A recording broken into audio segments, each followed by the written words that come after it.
Still Life with Crows, by Douglas Preston and Lincoln Child. 33.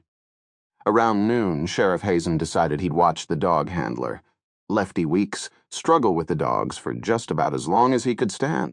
Weeks was one of those types that really got on Hazen's nerves. A little man with white eyelashes, big ears, long thin neck, red eyelids, a wheedler and whiner who never stopped talking, even if his audience was a pair of useless dogs. The air under the cottonwood trees was hot and dead, and Hazen could feel the sweat springing out on his forehead, the nape of his neck, his underarms, his back, leaking and running down through every fold and crease, even the crack of his ass. It must be over Mocham-Nam frigging degrees. He couldn't smoke because of the damn dogs, but it was so hot he didn't even feel a craving now that was saying something. Once again, the two dogs were whining and cringing about in circles, their tails clamped down hard over their assholes. Hazen glanced at Tad, then looked back at the dogs. Weeks was yelling at them in a high-pitched voice, swearing and jerking ineffectually at the leashes. Hazen went over, gave one of the dogs a swift kick in the haunch. "Find that motherfucker," he shouted. "Go on, get going." The dog whined and crouched lower. "If you don't mind, Sheriff," Weeks began, his red ears backlit and flaming in the heat. Hazen spun on him. "Weeks, this is the third time you brought dogs down here, and every time it's been the same thing. Well, kicking them isn't going to help." Hazen struggled to control his temper, already sorry he had kicked the dog. The state troopers were now looking at him, their faces blank, but no doubt thinking that he was just another redneck hayseed sheriff. He swallowed hard and moderated his voice. "Lefty, look, this is no joke. Get those dogs to track or Moat Met putting in a formal complaint up to Dodge." Weeks pouted more. "No, they've got a scent, I know it, but they just want a track." Hazen felt himself boiling up all over again. "Weeks, you promised Medogs this time, and look at them, groveling like toy poodles in front of a mastiff." Hazen took a step forward at the dogs. This time one of them snarled. "Don't," Weeks warned. "She's not afraid of me, the bitch, although she should be. Give her another go, damn it." Weeks took out the plastic bag holding the scent, an object retrieved from the second killing, and opened it with gloved hands. The dog backed away, whining. "Come on, girl, come on," Weeks wheedled. The dog slithered back and forth, almost on its belly. Weeks crouched, the thin travesty of a goatee bobbing on his chin while he held the bag open invitingly. "Come on, girl, scent it, go!" He shoved the bag up to her nose. The quivering, crouching dog let loose a stream of piss onto the dry sand. "Oh, Christ," said Hazen, turning away. He crossed his arms and looked up the creek. They had been up and down it now for 3 hours, dragging the unwilling dogs the whole way. Beyond, in the cornfields, Hazen could see the state police teams moving. Farther down, the SOC teams were on their hands and knees, combing the sandbeds along the creek for something, anything. Above droned 2 spotter planes, crisscrossing, back and forth, back and forth. Why couldn't they find the body? Had the killer taken off a Keptehatit? There were state police roadblocks up, but the killer could have escaped during the night. You can drive a long way in a Kansas night. He glanced up and saw Smith Ludwig approaching, notebook in hand. "Sheriff, mind if I—" "Smitty, this is a restricted area." Hazen had duety about had it.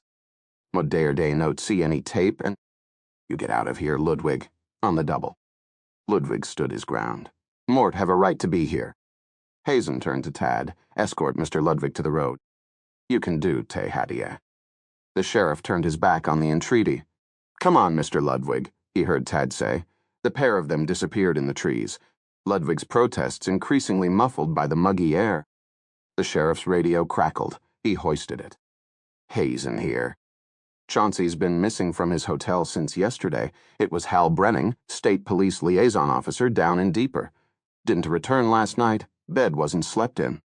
Hallelujah. What else is new? He didn't tell anyone what he was doing, where he was going. Nobody up here knows anything about his itinerary. "We checked into that," Hazen replied. "Seems he had car problems, left his Saturn over at Ernie S. Exxon. Insisted it be fixed that day, even though Ernie told him it was a 2-day job.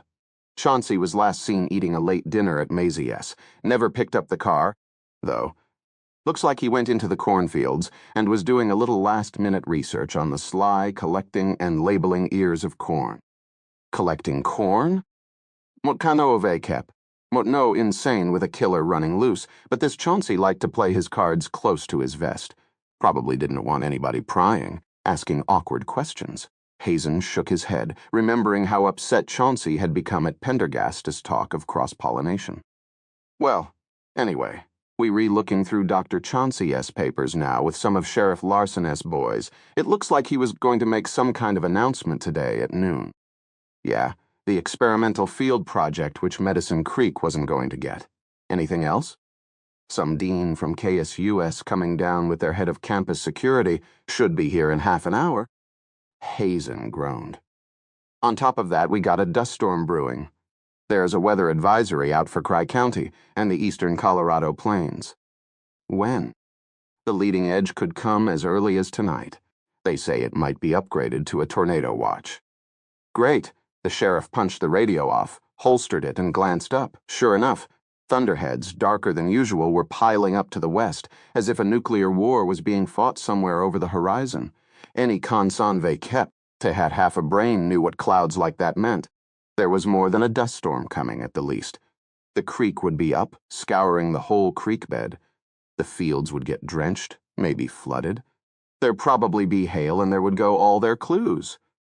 They get nothing more to go on until the next killing. And if there were indeed tornadoes, it would shut down the whole investigation while everyone dove for cover.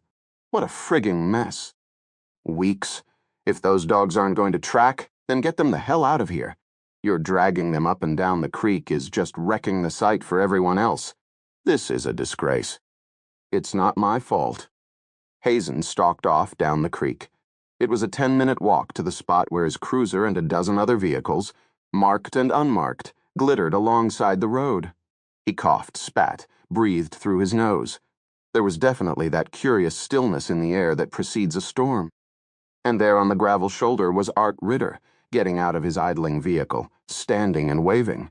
Sheriff. The sheriff walked over. Hazen, Mort been looking all over creation for you, said Ritter, his face even redder than usual. Art met having a bad day. Mort can see that. Hazen took a deep breath. Ritter might be the town's big shot, but there was only so much crap he was going to take. Mort just got a call from a guy named Dean Fisk up at the Agricultural Extension. KSU, he's on his way down with an entourage. Mort heard. Ritter looked surprised. You did? Well, here's something. Mort Luglin bet you'd... Listen, you're not going to believe this.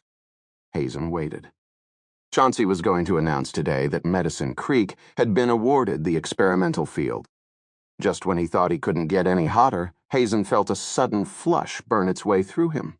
Medicine Creek? Not deeper. It was going to be us all along. Hazen just stared, stupid with heat and surprise, Mort can't believe it. He may have hated the town, but that didn't change the fact that it's a perfect place for their field. Ritter wiped his greasy brow, tucked the soiled handkerchief back into his breast pocket. We're a dying town, Sheriff. My house is worth 60% what it was 20 years ago. Sooner or later, the turkey plant's going to lose another shift, maybe even close down. Do you know what this field would have meant for us? Genetic engineering? Hazen, one field would have just been the beginning. There have been more fields, a computer center, accommodations for visiting scientists and faculty, maybe a weather station. There would have been construction opportunities, real estate opportunities, more business for everyone, work for our children. His voice rose into the dead air. That field would have saved our town. Let's not get ahead of ourselves, Art, Hazen said woodenly, still stunned. You re a fool if you don't see it, but do you think we re going to get it now? Now that their man just had his guts ripped out in the center of our town? Huh? Hazen felt an immense weariness settling on his shoulders. He began to walk past Ritter. Mort don't have time for this, Art. Mort have got a body to find. But Ritter blocked him. Look, Sheriff, Moff been thinking. He lowered his voice. Have you looked into this guy, Pendergast? Think about it. He showed up in town awfully goddamn fast after that first killing. We only have his word that he is FBI. How do you know he's involved that isn't the psycho? He is at every killing, poking his albino nose everywhere. But Hazen barely heard. Suddenly, Ritter's voice seemed to have gone far away. Hazen had an idea. Ritter was right. Deeper would get the experimental field now by default, but by rights it should have gone to Medicine Creek. Right on the eve of Chauncey's announcement, the very eve, he comes up murdered, and now Deeper would get the field. Deeper would get the field. It was suddenly coming together. He tuned out Ritter's droning voice, trying hard to think. The first killing Sheila Sweg had occurred 3 days before Chauncey's arrival. The killer struck again the day after he arrived. In both cases, the killer had left all kinds of clues and bizarre shit behind, arrows and bare footprints and whatnot, as if he were trying to capitalize on the legend of the Ghost Warriors, the curse of the 45s. But the strategy didn't work.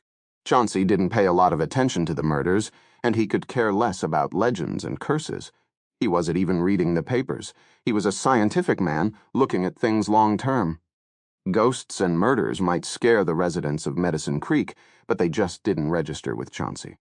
And then, the night before Chauncey was to announce Medicine Creek got the field, he himself comes up dead. Could it be any clearer? This wasn't a serial killer, and it wasn't someone local, like Pendergast believed. It was someone who had a lot to lose if the experimental field went to Medicine Creek, someone from Deeper. Art was right. There was a shitload of money at stake here, maybe even the future of the town. Either town. Deeper was hurting too. Christ, in the last 30 years they were down 50% in population, worse than Medicine Creek. They were bigger. They had farther to fall, and they didn't even have the turkey plant. It was kill or be killed, Deeper. You following me? Ritter was shouting.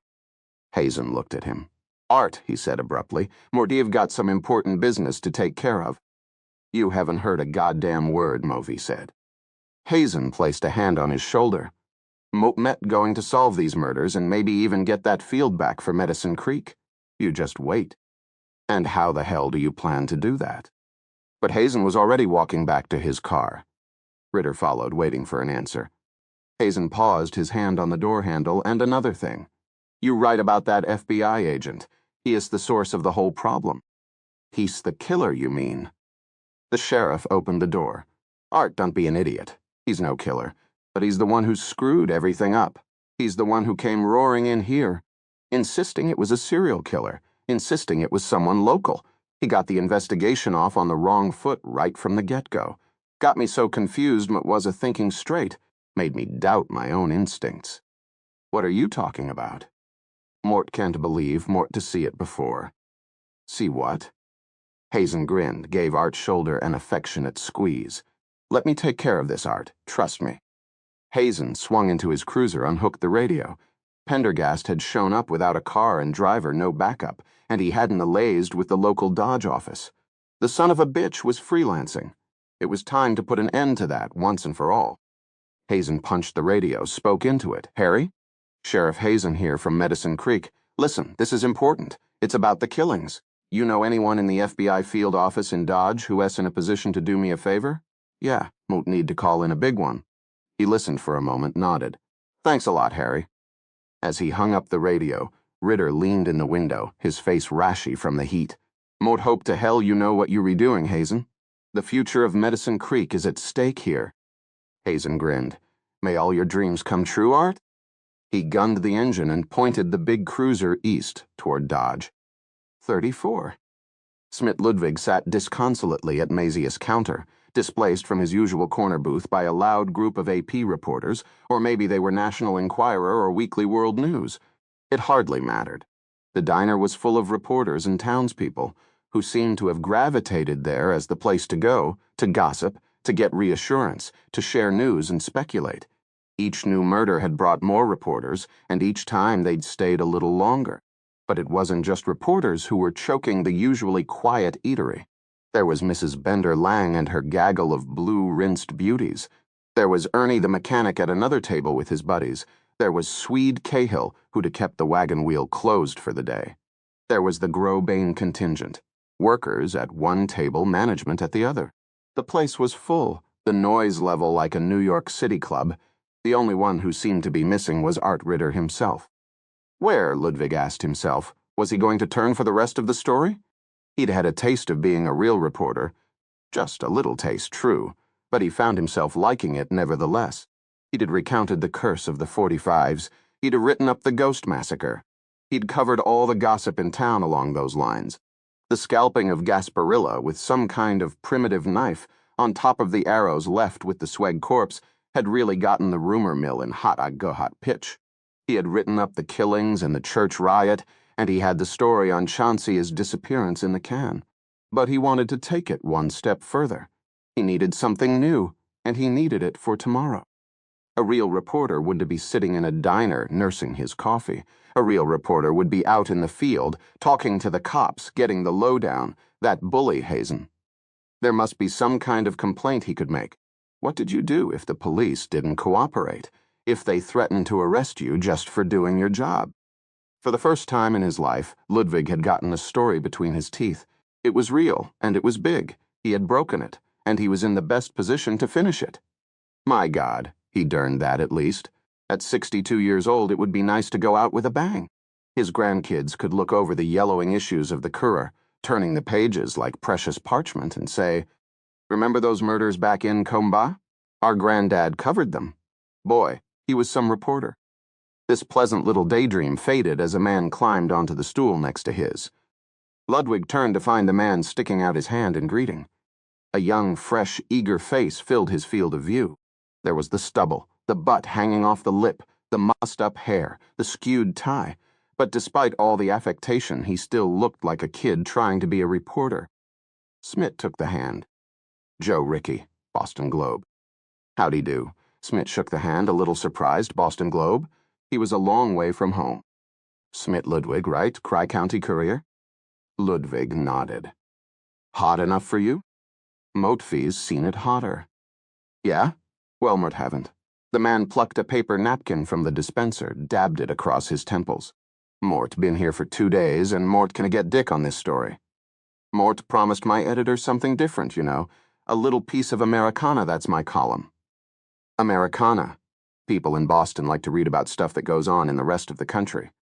Like these killings here, a man boiled, buttered, and sugared. He shuddered with pleasure. Ludwig looked at the kid. In an odd way, he reminded him of himself 40 years ago. The Boston Globe, the kid must have talent. He looked J-school, smart and eager, but without real-life reporting skills. Anyway, that redneck sheriff of yours and those state police stormtroopers, one to give me the time of day. But you re-local, you know where the bodies are buried, so to speak. Am I right? Sure, Ludwig wasn't about to tell the kid he was in the same boat. Met going to be in deep shit after all the Globe paid to send me out here, if Mort come back empty-handed. It was your idea? Ludwig asked. It took a lot of persuading, too. Ludwig felt for the kid. It could have been himself if he'd taken that scholarship to Columbia instead of the copy-boy job at the Courier. Back when it was more than a one-man paper, a fateful decision. But one that, curiously enough, he'd never regretted making, especially as he read the desperation, the ambition, the fear and hope in the young man's eyes. The man leaned closer, dropping his voice. Mot was just wondering, is there anything you might like to share with me? Mot swear. Mot the hold it back until you publish first. Well now, Ludwig paused. To tell you the truth, Mr. Rickey. Joe. Well, Joe, I don't really have anything new at this point myself. But surely you could get something? Ludwig looked at the kid. In a way, he even looked like himself 40 years before. Mot could always try, he said. Morph got to file by 11 tonight. Ludwig glanced at his watch. 3:30. At that moment, the door burst open, and Corey Swanson came barging into the diner, tossing back her purple hair, all the little chains and doohickeys pinned to her tank top astir. 2 large iced coffees to go, she said. 1 black, 1 with double cream and sugar. Ludwig watched her, palm resting on her hip, elbow jutting out, tapping her change impatiently on the counter, ignoring everybody in the place. She was working for Pendergast, his girl Friday, and here she was, getting 2 coffees to go. To go where? But even as he asked the question, Ludwig guessed the answer. Once again, Pendergast would come to his rescue. Maisie delivered the coffees, Corey paid and turned away. Ludwig gave Ricky a quick smile and stood up. Mot Lurks see what Mort can do. He started to take out some money, but Ricky stopped him. Coffee is on me. Ludwig nodded and was up and out the door after her. As he left, he heard Ricky's voice. Mot Lurks be here, Mr. Ludwig. And thanks a lot. 35. All FBI buildings looked the same, Hazen thought as he squinted up at the white slab-like facade with the smoked windows, burning in the afternoon sun, brick shithouse ugly. He tucked in his shirt, straightened his tie, ground out his cigarette on the asphalt, and adjusted his hat. Then he passed through the double doors into a blast of cold air that, had it been winter time, would have caused an uproar of complaint. He paused at the desk, signed in, got directions, clipped a temporary ID to his lapel, and headed down the polished linoleum hall for the elevator. Second floor, second right, third door on the left. He repeated the directions in his head. The elevator opened onto a long hall decorated with government bulletins and typed lists of esoteric directives. As he walked along it, Hazen noticed that every door was open, and inside each office sat men and women in white shirts. Jesus Christ, there weren't enough crimes in the entire state of Kansas to keep this bunch busy. What the hell did they do all day? Hazen threaded the hallways, finally locating an open door labeled Paulson's Special Agent in Charge. Within, a woman in cat's eyeglasses was pecking away at her computer VECEP. They had robotic precision. She glanced up, then nodded him past into an inner office. This office seemed as sterile as the rest of the building, but there was at least a framed photo on the wall of its occupant riding a horse, and another picture on the desk of the guy with his wife and kids. The man himself pushed his chair back from his desk, rose, and held out his hand. Jim Paulson. Hazen grasped it and was just about crushed. Paulson indicated a seat, then settled back into his chair, threw one leg over the other, and leaned back. "Well, Sheriff Hazen, what can we do for you?" Paulson said. "A friend of Harry McCullen is a friend of mine." No bullshit, no small talk. Here was Mr. Straight Shooter, crew-cut fit, dressed in a decent suit, blue eyes, even dimples when he smiled. Probably had a dick as big as a barge pole, a wife's dream. Hazen knew just how to play it. He was the small-town sheriff, just trying to do his job. "Well now, Mr. Paulson, it's right kind of you to see me." "Jim, please." Hazen smiled, a self-deprecating little smile. "Jim, you probably don't know Medicine Creek. We're a town down deeper way." Moat sure heard of it. What with the recent killings. "Then you know we're a small town with solid American values. We're a close-knit community, and we trust each other, and as sheriff, Mort met the embodiment of that trust. You know that better than Mort. It's more than just law enforcement. It's about trust." Paulson nodded sympathetically. "And then these killings happened." "Yes, tragic. And being a little town, we can use all the help we can get." Paulson smiled, dimpled. "Sheriff, we'd love to help you with this case, but we need evidence of interstate flight, or other interstate or terrorist activity." "Well, Sheriff, you know when the FBI can justify involvement. Unless there's something Mort Met not aware of, my hands are tied." "Perfect," thought Hazen. He feigned surprise. "Oh, but Jim, that's just it. We already getting help from the FBI, right from the beginning, you didn't know?" Jim Paulson's smile froze on his features. After a moment, he shifted position. "Right, of course, now that you mention it. That's what Mort Met here about. This Special Agent Pendergast of the FBI, he has been on the case since day one. You know all about him, right?" Paulson shifted again, a little uneasily. "Mort have to tell you, Mort wasn't fully aware of this man's activities." "You weren't? He says he's out of the New Orleans office. I thought he'd have liaised with you.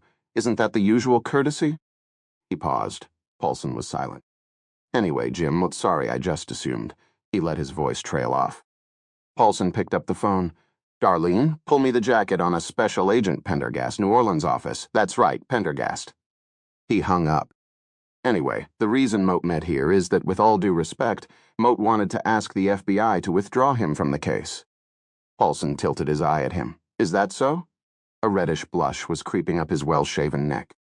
"Mort told you that Medicine Creek can use all the help it can get, and normally that is true now. Mort met just a small town, Kansas sheriff, but we got help from the Dodge Forensic Unit and the state police, and well, to tell you the truth, Special Agent Pendergast has been." His voice trailed off, as if he was reluctant to criticize one agent to another. "Has been what?" "Just a little heavy-handed, and not respectful of local law enforcement." Mort see. Paulson was looking more pissed by the minute. Hazen leaned toward the desk, lowered his voice confidentially. "To tell you God's own truth, Jim, he goes around in expensive suits and handmade English shoes quoting poetry." Paulson nodded. "Right." The phone buzzed, and Paulson picked it up with alacrity. Darlene? Great. Bring it in. A moment later, the secretary came in, a long computer printout trailing from one hand. She gave it to Jim, who touched her hand lightly in response. Secretary's dream-revised Hazen, his eye falling on the picture on the desk of Paulson. Vekepte had his wife and kids. Cute wife, too. Nice to have two of them. Paulson was scrutinizing the printout. A low whistle escaped his lips. Quite a guy, this Pendergast. First name, Al. Al. Christ, what can even pronounce it? FBI All-National Pistol Shooting. First place, Heinkom High. FBI Bronze Cluster for Distinguished Service, Heinkom Mort. Gold Eagle for Valor, Heinken Moten Chin Chin. Distinguished Service Cluster, Chin Dam. Another Gold Eagle in Chimi Bay. 4 Purple Heart ribbons for injuries received in the line of duty. It goes on. Done a lot of casework in New York City. Figures. And there's a bunch of earlier classified assignments in here with classified decorations to boot. Military, by the look of them. Who the hell is this guy? That's what Moult was wondering, Hazen said. Jim Paulson was really mad now, and who the hell does he think he is, coming into Kansas like some kind of hotshot? The case isn't even FBI purview. Hazen sat tight, saying nothing. Paulson slapped down the printout. Nobody in this office authorized him. He didn't even have the courtesy to stop by and present credentials. He picked up the phone. Darlene, get me Talmadge in KC. Yes, Mr. Paulson. A moment later, the telephone rang. Paulson picked it up. He glanced at Hazen. Sheriff, if you wouldn't mind waiting in the outer office? Hazen passed the time in the outer office, getting a better look at Miss Cat's eyes. Behind those silly glasses was a pert little face. Below them was a nice, twitchy figure. It wasn't a long wait. Within 5 minutes, Paulson emerged. He was calm again, smiling. The dimples were back. Sheriff, he said, leave your fax number with my secretary. Sure thing. In a day or two, we'll be faxing you a cease and desist order, which you will be asked to serve on Special Agent Pendergast. Nobody in the New Orleans office knows what he's up to. All the New York office would say is that he's supposed to be on vacation. He has peace officer status here, of course, but that's it does appear. He has actually broken any rules, but this is highly irregular, and these days we have to be exceptionally careful. Hazen tried to maintain the look of grave concern on his face, although he could hardly keep himself from shouting for joy. This guy has got some big-time friends in the Bureau, but it seems he also has some big-time enemies, so just wait for the order, say nothing, and deliver it with courtesy when it comes in, that is all. Any problems? Here is my card. Hazen pocketed the card, I understand. Paulson nodded. Thanks for bringing this to my attention, Sheriff Hazen. Think nothing of it. Another flash of the dimples, a glance and wink at Miss Cat's eyes, and the head of the field office withdrew. A day or two, Hazen thought as he glanced at his watch. He could hardly wait. It was now 3 o'clock. He had a trip to make to Deeper. 36. Corey maneuvered her gremlin over the dirt track at a crawl, one-handed, balancing the 2 iced coffees in her lap to keep them from spilling. The ice was mostly melted already, and her thighs were wet and numb. The car jounced over a particularly deep rut, and she winced. Her muffler had been dangling rather loosely under the chassis lately, and she didn't want it torn off by one of these murderous gullies. Ahead, the low shoulders of the mounds reared above the surrounding trees, the light of the afternoon sun turning the grass along their crests into halos of gold. She got as close as she dared, then threw the car into park, and eased her way gingerly out of the driver's seat. Coffees in hand, she climbed the grade into the trees. Bronze thunderheads loomed in the north, already covering a third of the sky, great towering air mountains, Vekepte. Hot, dark streaks at their base, the air was dead, totally dead. But that wouldn't last long. She entered the sparse scattering of trees and continued along the path toward the mounds. There was Pendergast, dark and slim, looking around his back partly to her. Looking really wasn't the word, she realized. More like staring intently, almost as if he was trying to memorize the very landscape around him. Coffee delivery, she called out, a little too cheerfully. Something about Pendergast sometimes gave her the shivers. He slowly turned, his eyes focusing on her. Then he smiled faintly. Ah, Miss Swanson, how kind of you. Alas, mote drink tea only, never coffee. Oh, sorry. For a moment she felt disappointed somehow that she hadn't been able to please him the way she'd had hoped. She shook the thought away. Now she could drink Beote hat coffees herself. As she looked around, she noticed there were topographical maps and diagrams of all kinds spread out on the ground, held down with rocks. Under another rock was an old journal, its weathered pages full of spidery, childlike script. "You are kind to think of me, Miss Swanson." Moat Met almost finished here. "What are you doing?" "Reading the Genius Loci and preparing myself." "For what?" "You shall see." Corey sat on a rock and sipped her coffee. It was strong and cold and as sweet as ice cream, just the way she liked it. She watched as Pendergast walked about the area, stopping to stare for minutes at a time in seemingly random directions. Occasionally he would pull out his notebook and jot something down. At other times he would return to one of his maps. Some of them looked old, at least 19th century, and make a mark or draw a line. Once Corey tried to ask a question, but he quietly raised his hand to silence her. 45 minutes passed as the sun began to sink into a swirl of ugly clouds on the western horizon. She watched him, mystified as usual, but with a perverse kind of admiration she didn't really understand. She was aware of feeling a desire to help him, to impress him with her abilities, to gain his respect and trust. In recent years, no teacher, no friend, and certainly not her mother had ever made her feel useful, worthwhile, needed. She felt that way now with him. She wondered Vekep Hatate it was that motivated Pendergast to do this kind of job, to investigate horrible murders, to put himself in danger. She wondered if perhaps she was just a little bit in love with him. But no, that was impossible. Not someone with those creepy long fingers and skin as pale as a corpse and strange blonde white hair and cold silver blue eyes that always seemed to be looking a little too intently at everything, including her. And he was sold, at least 40. Ah. Finally, Pendergast was finished. He came strolling over, slipping his notebook into his jacket pocket. Moat believed Moat Met ready. Moat would be too if Moat knew what was up. Pendergast knelt on the ground among his maps and documents, gathering them carefully together. "Have you ever heard of a memory palace?" "No. It is a mental exercise, a kind of memory training that goes back at least as far as the ancient Greek poet Simonides. It was refined by Matteo Ricci in the late 15th century when he taught the technique to Chinese scholars. Moat perform a similar form of mental concentration, one of my own devising which combines the memory palace with elements of Chongran, an ancient Bhutanese form of meditation. Moat call my technique a memory crossing." "You've totally lost me." "Here is a simplified explanation. Through intense research, followed by intense concentration, Moat attempt to recreate in my mind a particular place at a particular time in the past." "In the past? You mean like time travel?" Moat do not actually travel in time, of course. Instead, Moat attempt to reconstruct a finite location in time and within my mind, to place myself within that location, and to then proceed to make observations that could not otherwise be made. It gives me a perspective obtainable in no other way. It fills in gaps, missing bits of data that otherwise would not even be perceived as gaps.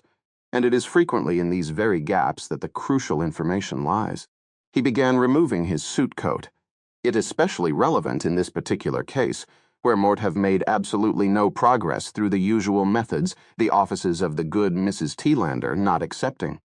Pendergast carefully folded his suit coat and laid it across the gathered maps, charts, and journal. Corey was startled to see a large weapon strapped beneath one arm.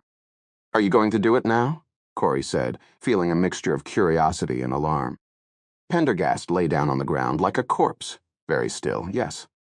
He folded his hands on his chest. "But what am I supposed to do?" "You are here to watch over me. If you hear or see anything unusual, wake me. A good hard shake should bring me back." "But do you hear those birds, those chirping grasshoppers? If you hear them stop, you must also awaken me." "Okay. Finally, if Mort do not come back in 1 hour, you must wake me. Those are the 3 circumstances under which Mort am to be awakened. No others, do you understand?" "It's simple enough." Pendergast crossed his arms over his chest. If Corey had been lying there like that, there was no way she could have thought of anything but the hard ground and the stubble underneath her. And yet he seemed to be becoming so still. "So what time are you going back to?" "One going back to the evening of August muy bon, Mutam Saumilam." "The ghost massacre?" "Precisely. But why? What does this have to do with the serial murders? The two are connected, that much Moat know. How they are connected is what Moat hoped to discover. If there is no key to these new killings in the present, then that key must lie in the past, and the past is where Moat intend to go. But you not really going anywhere, are you?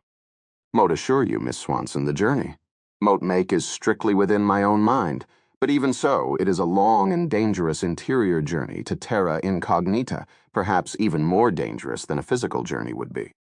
Mordaunt Corey let her voice trail off. Any more questions would be useless. Are we ready, Miss Swanson? Moat guessed so. In that case, Moat shall now ask for your absolute silence. Corey waited. Pendergast remained absolutely still. As the minutes went by, he seemed even to have stopped breathing. The afternoon light poured through the trees as usual. The birds and grasshoppers chirped. The thunderheads continued to rear above the trees. Everything was as before. And yet somehow she herself could almost hear a faint whisper of that same late afternoon, Mochambonmi years before, when 30 Cheyenne had come galloping out of a swirl of dust, bent on a most terrible revenge. 37. Sheriff Hazen pulled into the big parking lot at the Deeper Mall, sped across the nearly empty blacktop, and slid his cruiser into one of the law enforcement, only spaces outside the Deeper Sheriff's office.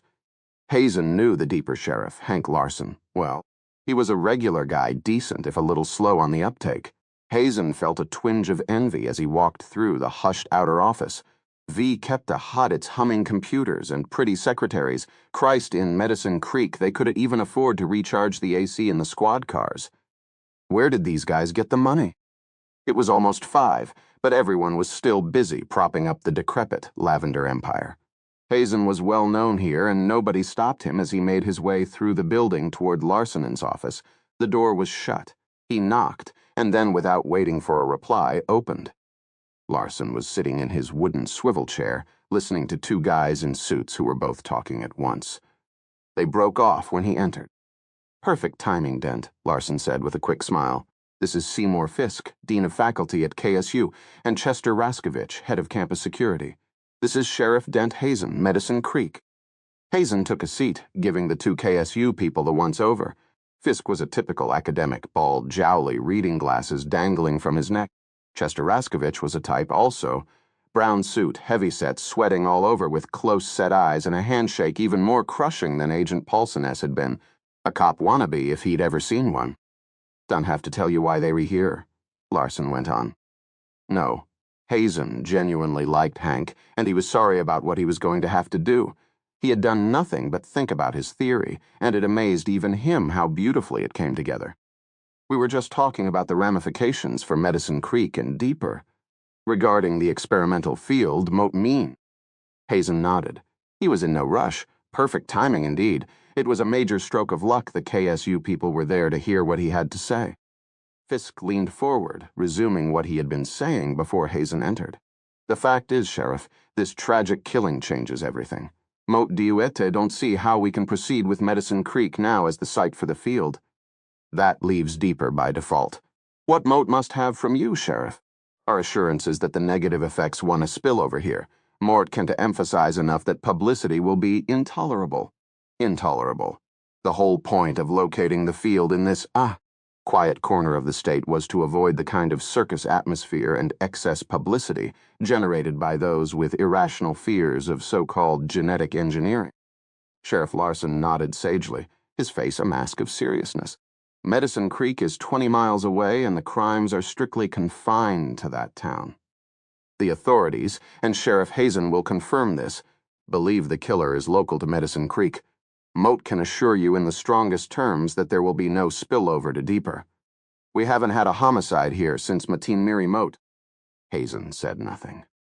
Good, said Fisk with a nod that set his jowls shaking. Mr. Raskovich is here to assist the police. He nodded toward Sheriff Hazen, in finding the psychopath who committed this horrendous crime, and also in finding Dr. Chauncey's body, which we understand is still missing. That is correct.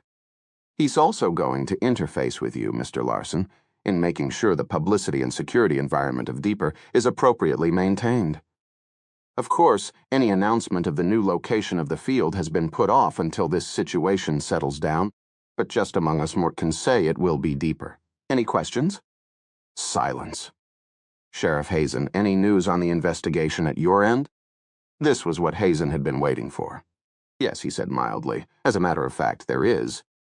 They all leaned toward him. Hazen settled back in his chair, letting the moment build. Finally, he spoke. It appears that Chauncey went down near the creek and collected some last-minute corn samples, which he tagged and labeled. They say he was waiting for the corn to get ripe or something. All three of them nodded. The other news is the killer isn't local to Medicine Creek, that is. Hazen said this as casually as possible. This perked everybody up. It also appears that these killings aren't the work of some psychopathic serial killer either. That's what they wear me it to look like. The scalping, the bare feet, the hint of a connection to the old ghost massacre and the curse of the 45s. All that's just window dressing. No, these killings are the work of someone with a motive as old as the hills. Money. Now Hiralee had their attention. How so? Fisk asked. The killer struck first 3 days before Dr. Chauncey's scheduled arrival. Then he struck again the day after Chauncey arrived. Coincidence? He let the word hang in the air a moment. What do you mean? Larson was getting worried. The first 2 killings didn't have the desired effect, and that is why Chauncey had to be killed. Mort met not following you, Larson said. What desired effect are you talking about? To persuade Chauncey that Medicine Creek wasn't at the right place for the experimental field. He had dropped his bombshell. There was a stunned silence. He continued. The first 2 killings were an attempt to convince KSU to forego Medicine Creek and site the field in deeper, but it didn't work, so the killer had no choice but to kill Chauncey himself, right on the eve of his big announcement. Now wait, began Sheriff Larson. Let him finish, said Fisk, placing his tweedy elbows on his tweedy knees. These so-called serial killings were nothing more than a way to make Medicine Creek look unsuitable for a sensitive project like this, a way to make sure the experimental field went to deeper. The mutilations and Indian crap were all designed to stir up Medicine Creek, get everyone talking about the curse, make us all look like a bunch of superstitious yahoos? Hazen turned to Hank. If Mott were you, Hank, Mott start asking myself, who had the most to lose with the field going to Medicine Creek?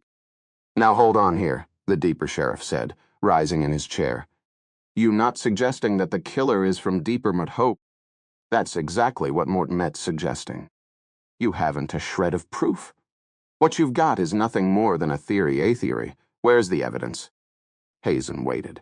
Better to let Hank blow off a little steam. This is ridiculous. Mort can't imagine anyone here brutally murdering 3 people over a damn cornfield.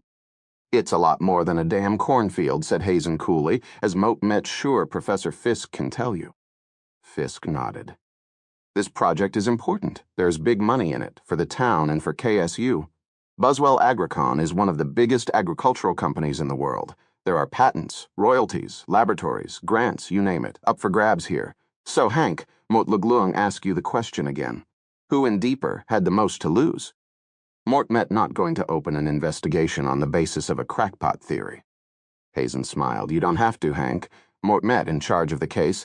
I LeGlung open the investigation. All Mort ask is your cooperation. Larson turned to Fisk and Raskovich. Here in Deeper, we don't habitually send law enforcement off on wild goose chases. Fisk returned his gaze. Frankly, what Sheriff Hazen is saying makes sense to me. He turned to Raskovich. What do you think, Chester? When Raskovich spoke, the sound came from deep within his barrel chest. Mort say it's definitely worth looking into. Larson looked from one to the other. We LeGlung look into it, of course, but Mort sincerely doubt the killer is going to turn up here. This is premature. Hazen broke in smoothly. Dr. Fisk, with all due respect, Mort think you should keep your options open as to where the field should be sited. If the killer's been trying to influence your decision, he paused significantly. Mort certainly see your point, Sheriff. But the decision's already been made, Larson said. Nothing is engraved in stone, said Fisk. If the killer's from Deeper, and Mort have to say the theory stacks up nicely, then frankly, this is the last place we'd want to site the field. Larson shut up. He was smart enough to know when to do that, at least. He gazed at Hazen, his face dark. Hazen felt sorry for him. He wasn't a bad guy, really. even if he was a little short on both brains and imagination. Hazen rose. Mort have to get back to Medicine Creek. We've still got a body to find. But Mort met coming back first thing tomorrow to start my investigation, Hank. Mort hope we can work together in a friendly way.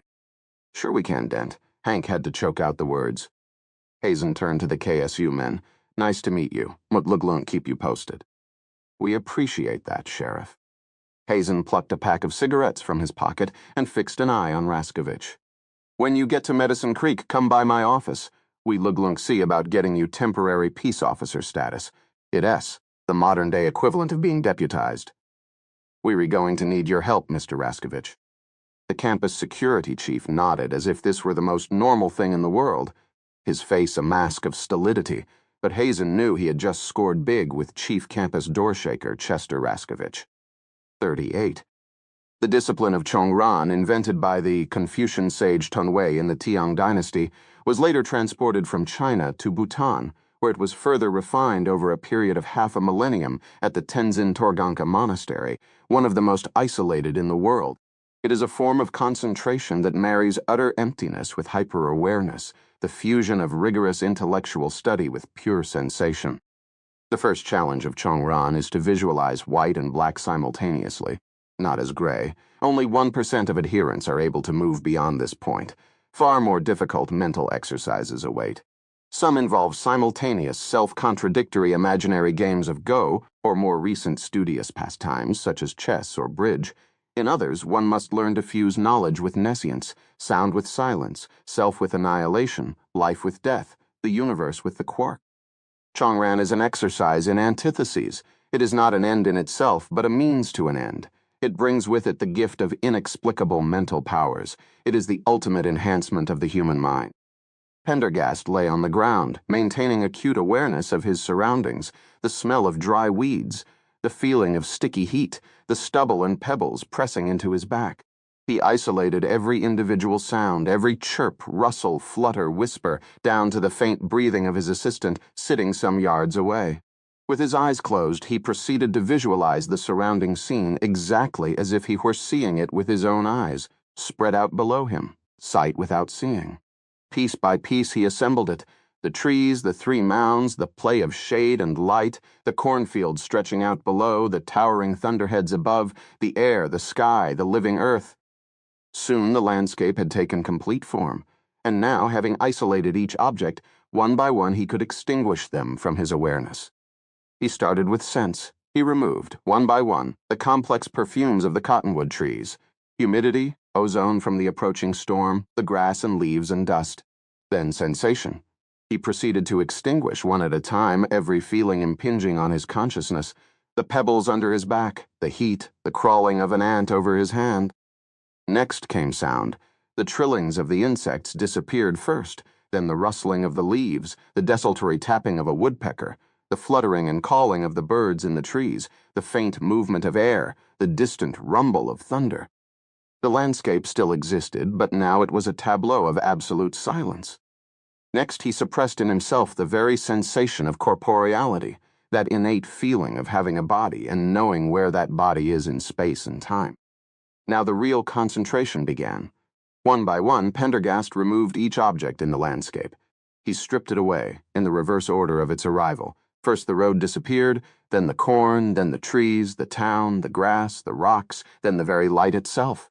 A mathematically pure landscape was left, bare, empty, dark as night, existing only in form.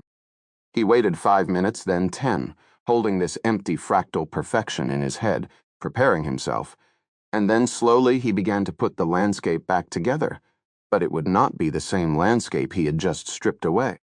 First the light returned, then the grass rolled over the landscape, virgin tallgrass, prairie-dotted vey kepite, hot prairie aster, wild poppies, cornflowers, rocketweed, and lupine. Then he piled back the bronze mountains of cloud, the rocky outcrops, the shady creek wandering free across the Great Plains. Now other things began to take shape. A herd of buffalo in the far distance, shallow water pans blazing silver in the late afternoon light, and everywhere an infinite array of wild grasses, undulating from horizon to horizon like a great rippling sea of green. A thread of smoke came up from below. There were black dots of people moving about, a few ragged tents. 50 horses were grazing the bottomlands by the creek, their noses in the grass. Slowly, Pendergast permitted first the sounds, and then the smells to return.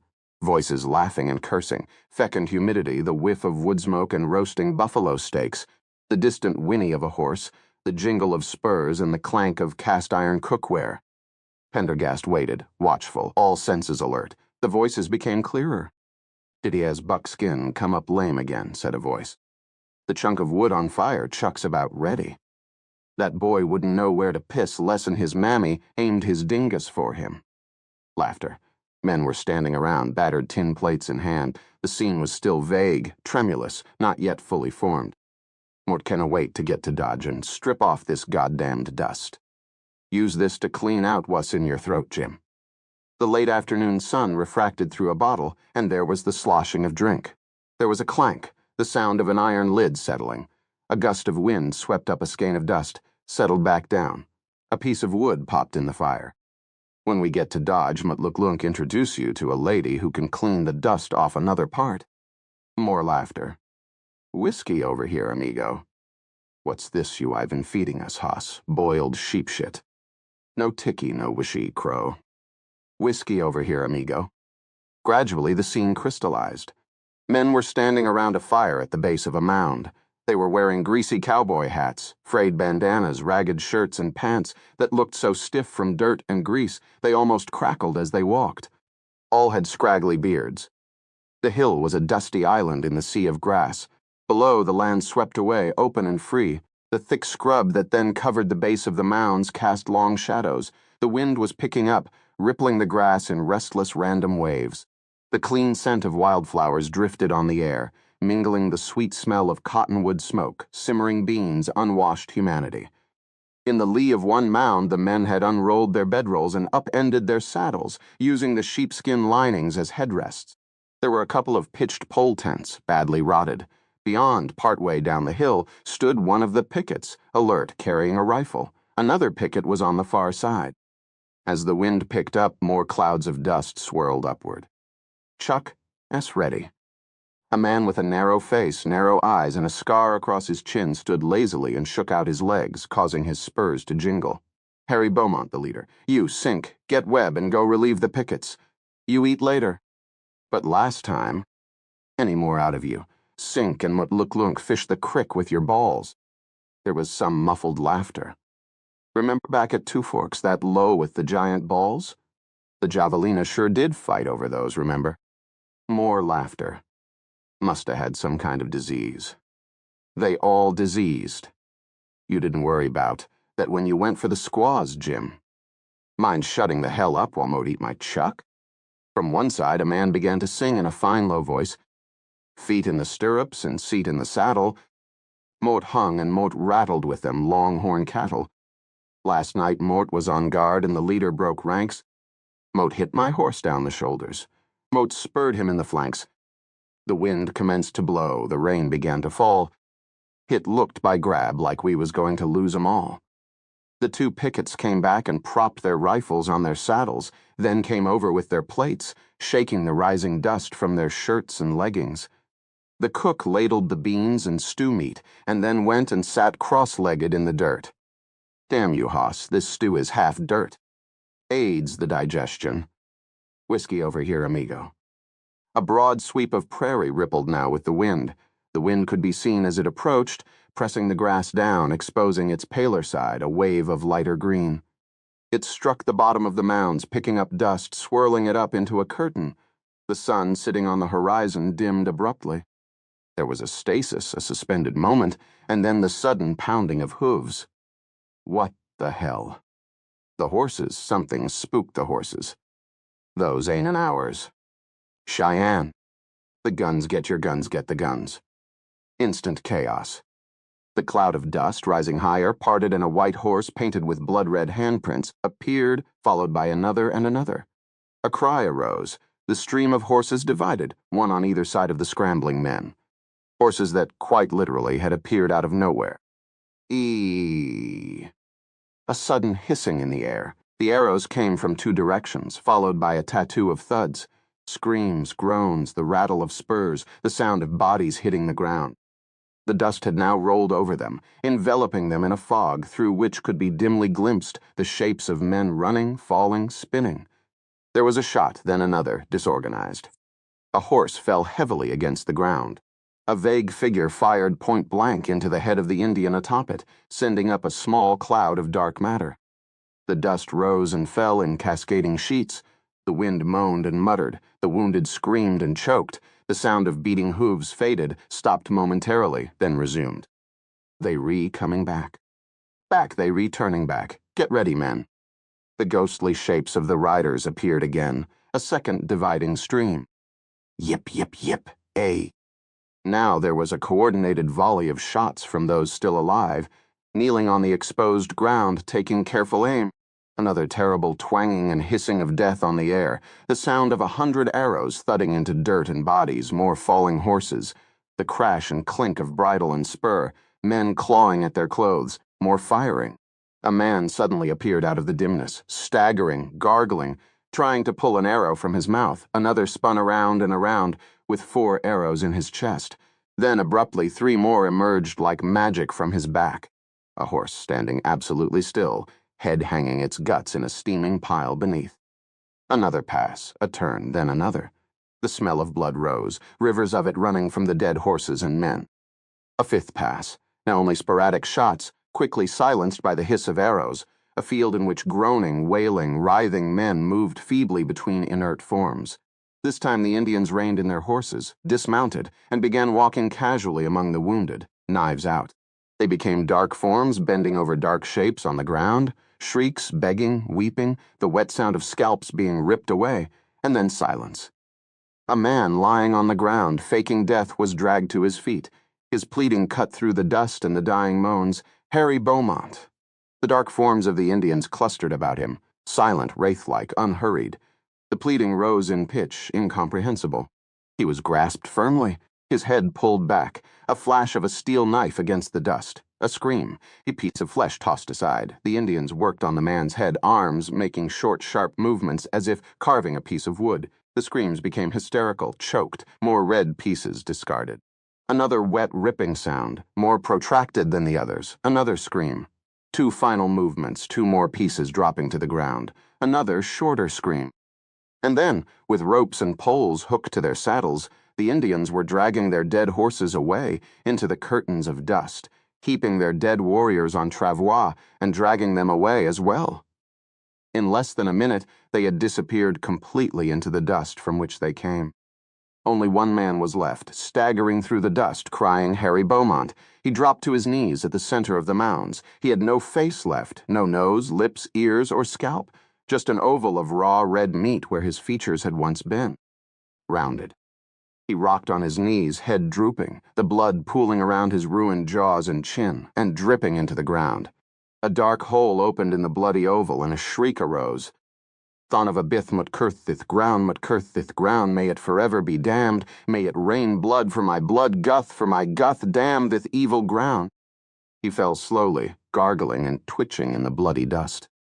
As the wind abated, as the dust settled and vision slowly returned, nothing remained but dead white men. The Cheyenne dead, the dead horses, all were gone. Only the endless grass now, stretching from horizon to horizon. And then a lone figure could be seen, rising from a brushy fold in the earth 100 yards downhill.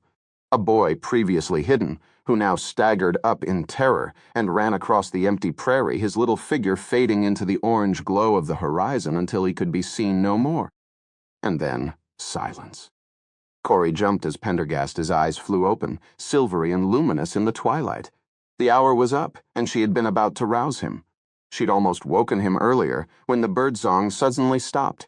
But within a minute or two it had resumed, and her anxiety had faded. She stood unsure for a moment what to say.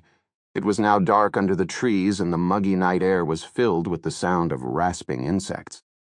"Are you all right?" she finally asked. Pendergast rose, brushing the leaves, dust, and grass off his coat and pants. His face looked drawn, almost as if he was ill. "Modem fine, thank you," he answered. His voice was toneless. Corey hesitated. She desperately wanted to know what he had seen or discovered, but she found herself afraid to ask. Pendergast checked his watch. 8 o'clock. He swiftly collected his documents, papers, and notes, and began striding down the track toward the car. She followed, stumbling in her effort to keep up.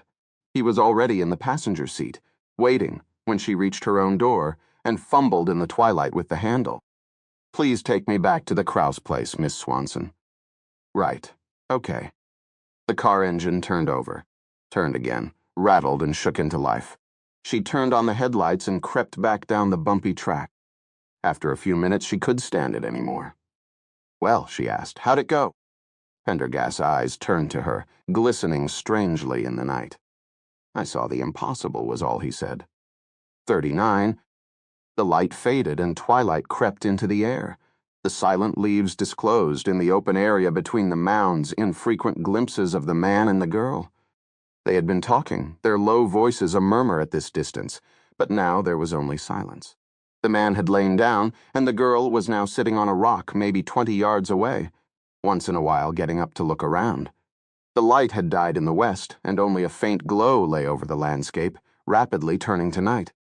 The cornfields, dark and still, stretched out beyond the copse of trees. A star had appeared. From his place of concealment, the watcher looked for another star, found it, then another, and another. His eyes turned back to the figure on the ground. What in the world was Pendergast doing? Lying there, silently, like a corpse. 2 hours had passed. 2 hours wasted. It was well after 7 o'clock, and now that Globe reporter, Joe Rickey, was soon going to be coming up against his deadline. Not to mention Ludwig's own deadline for the next edition of the Curious. Was this some kind of psychic crap New Age communication with the spirits? Perhaps there was a story here after all. Only it wasn't the story he was after. Still, it was the only story around, and he wasn't going to move until he saw it through. Smith Ludwig shifted his cramped limbs, yawned. The night crickets stopped chirping at the movement, then resumed, a peaceful, familiar sound. The whole landscape was familiar to him. He had spent his boyhood up at these mounds, playing cowboys and Indians with his brother, or swimming down in the creek. They'd even camped up here a couple of times. The tale of Harry Beaumont and the 45s, the fact that the mounds had a sinister reputation, only added to the boyish sense of adventure. He could remember one night in August, camped here, watching the shooting stars. They'd counted to 100 and then quit. His brother had left Medicine Creek, was now a retired grandfather in Leisure, Arizona. That was a different era back then. Mothers never thought twice about letting their kids run off and play all day long out of sight. Today it was different. The ugly modern world had come to Medicine Creek, bit by bit. And now these killings, a part of him was glad Sarah hadn't lived to see this. Even if they found the killer, the town would never be the same. Ludwig peered again through the gloaming. Pendergast was still lying on the ground, totally motionless. Even a sleeping person shifted once in a while. And nobody slept like that, perfectly straight, legs together, hands folded on the chest. Christ, he was still wearing his shoes. It was very bizarre. He cursed under his breath. Should he just stand up and interrupt them, ask them what was going on? But somehow he couldn't do that. He'd waited this long. He'd wait to see what happened when. Abruptly, he saw Pendergast rise and dust himself off. Ludwig quickly shrank back into the deepest shadows. There was a murmuring of voices. Then, without further ado, the two started walking back toward their car. Ludwig swore again bitterly. It had been utter folly to follow Corey, a self-delusion, born of an attempt to help a cub reporter and to find his own new angle on the story. Now the story was gone. The kid would be in trouble, and next day, Curious would be left high and dry. He waited for them to leave, bitterness continuing to rise. What was the hurry? There was no story to write up, nobody to go home to. He might as well just sit here all night. Nobody would miss him or his paper. But Ludwig's tolerance for self-pity was limited, and before long he too had risen. He'd hidden his car well behind Corias, down the road and in the corn, where he knew they would not see it on their way out. He dusted himself off and looked around. The light was now completely gone, and the wind had started to pick up. Wind at the dusk was a sure sign of a coming storm. The leaves started to rustle above his head, then thrashed under a sudden gust. It was very dark, the moon now covered by quick-moving clouds. He saw a flash of lightning and waited, counting. A faint rumble reached him after almost half a minute. The storm had a ways to come still. Hunching forward against the rising wind, he walked toward the spot where Pendergast had lain. There might be something there, some clue as to what he was doing. But there was nothing, not even a faint impression. Ludwig drew out his notebook to jot down a few notes, but then stopped himself. Who was he kidding? There was no story here. Suddenly the air seemed full of sound. Rustling grass and leaves, sighing branches, swaying trees. The smell of humidity and ozone came to him, mingled with the scent of flowers. Another faint rumble of thunder. He'd better hurry back and break the bad news to the kid. It was so dark now that he wondered briefly if he could follow the old track, but he had been down it 1,000 times as a child, and childhood memories never died. He walked down the path, huddled against the wind. Leaves Beloave kept past him, and a flying twig got caught in his hair. The rush of wind was almost pleasant after the weeks of heat and stillness. He paused, aware of a new sound to his right, the rustle of an animal, perhaps. He waited, took a step, another, and then he heard the distinct crackle of dry leaves underfoot. But not under his foot. He waited, hearing nothing but the whisper of leaves, the rising wind. After a minute or so, he turned and continued walking quickly. Immediately, he could hear footsteps to his right again. He stopped. Who is it? The wind blew. The cottonwoods creaked. Pendergast? He resumed walking, and almost immediately he could feel that he was being paced. A chill hit him. Whoever it is might know you there, he said, walking faster. He tried to sound loud, angry, but he was unable to keep the quaver from his voice. His heart was pounding in his chest. The unknown thing kept pace. Unbidden, the words old Whit had quoted in church that Sunday came back to Ludwig here in the darkness. The devil, as a roaring lion, walketh about, seeking who he may devour. He felt breath come snorting through his nose, and he fought hard against a rising panic. Soon, he told himself, he'd be out of the trees, back between two walls of corn. From there it was only 200 yards to the road, and only another 200 to the car. The road, at least, would be safe. But oh God, those horrible, plodding, crunching footfalls. Get the hell out of here, he yelled over his shoulder. He hadn't meant to yell. It had burst out from some instinctual place within him. Just as instinctual was the dead run that he now broke into. He was too old to run, especially all out, and his heart felt like it would break loose in his chest. But even if he tried, he could not have stopped his feet.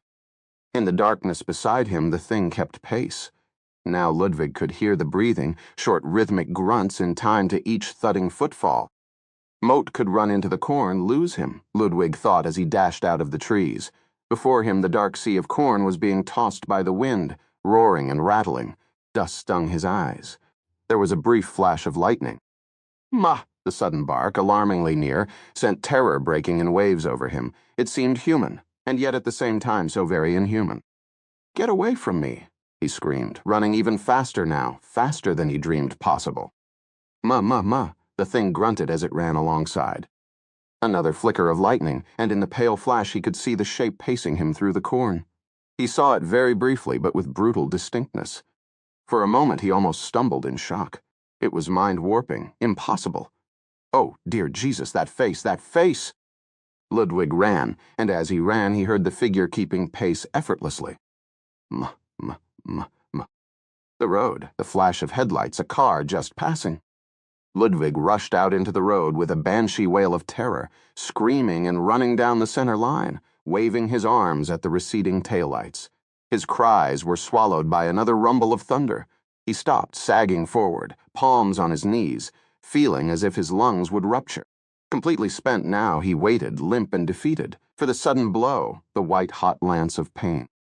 But there was nothing, and after a moment he straightened up and looked around. The wind tossed and agitated the corn on both sides of the road, drowning all sound, but in the dimmest light Ludwig could see the monster was gone. Gone, frightened away by the car perhaps. He looked about more wildly now, heaving, coughing, and trying to suck in air, dazed by his own good fortune. And his own car was only 200 yards down the road. Half stumbling, half running, Smith Ludwig went wheezing, gasping down the middle of the road, his heart hammered with a wild abandon. Just 100 yards now, 50-10. With a final gasp, he staggered into the turnaround where he had hidden the car. With a surge of relief so strong it threatened to buckle his knees, he could see the faint gleam of its metal side within a ragged patch of volunteer corn. He was safe, thank the risen Lord, he was safe. With a sob and a gasp, he seized the door handle, pulled open the door. From the dark semicircle of surrounding corn, the thing launched itself out at him with a rising bellow. Moo! Ludwig's gargling scream was swallowed by the shrieking of the wind. 40. From his suite of rooms on the second floor of the old Kraus place, Pendergast watched a dirty red dawn break along the eastern horizon. Distant lightning had flickered and rumbled all night, and the wind was still rising, rippling the fields of corn, causing the Krauss Cavern sign to swivel and shiver on its weather-beaten post. The trees along the creek, half a mile away, were tossing in the gusts, and dusty sheets rose from the dry fields, carried aloft in rolling folds before disappearing into the dirty sky. He lowered his eyes from the window. For the 100th time, he went over the memory crossing in his mind, creating the preparation, the setting of the scene, the mental deconstruction and reconstruction of the Mounds region, the past events that had followed. It was the first time a memory crossing had failed him. Having had no luck in his investigation into present-day Medicine Creek, he had made the crossing in an attempt to understand the events of the past, to solve the riddle of the curse of the 45s, to understand what really happened on that day in Moten Tam Salmilam. But it was as the legends held. The Indians really had appeared out of nowhere, and then vanished back into nowhere. Yet that was impossible, unless it was at last time to contemplate a possibility he had always resisted, that there were, in fact, extra-natural forces at work here, forces that he neither apprehended nor comprehended. It was a most frustrating turn of events indeed. There was a faint droning sound to the southeast. Raising his head, Pendergast saw the dot of a plane coming in high over the corn. It grew in size, flying across his field of vision, resolving into a Cessna crop duster. As it receded again toward the opposite horizon, it banked and came back. The spotter plane still looking for Chauncey's body. A second drone came from out of the lightening horizon, and Pendergast saw a second plane arrive to work the cornfields, flying back and forth at the other end of the landscape. From downstairs came the rattle of a kettle being placed on the stove. Moments later, the aroma of percolating coffee reached him. Winifred Krauss would also be making his tea, in the exacting manner he had taught her. It wasn't easy to make a satisfactory cup of King's Mountain Oolong, getting the temperature of both the water and the pot precisely right, knowing the correct quantity of leaves to add, the right amount of time to let them steep. Most important was the quality of the water.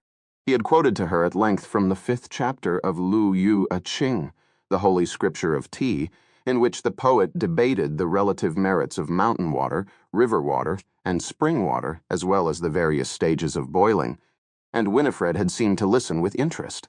And to his surprise, the tap water of Medicine Creek had proven fresh, cool, pure, and quite delicious. With a perfect balance of minerals and ions, it made an almost perfect cup of tea. Pendergast thought about this while watching the two planes move back and forth, and then, rather suddenly, one began to circle, just like the vultures had done, not so many days before. Still thoughtful, Pendergast slipped his cell phone out of his coat pocket and dialed. A voice answered, thick with sleep. Miss Swanson? Mort will expect you here in 10 minutes, if you please. It would appear we've found the body of Dr. Chauncey. He snapped the phone shut and turned from the window. There would be just enough time for tea. 41. Corey tried not to look, but somehow not looking seemed even more terrible than the real thing, and yet every time she looked, it was worse. The sight was simple, a clearing carved in the corn, with the body and paraphernalia carefully arranged. The earth around the body had been painstakingly smoothed and patted down, and a many-spoked wheel had been drawn in the dirt around the corpse. Gusts of wind rattled the corn and raised a mantle of dust that stung her eyes. Angry-looking dark clouds gathered overhead. Chauncey lay on his back at the center of the wheel, naked arms carefully folded across his chest, legs arranged. His eyes were wide open, filmed over, pointed at unnervingly different angles toward the sky. His skin was the color of a rotten banana. A ragged incision ran from his chest to the base of his gut, and his stomach bulged obscenely where it had been crudely sewn up again. Bekepte, hat heavy twine. Something, it seemed, had been stuffed inside. Why the huge wheel? Corey stared at the body, unable to take her eyes off it, And was it her imagination? Or was something actually moving inside the sewn-up belly, causing the skin to bulge and subside slightly? There was something alive inside him. Sheriff Hazen had gotten there first and was bending over Chauncey's body with the medical examiner who'd arrived by helicopter. It was odd. Hazen had actually smiled at Corey when they arrived and had greeted Pendergast with a hearty hello. He seemed a lot surer of himself all of a sudden. She glanced at him sidelong, chatting confidentially with the ME and the sock crew who were combing the dirt for clues. There were the usual bare footprints, but when they were pointed out to the sheriff, he'd only chuckled knowingly. And Sock Guy was bent over one of them now, making a plastic mold from an imprint. Pendergast, on the other hand, hardly seemed to be there at all. He had barely spoken a word since she'd picked him up, and now he was gazing off into the distance toward the mounds, as if his thoughts were far away. As she stared, he seemed at last to rouse himself. He stepped closer. Come, said the sheriff in a hearty voice. Have a look, Special Agent Pendergast, if you're interested. You too, Corey. Pendergast stepped closer, Corey trailing behind. The MES about to open him up. Moat would advise waiting until the laboratory. Nonsense. The photographer took some photos, the flashes blinding in the dim light of dawn, and then stepped back. Go ahead, Hazen said to the ME. The ME removed a pair of scissors and carefully worked one point under the twine. Snip, the belly bulged, and the twine began to unravel from the pressure. If you were not careful, Pendergast cautioned, some of the evidence might abscond. What's inside, said the sheriff cheerfully, is irrelevant. I should say it's most relevant. You can say it all you like, said the sheriff, his good humor adding insolence to the comment. Cut the other end. Snip. The whole belly flopped open, and a collection of things came tumbling out, spilling across the ground. A foul stink rose up. Corey gasped and backed away, holding her hand over her mouth. It took her a moment to take in what it was that had slid steaming into the dirt, a crazy quilt assortment of leaves, twigs, slugs, salamanders, frogs, mice, stones, and there among the offal a slimy circlet that appeared to be a dog's collar. A wounded but still living snake uncoiled from the mass and sidewinded painfully into the grass. Son of a bitch, said Hazen, backing up, his face slack with disgust. Sheriff? What? There's your tail. Pendergast was pointing at something protruding from the mess. Tail? What are you talking about? The tail ripped from the dog. Oh, that tail. We'll be sure to bag and analyze that one. Hazen had recovered quickly, and Corey caught him winking at the ME. And the dog collar. Yup, Hazen said. May Mort point out, Pendergast continued, that it appears the abdomen was cut open with the same crude implement previously used for the swag amputations, the cutting off of the dog's tail, and the scalping of Gasparilla. Right, said the sheriff, not listening. And if Mortem not mistaken, Pendergast said, there is the crude implement itself, broken and tossed aside. He indicated something in the dirt to one side. The sheriff glanced over, frowned, and nodded to the sock man who photographed it in situ, then picked the two pieces up, hot rubber tweezers, and put them in evidence bags. It was a flint Indian knife lashed to a wooden handle. From here, Mort say, it was a Southern Cheyenne proto-historic knife, hafted with rawhide to a willow wood handle, genuine Mort might add, and in perfect condition until it was broken by clumsy use. A find of particular importance. Hazen grinned. Yeah, important, as another prop in this whole bullshit drama. Moat beg your pardon. There was a rustle behind them, and Corey turned. A pair of glossy, booted state troopers were pushing their way out of the corn and into the clearing. One was carrying a fax. The sheriff turned toward the newcomers with a big smile. Just what Mort had been waiting for. He held out his hand, snatched the fax, and glanced at it, his smile broadening. Then he handed it to Pendergast. It's a cease and desist, Pendergast, straight from the FBI's Midwestern Divisional Office. You're off the case. Indeed? Pendergast read the document carefully. Then he looked up. May Mort keep this, Sheriff? By all means, Hazen said. Keep it, frame it, hang it in your den. All of a sudden, his voice grew less affable. And now, Mr. Pendergast, with all due respect, this is a crime scene and unauthorized personnel are not allowed. His red eyes swiveled toward Corey. That means you and your sidekick. Corey stared back at him. Pendergast folded the sheet carefully and slipped it into his suit coat. He turned to Corey. "Shall we?" She stared at him in outrage. "Agent Pendergast," she began, "you aren't just going to let him get away with that?" "Now is not the time, Corey," he said softly. "But you just can't." Pendergast took her arm and steered her gently but firmly away, and before she could recover, they were out of the corn and on the narrow dirt service road beside her gremlin. Wordlessly, she slid behind the wheel, Pendergast settling in beside her as she started up the engine. She was almost blind with rage as she maneuvered through the thicket of parked official vehicles. Pendergast had let the sheriff walk all over him, insult her, and he had done nothing. She felt like crying. "Miss Swanson, Moat must say the tap water in Medicine Creek is exceptionally good. As you know, Moat am a drinker of green tea, and Moat dawn to believe Moat ever found better water for making the perfect cup." There was no answer she could make to this non sequitur. She merely braked the gremlin at the paved road and stared at him. "Where are we going?" "You are going to drop me at the Kraus place. And then Mort suggests you return to your trailer and seal all the windows. Mort understand that a dust storm is coming." Corey snorted. Mort seen dust storms before. Not one of this magnitude.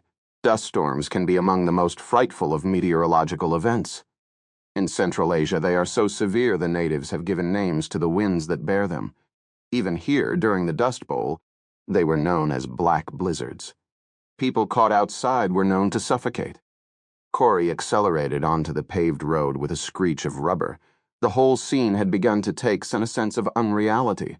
Here Pendergast had Uete been humiliated, ordered peremptorily off a case he'd had come all the way from New York to investigate. And all he could do was talk about tea and the weather?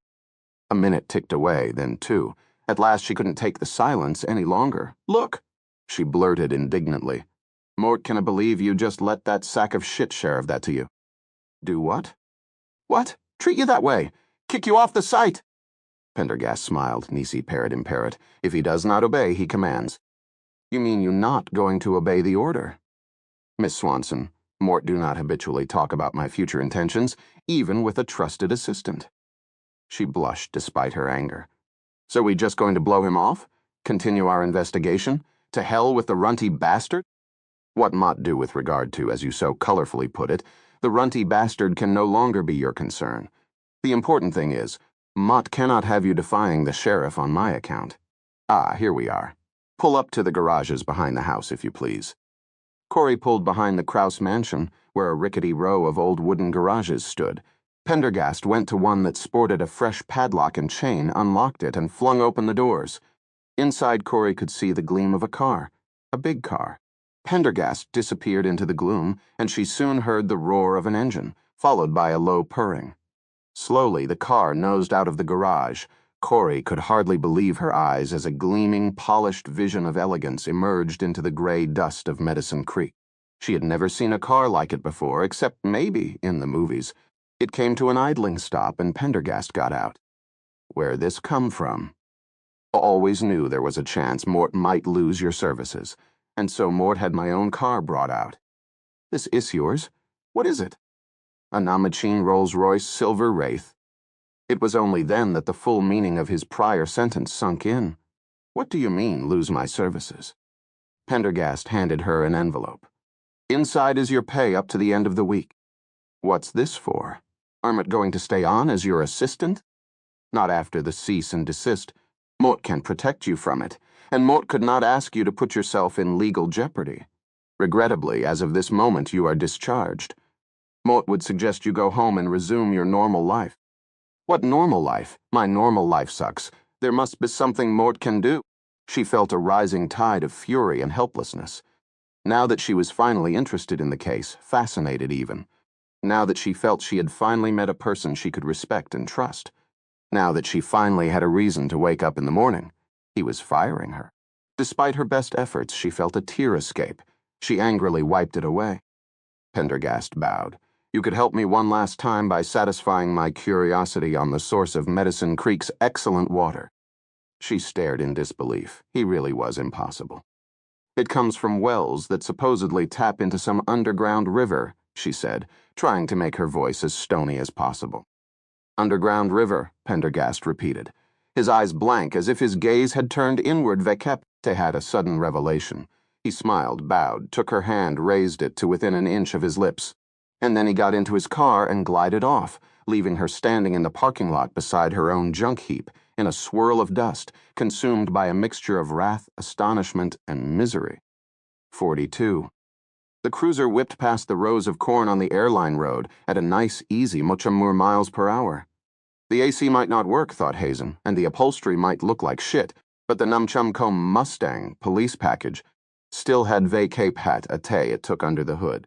The heavy chassis rocked from side to side, and in the rear-view mirror Hazen could see 2 rows of corn whipsawing in his wake. Hazen felt better than he had all week. Pendergast was out of the picture. He had a firm handle on the case, and it was getting firmer all the time.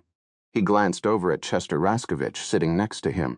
The security honcho looked a little gray around the gills, and beads of sweat had popped out on his temple. The speed of the cruiser didn't seem to agree with him. Hazen had much rather it had been Tad sitting in the passenger seat than this campus grunt. The confrontation that was about to take place would have been good experience for him.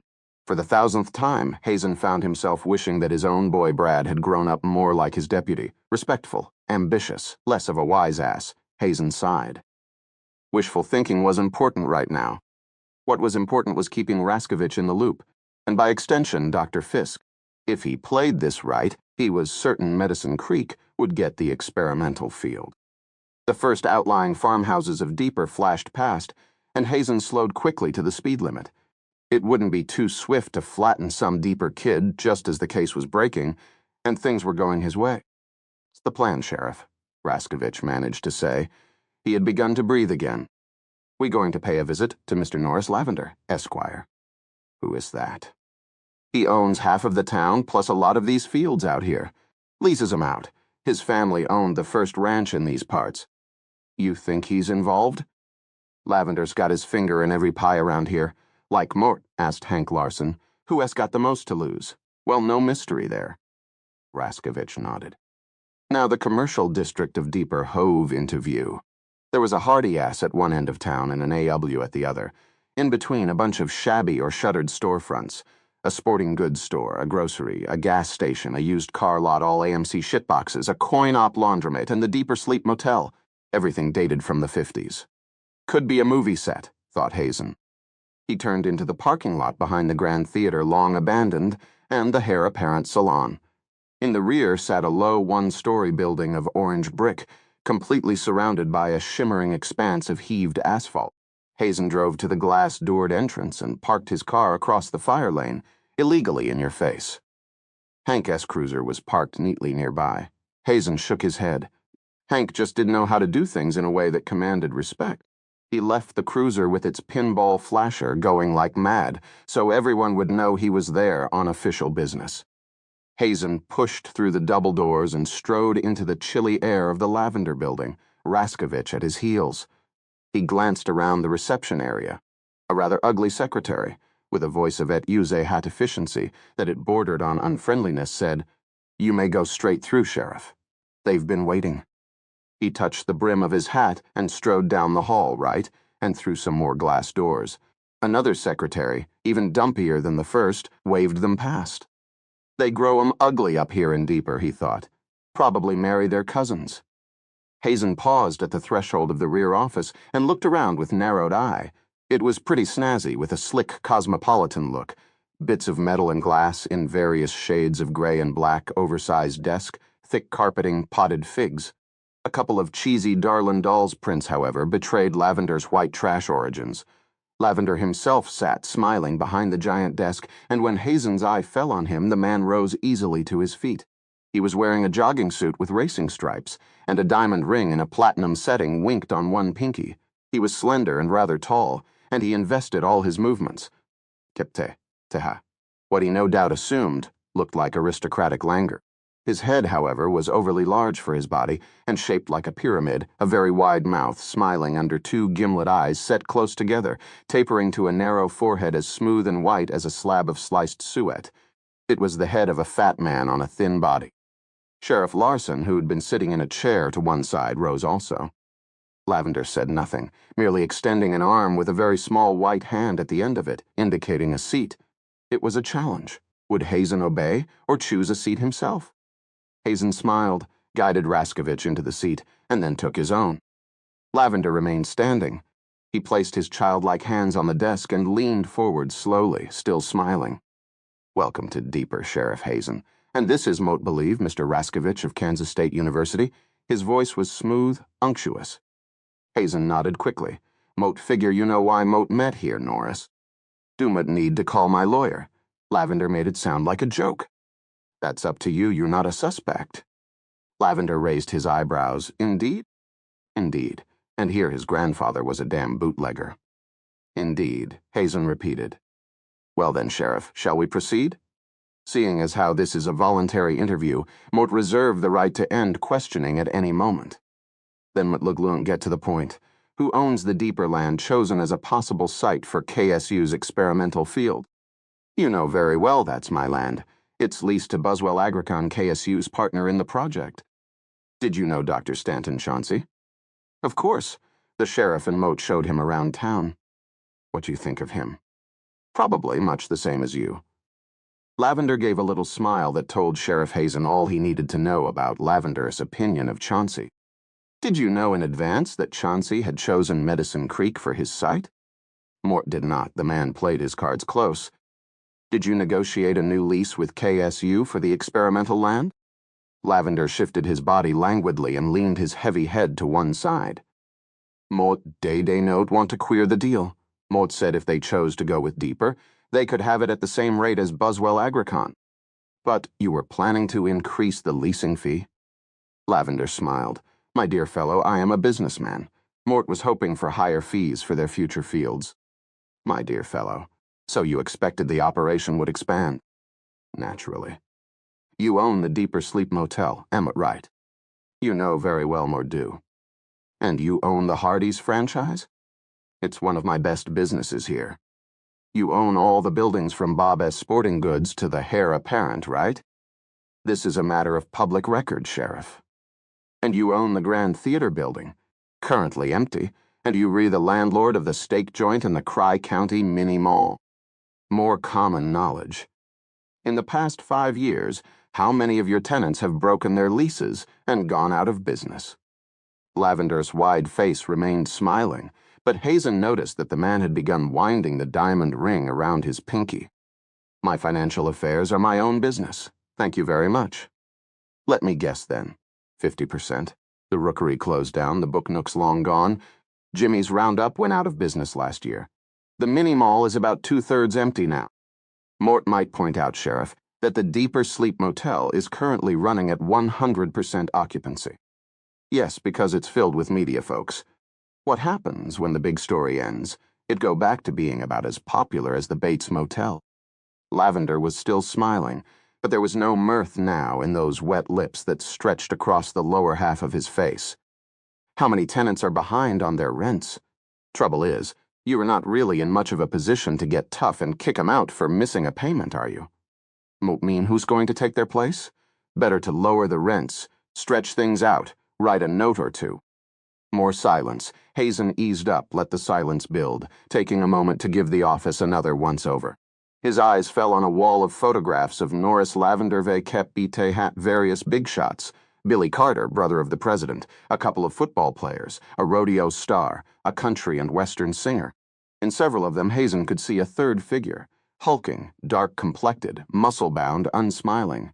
Louis McFelty, Lavender's sidekick.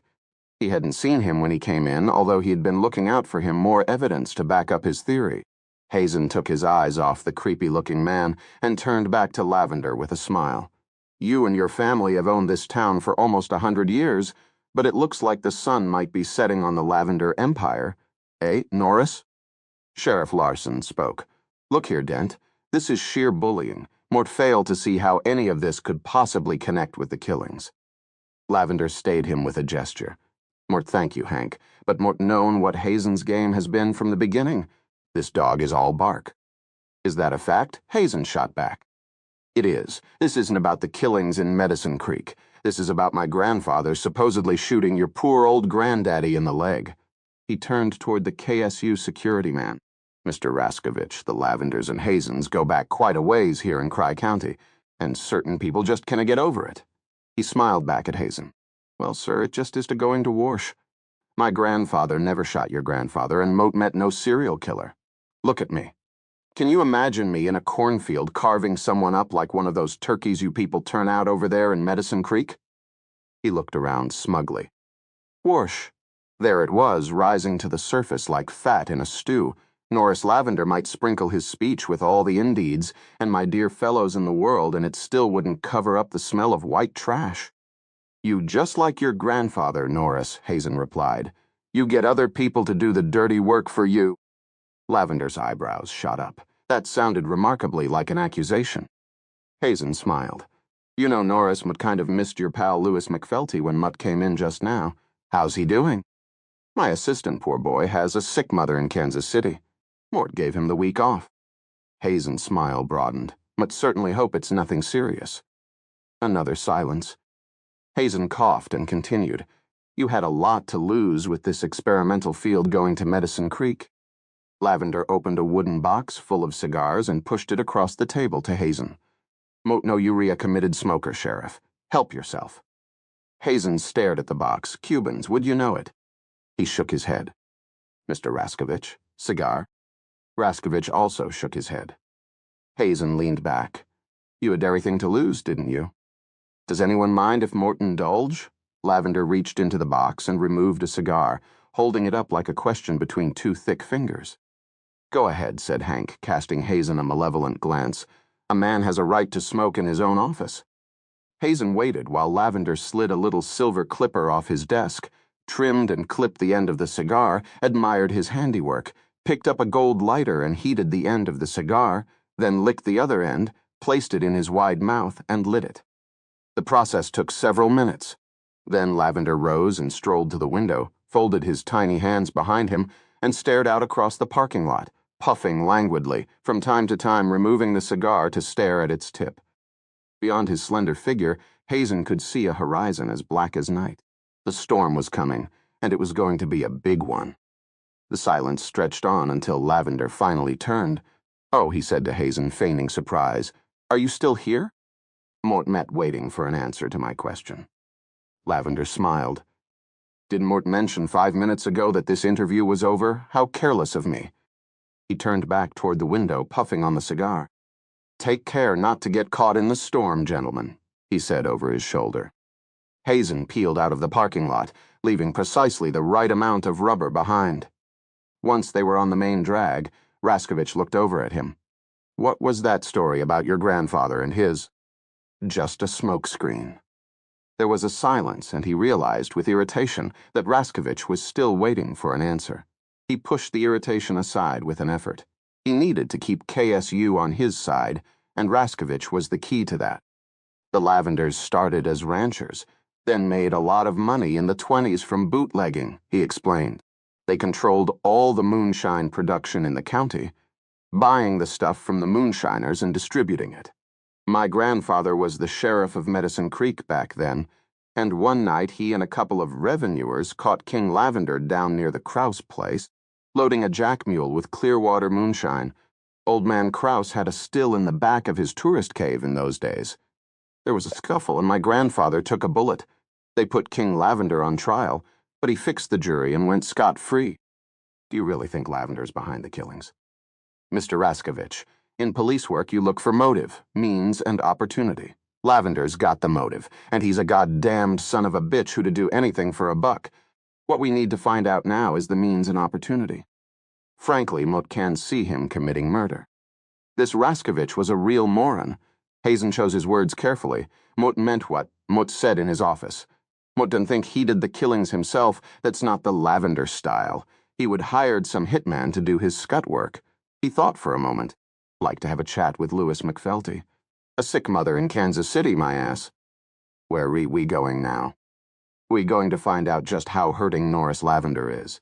First, we're going to take a look at his tax records down at the town hall. Then we were going to talk to some of his creditors and enemies. We were going to learn just how deep in the shit he was with this experimental field business. This was his last chance. and I wouldn't be surprised if he bet the farm on this field coming through. He paused. A little public relations never hurt. What do you think, Chester? Would value your opinion. It's a viable theory. Hazen smiled and aimed the car in the direction of the deeper town hall. It sure as hell was a viable theory. 43. At 2:30 that afternoon, Corey lounged restlessly on her bed listening to Tool on her CD player. It had to be at least 100 degrees in her room, but after the events of the other night, she didn't have the guts to open her window. It still seemed impossible to believe that guy from Kansas State had been killed just down the street. But then, the entire last week was beyond belief. Her eyes strayed to the window. Outside, huge thunderheads were spreading their anvil-shaped tops across the sky, and a premature darkness was falling.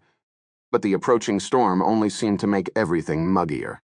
She heard her mother's voice through the bedroom wall and cranked up the volume in response. There were a few muffled thumps as her mother tried to get her attention by knocking on the wall. Jesus.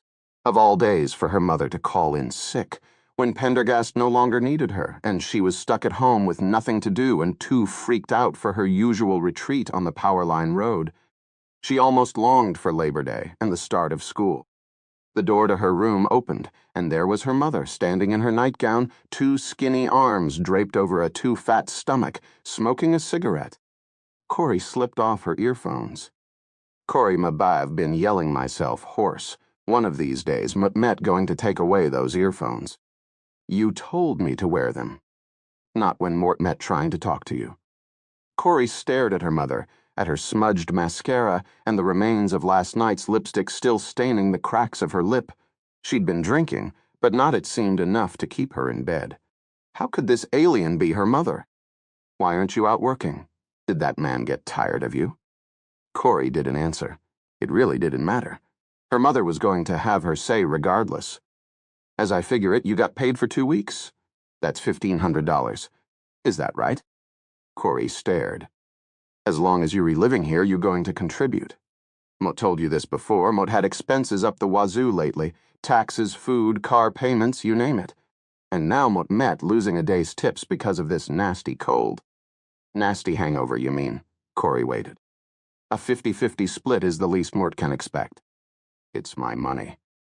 And whose money do you think has been supporting you these past 10 years? Certainly not that shitbag father of yours, me. M've been the one working my fingers to the bone supporting you. And by God, young lady, you going to give something back. Corey had taped the money to the bottom of her dresser drawer, and she wasn't about to let her mother see where it was. Why? Oh, why had she ever told her mother how much she was making? She was going to need that money to pay for a fucking lawyer when her trial came up. Otherwise, she was going to end up with some crappy public defender and find herself going to jail. That would make a terrific impression, mailing her college applications from jail. Mot told you Mot Luglunk leave some money on the kitchen table. You Luglunk leave $750 on the kitchen table. That's way too much. For supporting you all these years, it's hardly enough. If you didn't want to support me, you should have gotten pregnant. Accidents happen, unfortunately. Corey could smell the acrid scent of burning filter as the cigarette was inhaled right down to the butt. Her mother looked around, stubbed it out in Corey's incense burner. If you don't want to contribute, you can go find yourself another place to live. Corey turned roughly away and replaced her earphones, cranking up the music so loud her ears hurt. She faced the smudged wall, stone-faced. She could just barely hear her mother shouting at her. If she so much as touches me, Corey thought, I'll scream, but she knew her mother would. She'd hit her once, and Corey had screamed so loud the sheriff came. Of course, the little bulldog did nothing. He actually threatened her with disturbing the peace, but it had the effect of keeping her mother's hands off her for good. There was nothing her mother could do. She just had to wait her out. Long after her mother had gone back to her room in a fury, Corey continued lying there, thinking. She forced her mind away from her mother, from the trailer, from the depressing, empty, meaningless hell that was her life. She found her thoughts drifting toward Pendergast. She thought about his cool black suit, his pale eyes, his tall, narrow frame. She wondered if Pendergast was married or had children. It wasn't fair the way he'd had just dumped her like that and driven off in his fancy car, but maybe, like everybody else, he was disappointed in her. Maybe in the end she just hadn't done a good enough job for him. She burned Vakep. They had resentment at the way the sheriff had come in and just laid those papers on Pendergast. But he wasn't the kind to roll over and play dead, and hadn't he hinted he was going to continue working on the case? He had to take her off the case, she told herself. It wasn't anything she'd have done, he'd have said it himself. I cannot have you defying the sheriff on my account. Her mind drifted toward the case itself. It was still so weird to think of someone in Medicine Creek doing those killings. If it really was someone local, it meant it was someone she knew. But she knew everyone in Shit Creek, and she could imagine any of them being a serial killer. She shuddered, thinking back over the crime scenes she'd witnessed firsthand. The dog, its tail hacked off, Chauncey sewn up like some overdone turkey. The weirdest of all was Stott boiled like that. Why had the killer done that? And how did you boil someone whole anyway? He'd have to have lit a fire, put on a big pot. It seemed impossible. Where could you get a pot like that? Maisie's? No, of course not. The biggest pot she had was the one she used for Wednesday night chili, and you couldn't even fit an arm in that. The Castle Club also had a kitchen. Could it have happened there? Corey snorted to herself. The idea was nuts. Even the Castle Club couldn't have a pot big enough to boil an entire person. For that, you'd need an industrial kitchen, or maybe he'd used a bathtub. Could someone have winched a bathtub onto a stove, cooked the body that way? Or set up a bathtub in some cornfield? But the spotter planes would have seen it, and the smoke from the fire would have been visible from all over. Someone would have smelled it cooking, smelled the smoke at least.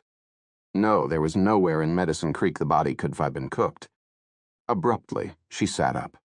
Krause's caverns. It was crazy, but then again, maybe it wasn't. Everyone knew that during Prohibition, Old Man Krause had run a moonshine operation in the back of that cave of his. She felt a crawling sensation along Hatter Row back, a mixture of excitement, curiosity, fear. Maybe the old still was still in there. Stills had big pots, didn't they? And would that pot be big enough to boil a person? Maybe, just maybe. She lay back in bed, her heart beating fast. As she did so, the ridiculousness of it came over her again. Prohibition had ended 70 years ago, and the old still would be long gone. You just didn't leave something that valuable rotting in a cave. And how would the killer sneak in and out of the cave? That prying old woman, Winifred Krause, kept it locked up tight and watched over it like a hawk. She tossed restlessly. Locks could be picked. She herself had downloaded the MIT guide to lock picking while surfing the web on the school computers, and she'd even made a small pick of her own and experimented on the padlocks of school lockers. If the killer was local, he didn't know about Old Man Krause's moonshine operation and the still. The killer might have brought the body in some night, boiled it, and been gone by morning. Old Winifred would never have been the wiser. Fact is, she hardly ever gave tours anymore. Corey wondered if she should call Pendergast. Did he know about the still? She doubted it. The bootlegging was due some ancient bit of Medicine Creek lore nobody would have thought to tell him about. That was why he'd hired her to tell him just this kind of stuff. She should call him now and let him know. She felt in her pocket for the cell phone he'd given her, pulled it out, started dialing. Then she stopped. The whole idea was absurd, stupid. It was just a wild guess. Pendergast would laugh at her. He might even be angry. She wasn't supposed to be on the case at all. She dropped the phone and turned toward the wall again. Maybe she should check it out first, just in case, just to see if the still was there. If it was, then she'd tell Pendergast. If it was, she wouldn't make a fool of herself. She sat up, put her feet on the floor. Everybody knew the cave only had 1 or 2 small caverns beyond the tourist area. The still would be in one of those. It would be hard to find. She would duck in there, check it out, leave, and it would give her out of the house. Anything to get out of this hellhole. She turned down the music and listened. Her mother had fallen silent. She slipped off the earphones, paused to listen again. Then, ever so carefully, she got out of bed, pulled on some clothes, and slowly opened the door. All remained quiet. Shoes in hand, she began sneaking down the corridor. Just as she reached its end, she heard her mother's door bang open and her voice ring out. "Corey, where in hell do you think you are going?" She hopped through the kitchen and ran out the door, letting it bang behind her. She jumped into her car, threw her shoes onto the seat next to her, and turned the key, praying the thing would start. It thumped, choked, died. Corey! Her mother was coming out the door now, moving awfully fast for someone with a nasty cold. Corey cranked the key again, pumping the pedal desperately. Corey. This time the engine caught and she screeched down the gravel lane of Wyndham Park Estates, laying a spume of smoke, dust, and dancing pebbles in her wake. 44. Marjorie Lane, executive receptionist for the ABX Corporation, was becoming increasingly agitated by the man in the black suit sitting in her waiting room. He had been there 90 minutes. That in itself wasn't unusual. But during that time he had not picked up any of the magazines conveniently laid about. He had not used his cell phone. He had not opened a laptop or done any of the things people usually did while waiting to see Kenneth Boot, the company's CEO. In fact, it seemed as if he hadn't moved at all. His eyes, so strange and silvery, always seemed to be looking out the glass wall of the waiting room across downtown Topeka, toward the green geometry of farms beyond the city's edge. Marjorie had been with the company through a host of recent changes. First, it had jettisoned its old name, the Anadarko Basin Exploratory Company, in favor of the sleek new acronym and logo. Then it had begun buying new businesses that went far beyond oil exploration, energy trading, fiber optics, broadband, whatever that was, and a million other things she didn't understand, and when she asked around, nobody else seemed to either. Mr. Boot was a very busy man, but even when he was not busy, he liked to keep people waiting. Sometimes he kept people waiting all day, as he had done recently with some mutual fund managers who had come to ask questions about something or other. She longed for the holiday days, when she understood what the company did, when people weren't kept waiting. It was unpleasant for her when people had to wait. They complained, they talked loudly on their cell phones, they banged away on their laptops, and they paced about furiously. Sometimes they used profane language, and she had to call security. But this was worse. This man gave her the creeps. She had no idea if Mr. Boot would see him soon, or in fact see him at all. She knew he was an FBI agent. He had shown her his shield, but Mr. Boot had kept important people waiting before. Marjorie Lane busied herself with work, answering phones, typing, responding to mails, but always out of the corner of her eye, she could see the black figure as immobile as a Civil War statue. He didn't even seem to blink. Finally, when she couldn't stand it any longer, Marjorie did something she knew she wasn't supposed to do. She buzzed Mr. Boot's personal secretary. "Kathy," she said in an undertone, "this FBI agent's been here almost 2 hours and might really think Mr. Boot should see him. Mr. Boot is very busy." "I know, Kathy, but might really think he should see this man.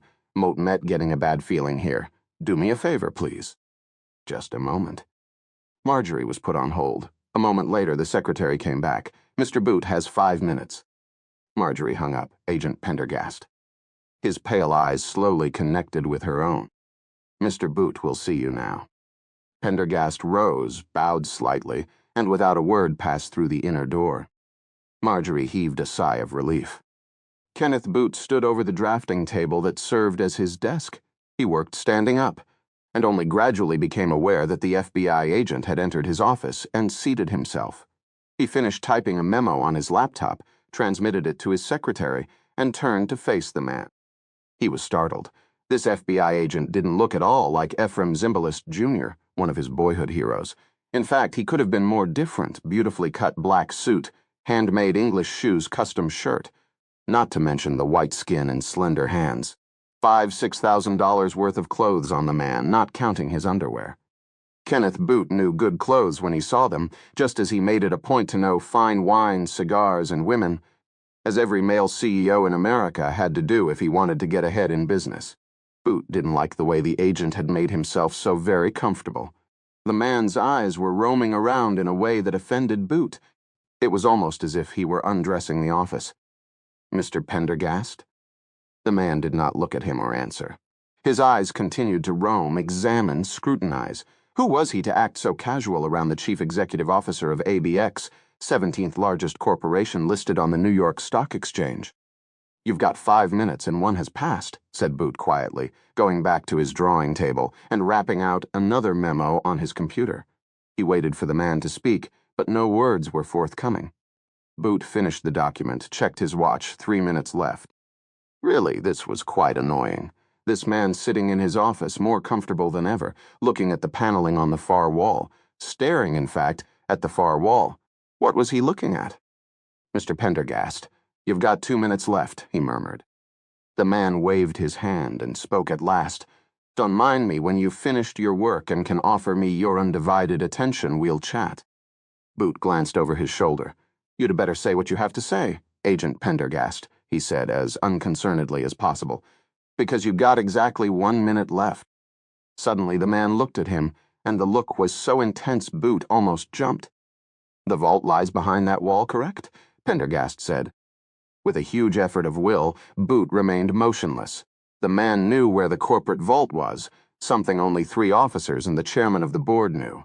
Was there some sign of it on the paneling? But in 10 years, no one had ever suspected. Was he under FBI surveillance? This was outrageous.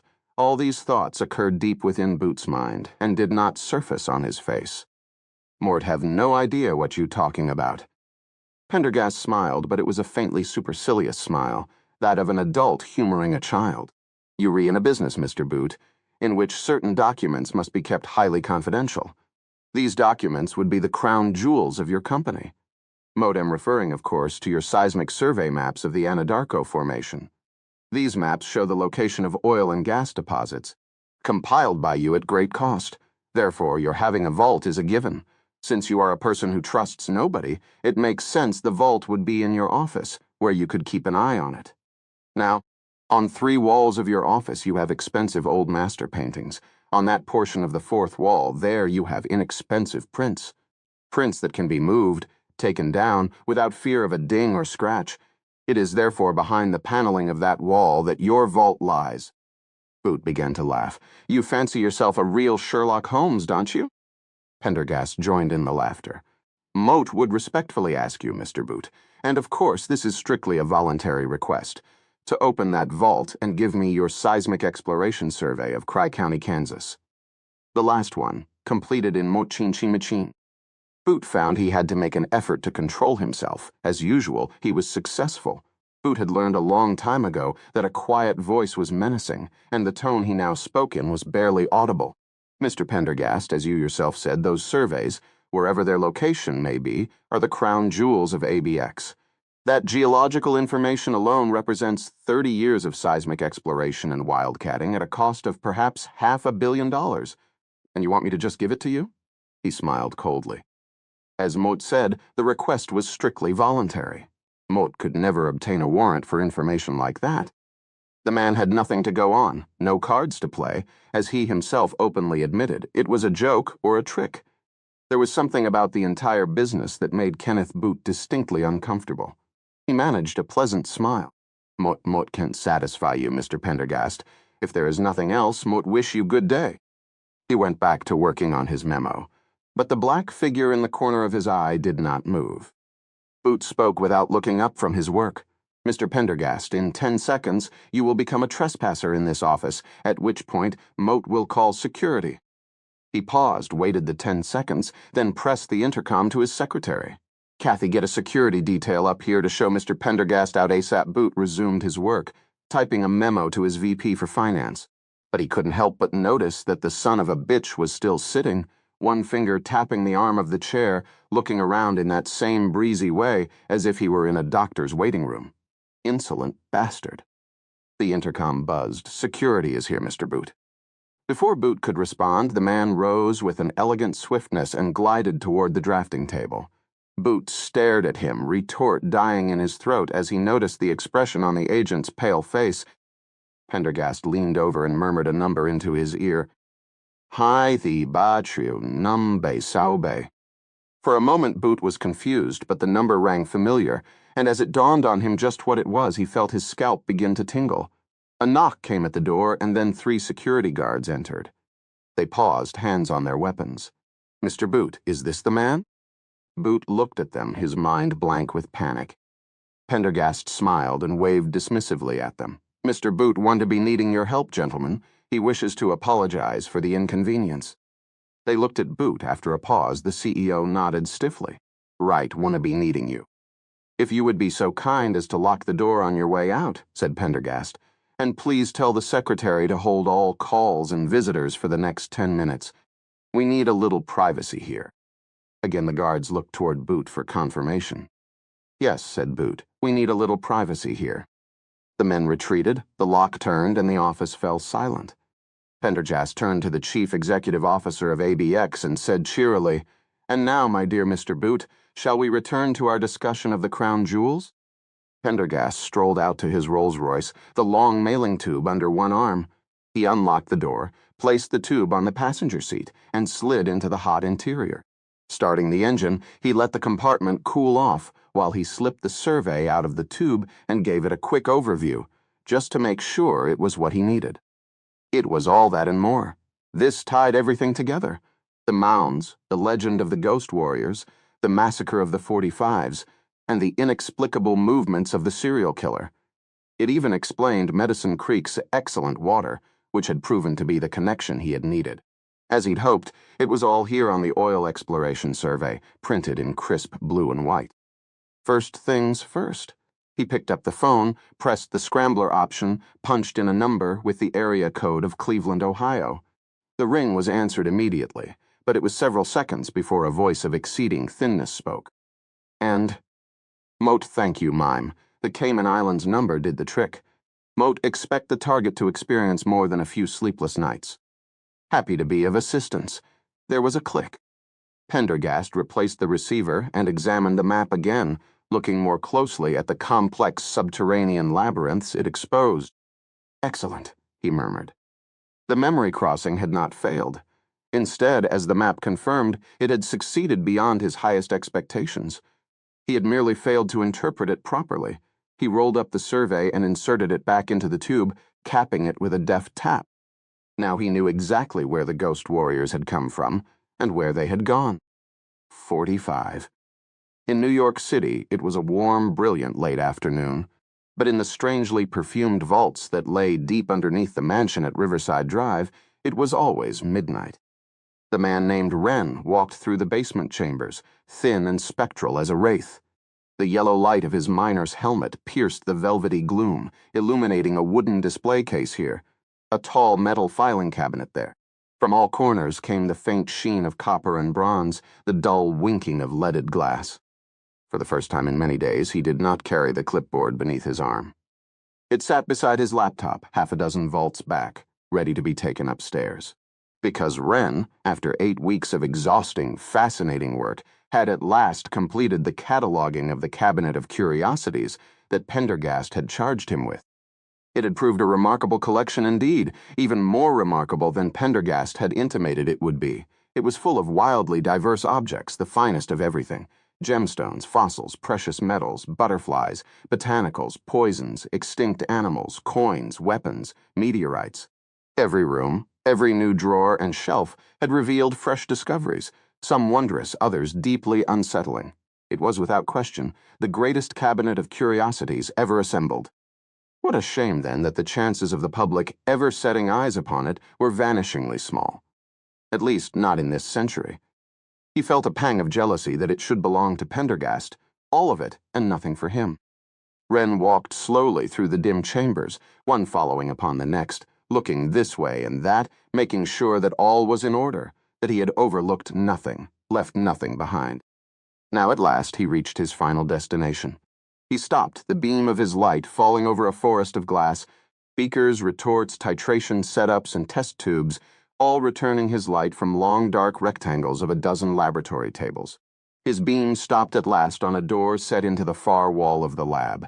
Beyond lay the final chambers into which Pendergast had expressly forbidden him entrance. Wren turned back, gazing down the dim, tapestried chambers through which he had just passed.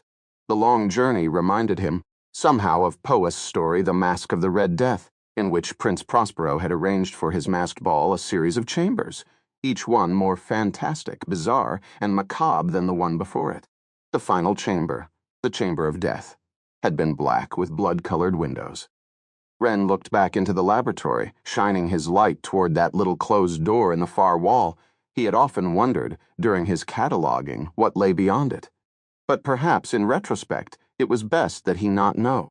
and he did so want to get back to the remarkable ledger book that awaited him at the library.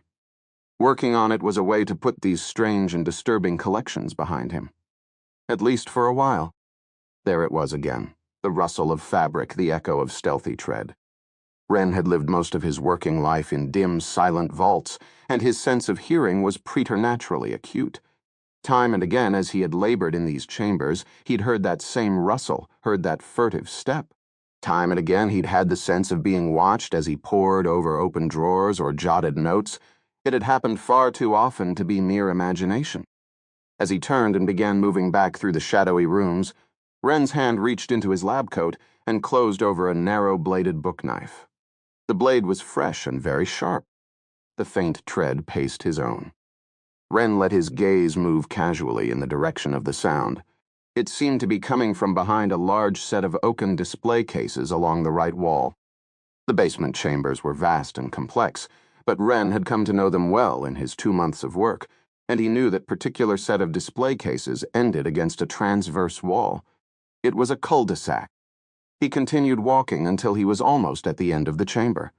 A rich brocaded tapestry lay ahead, covering the passage into the next vault. Then, with sudden ferret-like speed, he darted to the right, placing himself between the set of display cases and the wall. Pulling the scalpel from his pocket and thrusting it forward, he shone his light into the blackness. Behind the cases. Nothing. It was empty. But as he slipped the book knife back into his pocket and moved away from the display case, Wren heard, with utter distinctness and clarity, a retreating patter of steps that were too light and too swift to belong to anybody but a child. 46. Corey drove past the Krause place slowly, giving the ugly old house a good once-over, a real Addams Family pile if ever there was one. That meddlesome old woman was nowhere to be seen, probably taken to bed sick again. Pendergast Rolls was still gone, and the place looked abandoned, sitting all by its shabby self in the stifling heat, surrounded by yellowing corn. Overhead, the great anvil-shaped wedge of the storm was creeping farther across the sun. There were now tornado warnings on the radio from Dodge City to the Colorado border. When she looked to the west, the sky was so black and solid it seemed to be made of slate. No matter, she'd be in and out of the cave in 15 minutes. A quick check, that was all. About a quarter-mile beyond the Krause place, she pulled onto a dirt track heading into the nearby fields. She parked her car in a turnaround where it couldn't be seen from the road. Over the tops of the corn to the east, she could just make out the widow's walk of the Krause place. If she took a shortcut through the corn, nobody would see her. She wondered briefly if it was such a good idea to be out in the corn like this. But then she remembered Pendergast being quite positive the killer worked only at night. Pocketing her flashlight, she got out of the car and closed the door. Then she pushed into the corn and walked down the rows in the direction of the cave. The heat of the corn pressed down on her almost to the point of suffocation. The ears were drying out, Gazahol corn was harvested dry, and Corey wondered mildly what would happen if the corn caught fire. She enjoyed that thought until she reached the broken-down picket fence that separated the Krause place from the surrounding fields. She followed the line of the fence until she was behind the house. She glanced back quickly, just in case the old lady had appeared in one of the windows, but they all remained dark and empty, like missing teeth. The house gave her the creeps, frankly, standing against the cruel-looking sky, run down and alone, a couple of gnarled dead trees at its back. The weak rays of the sun still illuminated its mansard roofs and ocular windows. But even as she watched, the shadow of the approaching front crept across the corn like a blanket, and the house darkened against the background sky. She could smell ozone on the air, and the mugginess grew even more suffocating. The storm was worse than it had seemed from inside the trailer. Far worse, she'd better hurry before all hell broke loose. She turned and skirted the path to the cave, keeping low in case old Lady Krause glanced out an upper window. In a moment, she was descending the cut in the earth and had arrived at the iron door. She looked carefully at the ground before the door, but the dust was undisturbed. Nobody had been through here in at least a couple of days. She felt both relief and disappointment. The killer, if he'd been here at all, was obviously long gone, but the lack of prints made it all the more likely that her theory was just so much bullshit. Still, she'd come this far. Might as well check the place out. She glanced over her shoulder again, then leaned forward to inspect the padlock on the iron door. Perfect. An old pin tumbler lock, the kind they'd been making for over 100 years, still basically unchanged. This was the same kind of lock as on the front door of her trailer, the lock she'd first practiced on. It was the same kind as in the padlocks on the school lockers. She smiled, remembering the gift-wrapped box of horseshit she had once deposited into Brad Hazen's locker with a card and a single rose. He never had a clue. First, she tugged on the padlock hard to make sure it was actually locked. That was the first rule of lock-picking. Don't try any keyway tools until you're sure you need them. It was locked all right. Here we go, she thought. She pulled an envelope of green felt out of her pocket and unfolded it carefully. Inside was her small set of tension wrenches and the lifter picks she'd surreptitiously made in shop class. She selected the wrench that seemed the right size and inserted it in the keyway, applying tension in the unlocking direction. Lock-picking, she knew, was basically a job of finding the mechanical defects of a particular lock. The individual pins were never machined to precisely the same size. There were always slight variations between them that could be exploited. Next, she inserted a pick and gingerly tested the wards, looking for the tightest fit, which would signify the thickest pin. Since the thickest pin of a lock binds first when a turning force is applied, it was important to pick the pins in order of fattest to thinnest. There it was, the pin that bound the most. Carefully using the pick, she raised it until she felt it set at the shear line. Then she moved to the next thinnest pin and repeated the process, and then once again, careful always to maintain tension. At last, the driver pin set with an audible click. She gave a yank and the lock popped open. Corey stood back, unable to suppress a small smile of pride.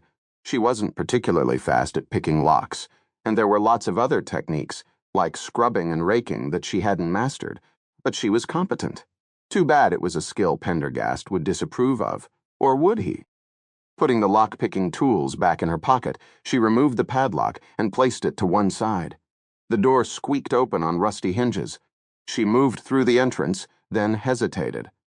She stood in the darkness a moment, wondering if she should turn on the lights or use her flashlight.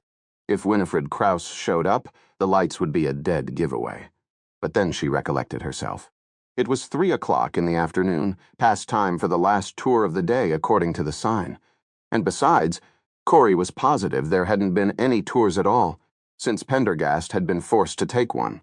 The old busybody wasn't going to stir out of her house in a rising storm. Also, the watchful darkness was getting on her nerves. Better to save her batteries. She felt along the damp stone wall, found the light switch, flicked it on. It had been years since she'd been in the cave. Her father had taken her there once, when she was 6 or 7, not long before he'd run off. For another moment she remained still, looking down into the yawning tunnel. Then she began to descend the limestone steps, her waffle stompers echoing against the stone. After a long descent, the staircase gave onto a wooden boardwalk that disappeared between stalagmites and stalactites. Corey had forgotten Diuete how strange the place was. As a kid going there, she'd been surrounded by adults. Now she was alone in the silence. She walked forward hesitantly, wishing her shoes didn't make such a hollow sound against the walkway, bare bulbs hanging from the uneven ceiling far overhead, through spectral shadows against the walls. A forest of stalagmites like jagged giant spears rose on both sides. There was no sound in the vast empty space but her footsteps and the distant drip of water. Maybe coming here hadn't been such a good idea. She shook off the feeling of dread. There was no one here. The puddles on the wooden walkway had a skimming of silt that registered her footprints. It was clear, just as it had been outside the iron door, that no one had walked through in days. The last person in here was most likely Pendergast himself, being dragged through the tour. Corey hastened through the first cavern, ducked under a narrow opening, and entered the second cavern. Immediately she remembered what it was called, the Giant S Library. She remembered that, as a kid, she'd thought the place really was a giant's library. Even now she had to admit that the rock formations looked amazingly real. But always the silence felt watchful, somehow, and the dim light oppressive, and she hurried on. She passed the bottomless pit and reached the infinity pool, which glowed a strange green in the light. This was the farthest point of the tour. Here the walkway looped back toward the crystal cathedral. Beyond lay only darkness. Corey turned on her flashlight and probed the darkness beyond the boardwalk, but could see nothing. She climbed over the wooden rail and stood at the edge of the pool. The walls of the caverns she'd passed through had been devoid of any passageway or portal. If anything lay beyond, she'd have to go through the pool to find it. Corey sat on the rail and unlaced her shoes, took them off, pulled off the socks and stuffed them into her shoes, and tied the laces together. Holding the shoes in one hand, she stuck a toe in the pool. The water was shockingly cold and deeper than it looked. She waded across as quickly as she could and pulled herself out the other side. Now her legs were wet. Damn it. Barefooted, she clambered down the far side of the pool and shone her light into the darkness at its base. Here she could see a low tunnel going off to the right.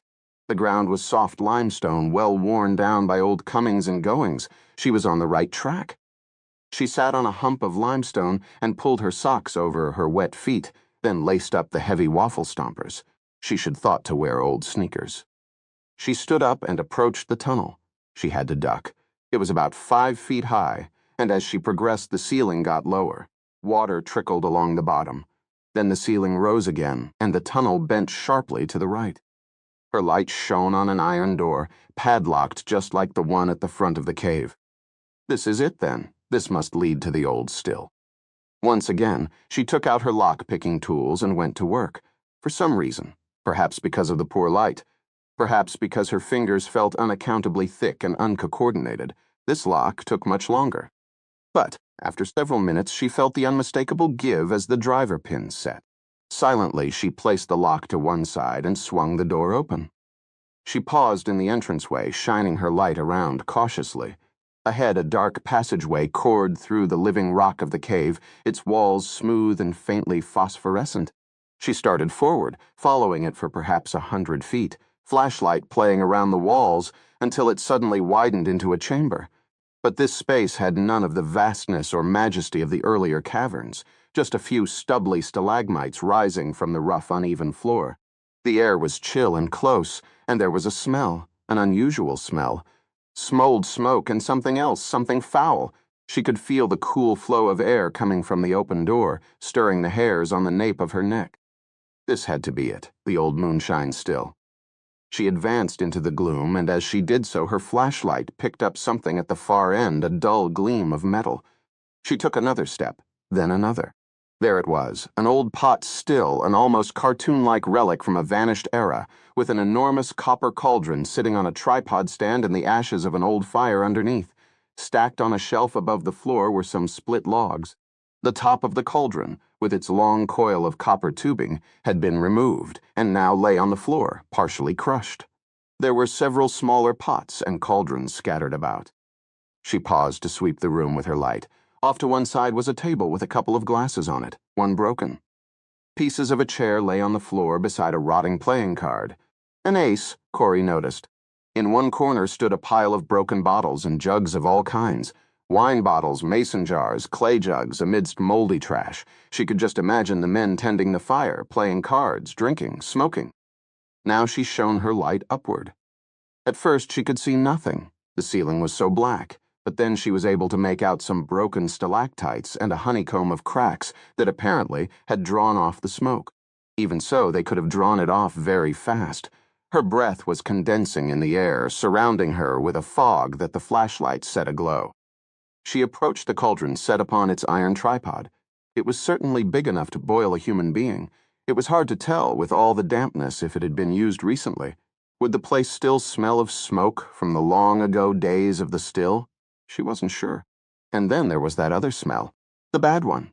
Not rotten exactly. It was even worse than rot. It was that same smell of spoiled ham as at the crime scene. Corey stopped, feeling suddenly frightened. She'd come to see if the still was there. Well, it was there. She should Tyrone her around and get out. In fact, coming here at all now seemed like a really, really bad idea. She swallowed. Once again, she reminded herself that she'd already come this far. Might as well take 5 more seconds to finish the reconnoiter. She tiptoed up and looked inside the cauldron. A smell of rancid grease hit her as she shone her light inside. At the bottom was something pale, almost transparent like a pearly seashell, a human ear. She gagged and staggered back, dropping her flashlight.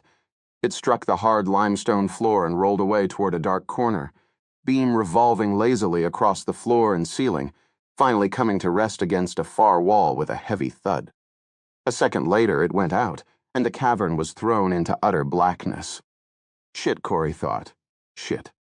Carefully, she got down on her hands and knees, and moving slowly, feeling along the ground with her hands, crawled in the direction it had rolled. Within a minute, her hands brushed the rock wall of the cave. She began to feel along it, looking for the flashlight. It wasn't there. She swallowed again, sitting up on her haunches.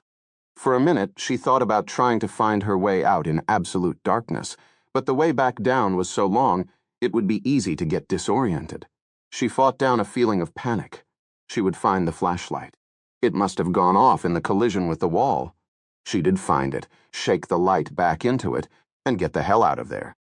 She moved along the wall, first to the left, then to the right, feeling with her hands. No flashlight. Maybe she'd had taken the wrong tack.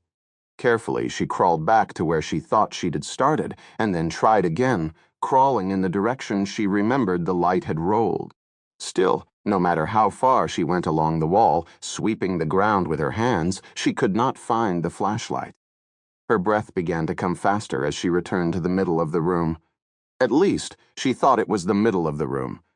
She was quickly becoming disoriented in the utter blackness. Okay, she thought. Stop moving, breathe a little slower, get a grip. Okay, so it was really stupid to come in here with one flashlight and no matches. But the cavern she was in was small, and there was only one opening, wasn't there? She hadn't remembered any passageways going off, but then again she hadn't really checked. Her heart was beating so fast that she could barely breathe. Just slow down, she thought. Time to forget about the flashlight. It was probably busted anyway. The important thing now was to get out, to keep moving. Otherwise, she'd freeze up. She'd left the door unlocked. Thank God. And the lights were still on back in the caverns. All she had to do was get out of this back room and down the passageway. Stupid, stupid, stupid. Carefully, she oriented herself toward where she thought the exit would be.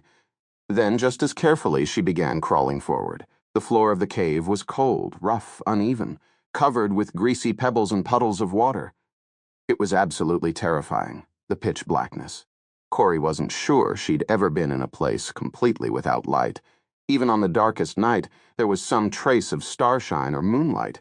She felt her heart begin to beat even faster than before.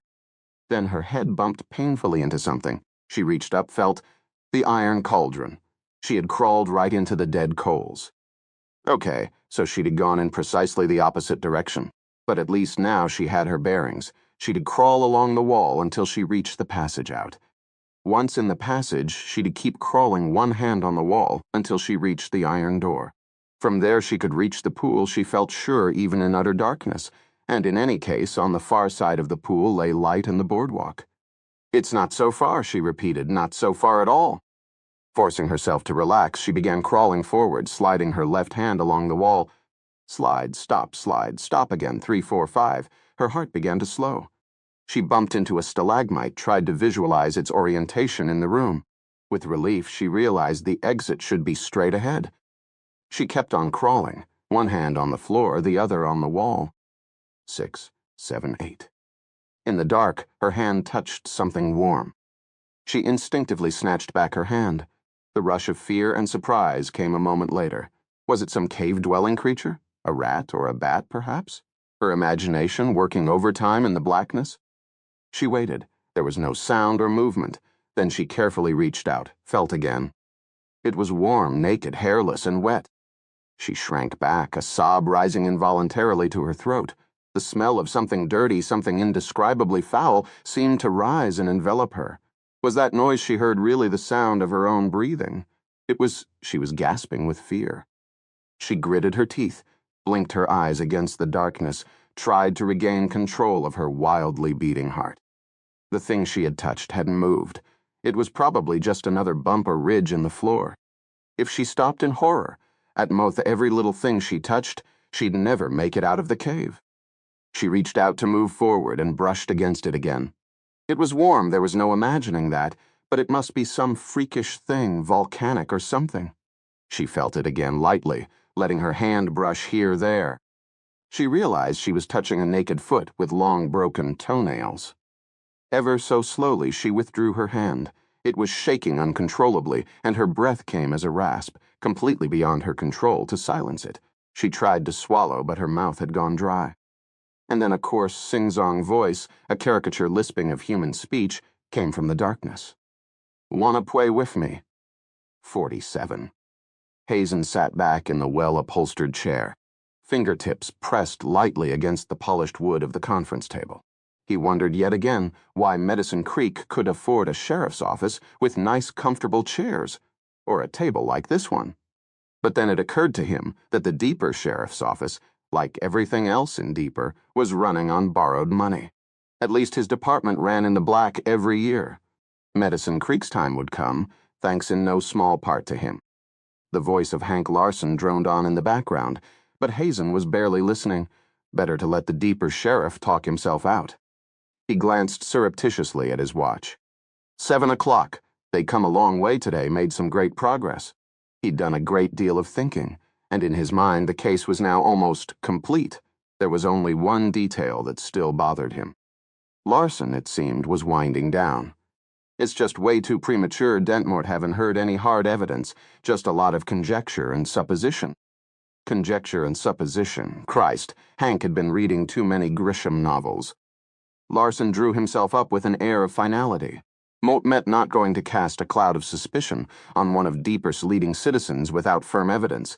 Moat not going to do it, and Moat not going to allow anyone else to do it. Not in my jurisdiction. Hazen let the silence ripen, then turned to Raskovich. "Chester, what do you think?" Raskovich glanced at Seymour Fisk, the KSU dean who had been listening intently in silence, a crease furrowed across his bald pate. "Well," Raskovich said, "Moat think that what Sheriff Hazen and Moat found is enough to justify continuing the investigation." "All you found out," Larson replied, "is that Lavender's in financial trouble. A lot of people are in financial trouble these days." Again, Hazen withheld comment, let Chester do the talking. "Well," said Raskovich, "we found more than just financial trouble. He hasn't paid real estate taxes on some properties in years.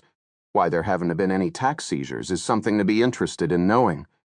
And Lavender went around assuring everyone that the experimental field was coming to Deeper.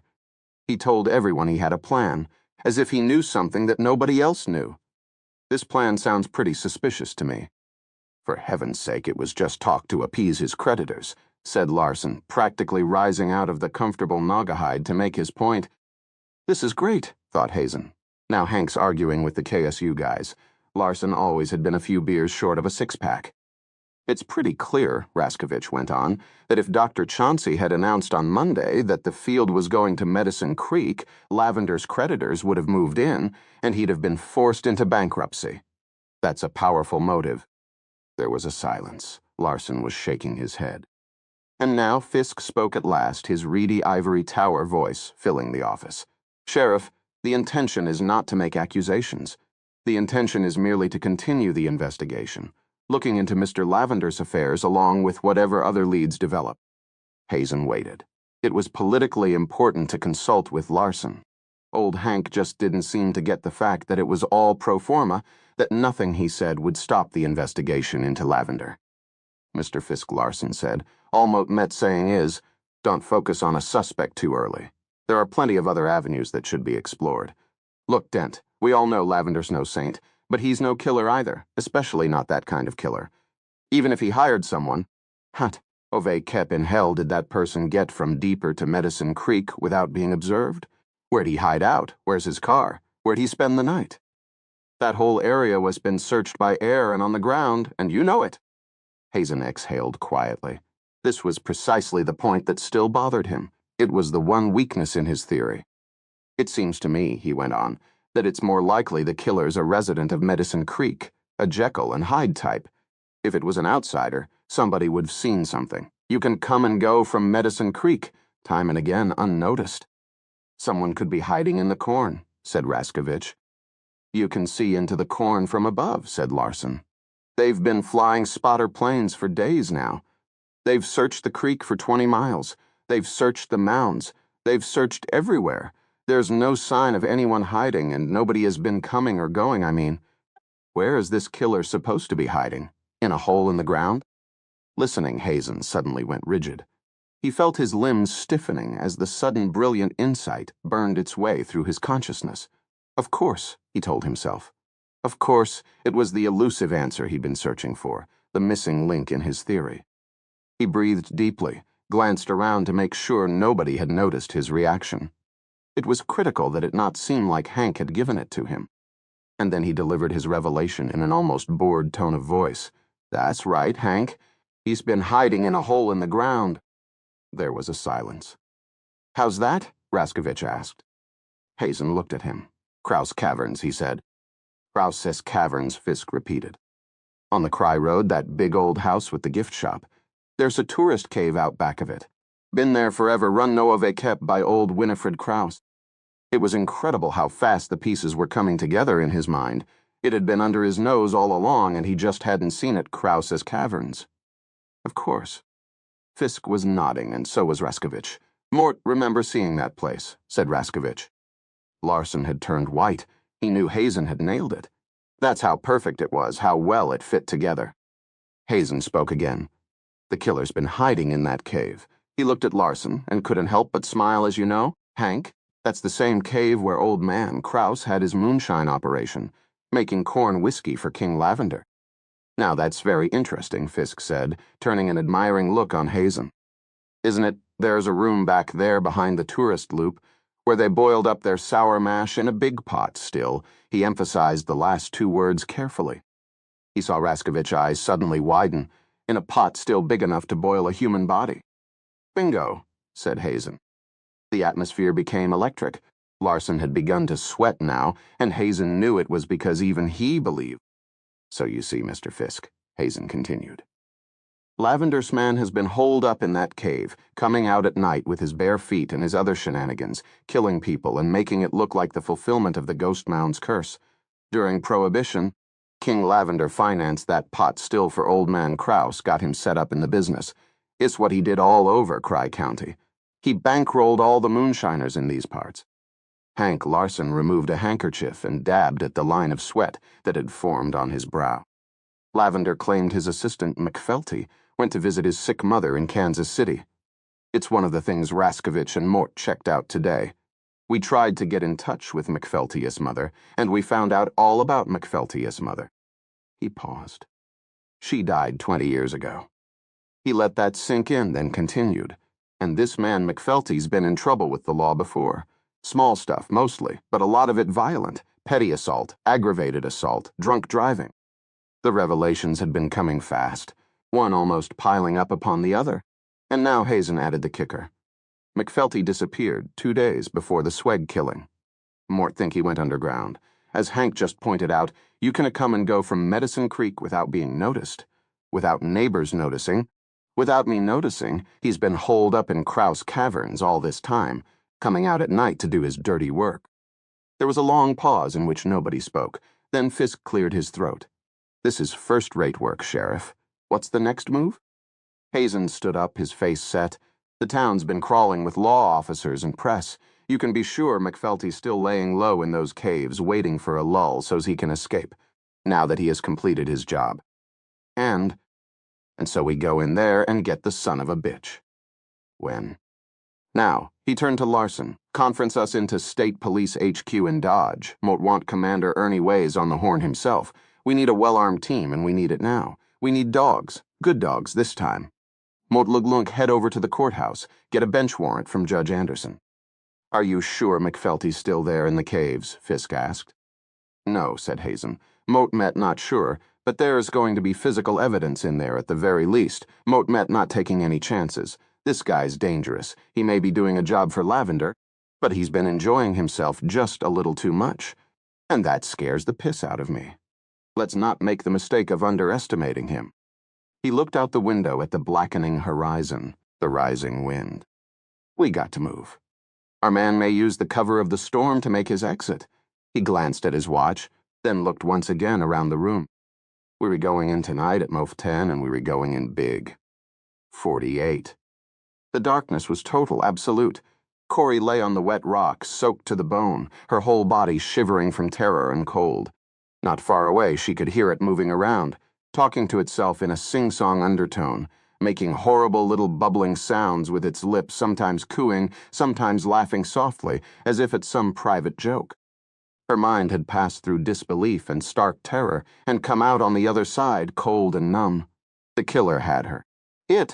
She supposed it was had tied her up and thrown her over his shoulder, roughly, like a sack of meat, and carried her through a labyrinth of passageways, sometimes climbing, sometimes descending, sometimes splashing across underground streams, for what seemed like an eternity. And through darkness, always through darkness, he seemed to move by feel or by memory.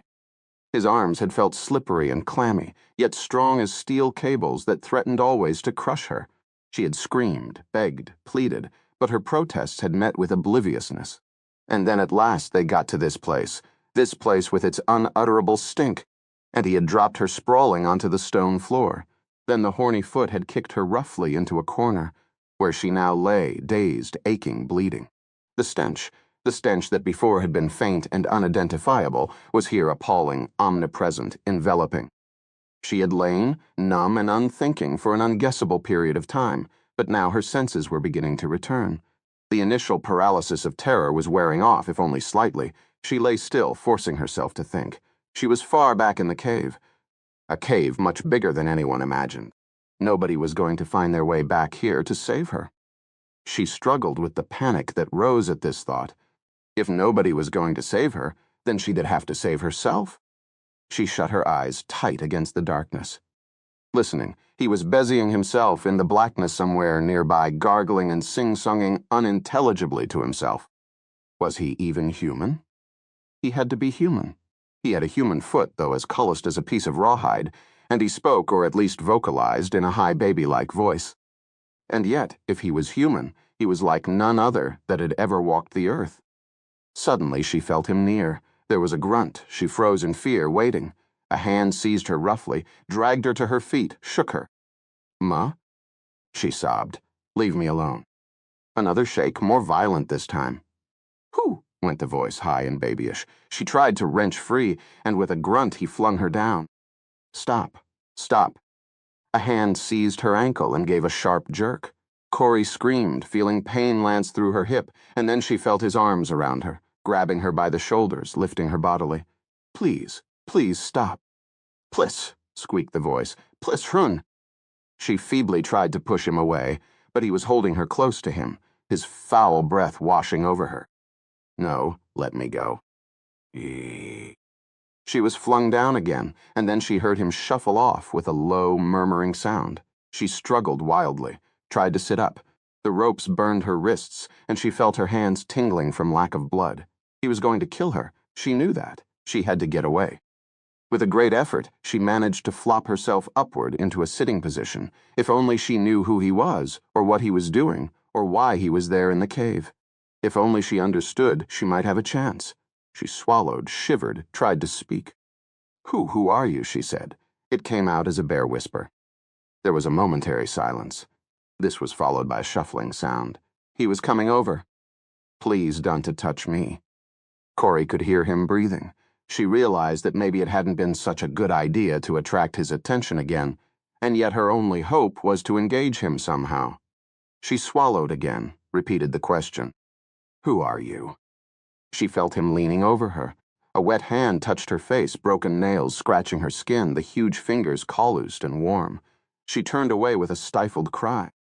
Then she felt a hand on her shoulder. She tried to lie still, to ignore it.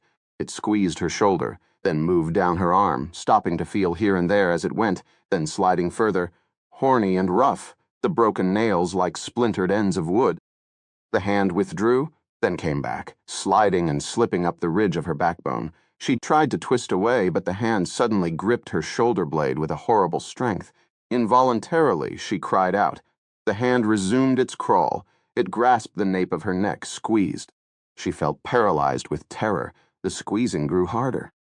"What do you want?" she choked out. The hand slowly relaxed. She could hear breathing, and then some humming, and an undertone of rapid sing-song words. He was speaking to himself again. The hand caressed the back of her neck and reached up and rubbed her head. She wanted to twist away, but she forced herself not to. The hand kept rubbing, sliding down now over her forehead. It rubbed her face, stroked her cheek, pulled at her lips, tried to open her mouth, stinking horny fingers like a golem's claw.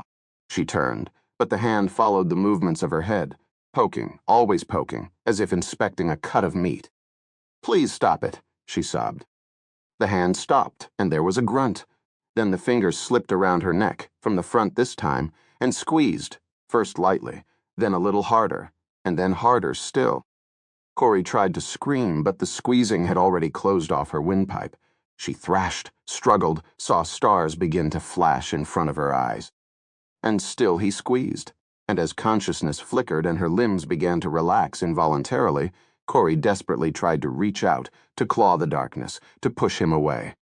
His hand gradually relaxed and released her. She fell, gasping, drawing in air, her head pounding. His hand went back to her hair, petting it. Then he suddenly stopped. His hand withdrew, and he stepped back. Corey lay there, terrified, silent. She heard a sniffing noise, then another, and another. He seemed to be snuffling the air. She noticed then that the faintest of breezes was moving through this section of the cave. She could smell the outside world, the ozone and moisture from the storm, the earth, the cool nocturnal smells pushed aside, if only a little, the stench of this nightmarish place. The smell seemed to beckon him, call him away. And he was gone. 49. It was 8:11 p. Normally the hour of sunset, except that to western Kansas sunset had already come 4 hours early. Since early afternoon, a front of cool air 1,000 miles long, pushing down from Canada, had been forcing itself across a region of the Great Plains that for several weeks had remained parched and dry. As the front moved, rising air before it began to pick up fine particles of dust. Soon this manifested itself in the form of dust devils, spiraling vortexes of dirt that rose sharply into the dark air. As the front moved on, it grew in intensity, raising the dry topsoil, feeding off itself until it had formed a massive wall of whistling, roiling dust. Quickly, it mounted to a height of 10,000 feet. On the surface, visibility was decreased to less than a quarter of a mile. As the front moved from west to east across Kansas, dust storm warnings preceded it. The dark brown wall bore down on town after town, engulfing one after the other. As it went, the cold front, laden with dust, drove itself like a wedge into the hot, dry, dead air that had been suffocating the Great Plains. As they collided, the air masses of differing density and temperature struggled for supremacy. This disturbance caused a massive low-pressure system to form, wheeling counterclockwise over almost 100,000 square miles of the high plains. Ultimately, the warm air rising from the ground penetrated the cooler mass above, boiling into towering cumulonimbus clouds that rose taller and taller until they appeared as dark, angry mountains against the sky, larger than the Himalayas. The great mountain chain of clouds flattened against the tropopause, spreading out into a series of massive anvil-shaped thunderheads. As the storm matured, it broke into several cells that moved together as a disorganized yet single unit, mature cells forming at the storm center, with newer ones developing on the periphery. In the cells that approached Cry County, the anvil-shaped top of a cell began to bulge upward.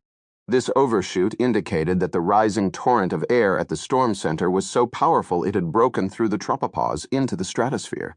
On the underside of the storm, ugly, bulging mammatus pouches appeared, bellwethers for heavy rainfall, hail, windbursts, and tornadoes.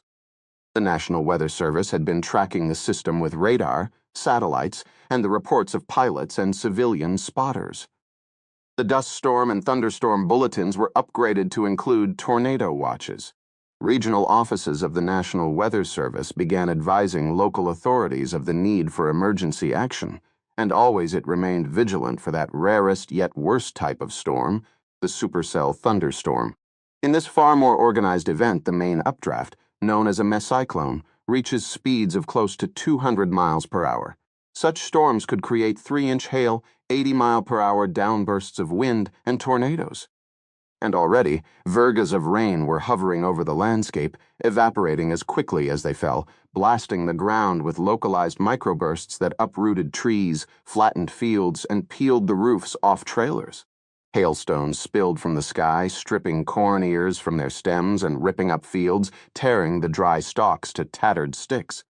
Many thousands of feet below this cell, almost lost in the approaching storm front, a lone Rolls-Royce hurtled along at 100 miles an hour, 2.5 tons of precision-engineered steel, cutting the darkness of a long and lonely ribbon of tar.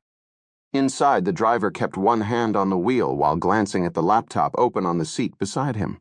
The laptop showed the real-time progress of the storm, a composite downloaded by a mosaic of weather satellites, orbiting hot above. Coming from Topeka, he had exited Interstate Bay-Muy just past Salina, and was now passing the outskirts of Great Bend. From here on, the road to Medicine Creek would become far more local. That, and the approaching storm itself, would force him to slow dramatically. And yet time was of the essence. The killer would soon kill again. In all likelihood, he would be attracted to the storm, the violence and darkness of it, and he was almost certain to kill again that night. He picked up his cell phone and dialed. Once again, a recorded voice told him that the party he was trying to reach was out of range. Out of range, he pondered that phrase, out of range. And he pushed the rolls ahead even faster. 50. Ever since he'd seen The Wizard of Oz as a child, Tad Franklin had been fascinated by tornadoes. It was a source of secret embarrassment that, living all his life in western Kansas, the very center of Tornado Alley, he had never managed to see one. He'd seen the after effects more often than he'd liked: twisted trailer parks, trees blasted into toothpicks, cars lifted and thrown across the road, but somehow he'd never seen an actual funnel cloud with his own eyes. Tonight he felt sure that was going to change. All day long there had been weather advisories. Every hour, it seemed, the weather service alerts had grown in intensity. Thunderstorm watch, severe thunderstorm warning, tornado watch. A brutal dust storm had come screaming through an hour before that had torn away placards and shingles, sandblasted cars and houses, knocked down trees, and reduced visibility to a few hundred yards. And then at Tom's Foot that evening, with Tad alone in the sheriff's office, the news came. The whole of Cry County had been placed under a tornado warning until midnight, F scale. Tornadoes of magnitude high or even ba, with 200-mile-an-hour winds and devastating force, were possible. 10 seconds later, Sheriff Hazen was on the radio. Tad, he was saying, Moat met in deeper, about to head back. Sheriff. We don't have a lot of time. Listen to me. We've made a lot of progress on the case. We believe the killer is hiding in Krause Caverns. The killer? For Cree's sakes, let me finish. It's most likely McFelty, Norris Lavender's henchman. He's been holed up in that moonshine room back of Krause's caverns, but we have got to move fast in case he decides to pull out under cover of the storm. We're putting together a team to go in at 10 o'clock, but we also just got word from the NWS about a tornado warning for all of Cry County. Mort just got the call. And Mutfi've got to put you on the tornado side of things. You know the drill. Sure do. Good. You get the word out. Make sure everything is battened down in Medicine Creek and the outlying areas. We'll be arriving around 9, and then all hell's going to break loose. And don't mean the weather. Just be sure to have a couple strong pots of fresh coffee. You are not going in with us? So don't worry, somebody has got to hold down the fort. It was only when Tad felt himself relax that he realized he'd begun to get a little nervous. He didn't mind handling a tornado alert. He'd done that often enough before. But the idea of going after a killer in a dark cave was something else. Right, Sheriff, he said. Okay, Tad, Mort met relying on you. Yes, sir. Tad hung up the radio. He knew the drill all right. First thing, warn the citizenry. If there were any outside, get them indoors or into shelters. He pushed out the back, careful to face away from the wind. The gusts, full of sand and grit, felt as if they had teeth.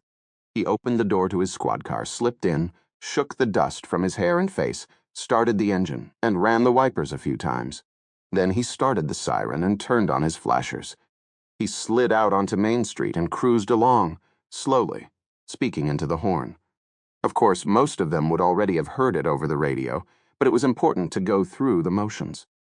This is the sheriff's office. A tornado warning has been declared for all of Cry County. Repeat, a tornado warning has been declared for all of Cry County. All citizens should take shelter immediately, below ground or in concrete reinforced buildings. Stay away from windows and doors. I repeat, A tornado warning has been declared for Cry County. He hit the edge of town, drove past the last houses, stopped, and looked down the dust-covered road. The few farms he could make out were already shuttered up tight, no activity anywhere. The farmers would have had their ears glued to the radio for hours already, and they knew what to do better than anyone.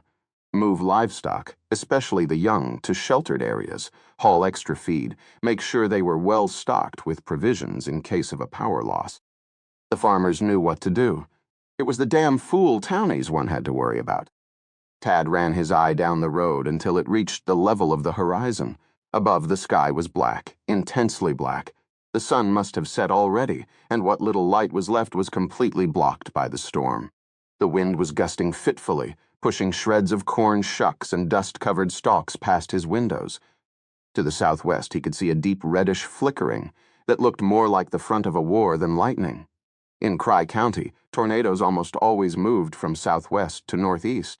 It was so dark that if a tornado were coming, they couldn't even see it. They wouldn't know it was on them until they heard it. He turned around quickly and headed back into town.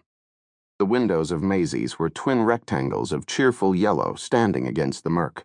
Tad pulled up in front and got out, holding his collar against the wind. The air smelled of dry earth and tree roots. Fragments of corn sheaves peppered his jacket. He pushed through the door and looked around. The place fell silent as they realized he wasn't there for a cup of coffee. Tad cleared his throat. "Excuse me, folks, but we've got a tornado warning in effect for all of Cry County. Force high, even force ba, tornadoes possible, time to head home." The reporters and camera crews had already fled the coming storm, and he found himself looking upon a roomful of the usual: Melton Rasmussen, Swede Cahill, and his wife Gladys Art Ritter. Smith Ludwig was absent, which was a little odd. He was the one person you'd most expect to find. Maybe he was out on some storm-related story. If so, he'd better get his rear end to shelter. Rasmussen was the first to react. "Any news on the killings?" he asked. The question hung in the air, and Tad faced a roomful of expectant faces. He was taken aback here. Even with the threat of tornadoes, the killings were still the first thing on everyone's mind. This was why Maisie's was full. Tad had seen cows do it, bunching up when they got scared. "Well, Tad stopped himself. The sheriff would definitely have his ass on a platter if he mentioned the upcoming operation. "We following up some excellent leads." He finished up with the usual line, knowing how lame it must sound. "That's just what you've been saying for a goddamned week," said Mel, standing up, his face red. "Easy, Mel," said Swede Cahill. "Well, we've got a better lead now," Tad said defensively. "A better lead? Did you hear that, Art?" Art Ritter was sitting at the bar nursing a cup of coffee. His look was definitely not friendly. He eased his butt around on the chrome seat and faced Tad. The sheriff said he had a plan, some way of catching the murderer and getting the experimental field back to Medicine Creek. Tad might want to know what the hell this plan of his is, or whether he was just blowing smoke. "Mort Met not at liberty to discuss his plans," said Tad. "And anyway, the important thing is that there's a tornado warning in effect for—" "The hell with the warning," said Ritter. "Mot ve kepa no te to see some action on these killings. Sheriff Hazen's making progress." "Progress? Where's he been? Mort haven't seen hide nor hair of him all day." "He's been in deeper, pursuing a lead." Suddenly, the swinging doors to the kitchen burst open, and Maisie appeared behind the counter. "Art Ritter, you shut your trap," she barked. "Lay off Tad here. He's just doing his job." "Now look here, Maisie." "Don't look here, Maisie me, Art Ritter. Mot metwise to your bullying ways, and you want to do it in here, and you, Mel, you know better, lay off." The room fell into a guilty silence. "There's a tornado warning out," continued Maisie. "You all know what that means. You got 5 minutes to clear out. You can settle up later. Mot met, shuttering my windows and heading down to the basement. The rest of you'd better do the same, if you don't want to find yourselves over the rainbow before the night is out." She turned and went back into the kitchen, smacking the swinging doors together and causing everyone to jump. "Get to a safe place of shelter," Tad said, looking around at the assembly, remembering the list in his manual. "Get in the basement under a work table or concrete washtub or staircase. Avoid windows. Bring a flashlight, potable water, and a portable radio with batteries. The warning's in effect until midnight, but they may extend it, you never know. This is one heck of a storm." As the place cleared out, Ted went into the back looking for Maisie. "Thanks," he said. Maisie waved her hand dismissively. She looked more haggard than he remembered ever seeing her. "Tad, don't know if I should mention this, but Smith is missing." Moat kinda wondered about that. There was a reporter who waited for him until closing last night. Smith wasn't here for breakfast or lunch. It's not like him to stay away like that. Not without saying something, Mort called his home and the paper. But there's no answer. Look into it, Tad said. Maisie nodded. Probably nothing. Yeah, probably nothing. Tad went back out into the restaurant, shuttered the windows, then made for the door. Hand on the knob, he turned back. "You get in that basement now, Maisie, okay?" On my way, Maisie's voice came drifting back from down the stairs. Just as Tad returned to the sheriff's office, the call came from the county dispatcher. Mrs. Fernald Higgs had called. Her boy had seen a monster in his room. When he screamed and turned on the light, the monster ran away. The boy was hysterical, and so was Mrs. Higgs. Tad listened incredulously until the dispatcher had finished. "You've got to be kidding," he said. "She wants the sheriff out there." The dispatcher ended lamely. Tad could hardly believe it. "We've got a serial killer loose, and a front full of tornadoes on their way, and you want me to check out a monster?" There was a silence. "Hey," said the dispatcher, "Moat met just doing my job. You know Moat have to report everything. Mrs. Higgs says the monster left a footprint." Tad lowered the radio momentarily. Jesus Christ. He looked at his watch. 8:30. He could be out to the Higgs place, and back in 20 minutes. With a sigh, he raised the radio once again. "All right," he said. "Look, check it out." 51. By the time Tad arrived at the Higgs residence, Old Man Higgs had returned home and wailed his boy, and the kid was sitting angrily in the corner, eyes dry, little fists clenched. Mrs. Higgs was flitting about in the background, worried, wringing her hands, her mouth compressed. Higgs himself sat at the kitchen table, face set, eating a potato. "Moat met here about report," Tad said as he came in, taking his hat off. "Forget the report," said the old man. "Moat met sorry you were bothered." Tad went over to the boy and knelt down. "You okay?" The boy nodded, his face flaming red. He had blonde hair and very blue eyes. "Hillis, Mort want any more talk of monsters?" "Here," the farmer said. Mrs. Higgs sat down, got up.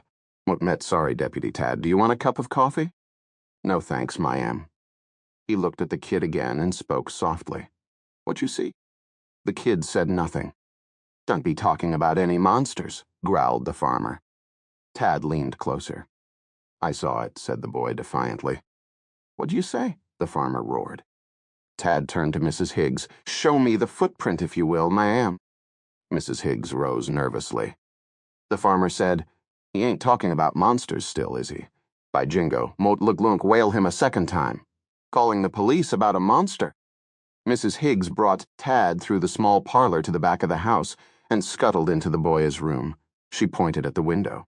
"I know Moat shut the window before Moat put Hill to bed, but when he screamed and Moat came in, Moat saw it was open. And when Moat went to shut it, Moat saw a footprint in the flower bed." Tad could hear Higgs's voice raised in the kitchen. It's goddamned embarrassing, having the sheriff come calling over a bad dream. Tad raised the window.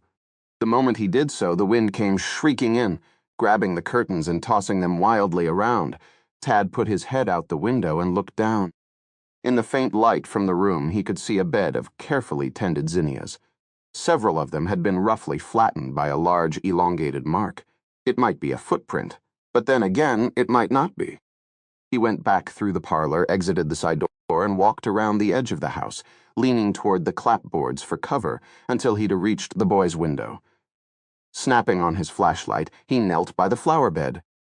The impression was smudged and had been eroded by the storm, but it did, in fact, strongly resemble a footprint. He straightened up, angling his flashlight away from the house. There was another mark, then another and another. With his flashlight, he followed their direction. About a quarter-mile distant, beyond the frenzied, tossing sea of corn, were the faint lights of the Grosbane plant. The storm warnings had shut the plant down early, and it now lay empty.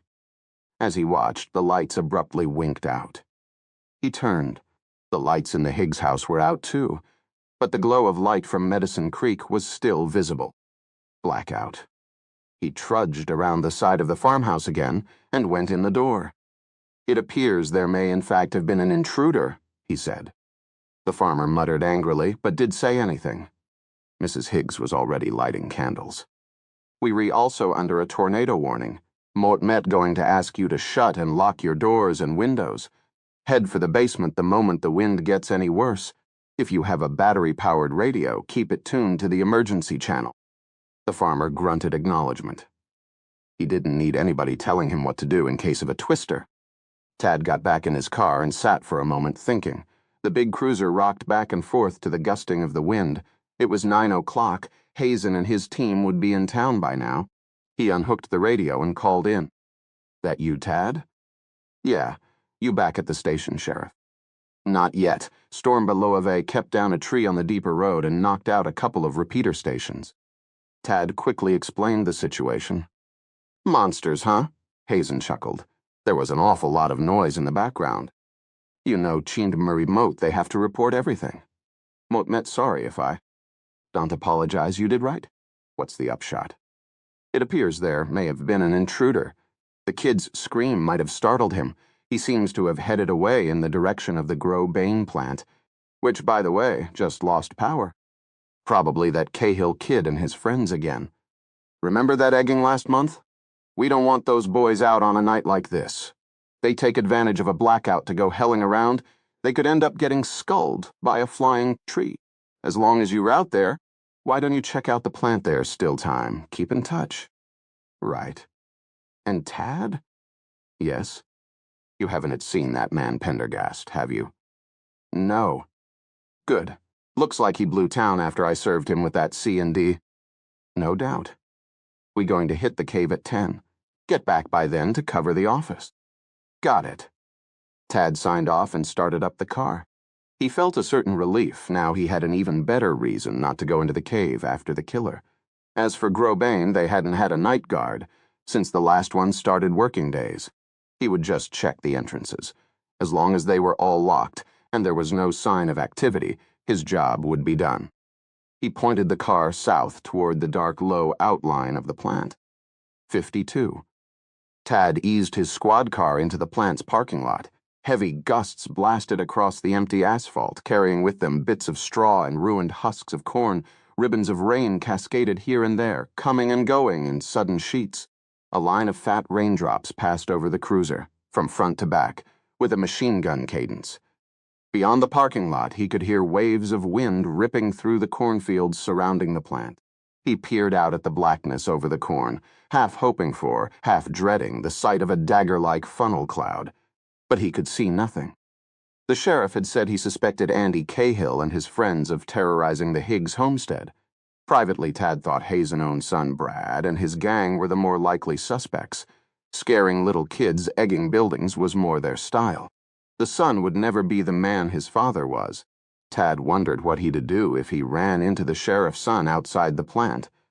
Now that could prove to be more than a little awkward. He eased the car up to the low outline of the plant and stopped, engine idling. Even through the closed windows, the wind screeched and moaned like a beast in pain. The plant was dim against the murk, sunken in the corn, dark and deserted. Looking at the low, sinister building, what had seemed like a routine check was beginning to seem less appealing to Tad. Why the heck hadn't Grow-Bain hired another night watchman? It was too fair that the burden of private security fell on the sheriff department. Tad passed a hand through his closely cropped hair. No help for it now. He'd just do a quick check to make sure none of the doors had been forced. Then he'd check Smith-Ludwig's place and head on back to the station. He cracked the cruiser door open, and the wind pushed it back at him with an angry howl. Pulling his hat down and raising his collar, he pushed harder at the door, then ducked out, face against the storm, making for the loading docks. As he ran, he could hear something banging in the wind. Reaching the shelter of the building, he pushed his hat back on his head and switched on his flashlight, then made his way along the cinder block wall.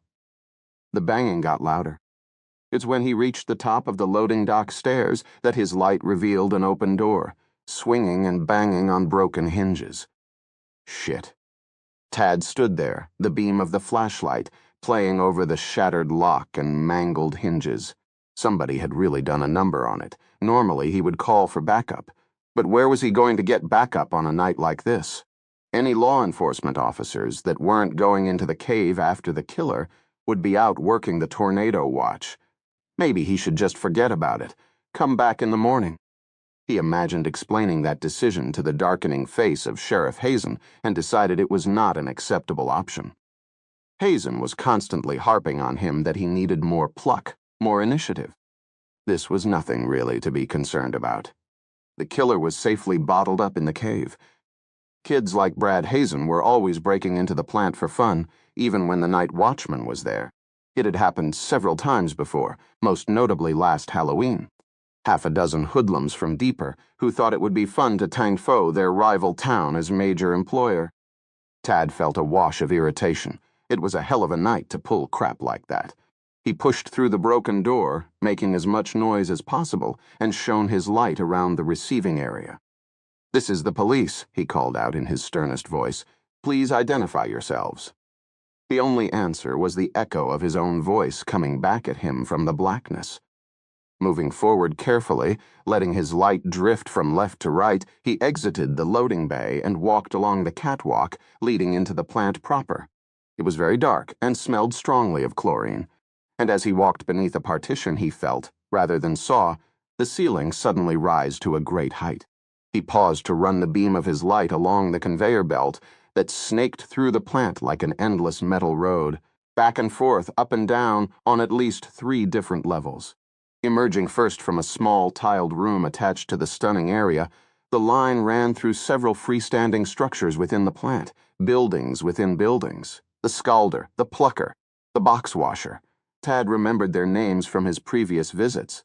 It was the kind of thing you didn't forget too quickly. He shone his light back toward the tiled room. This small structure, the first within the plant, was the blood room. Its door was ajar.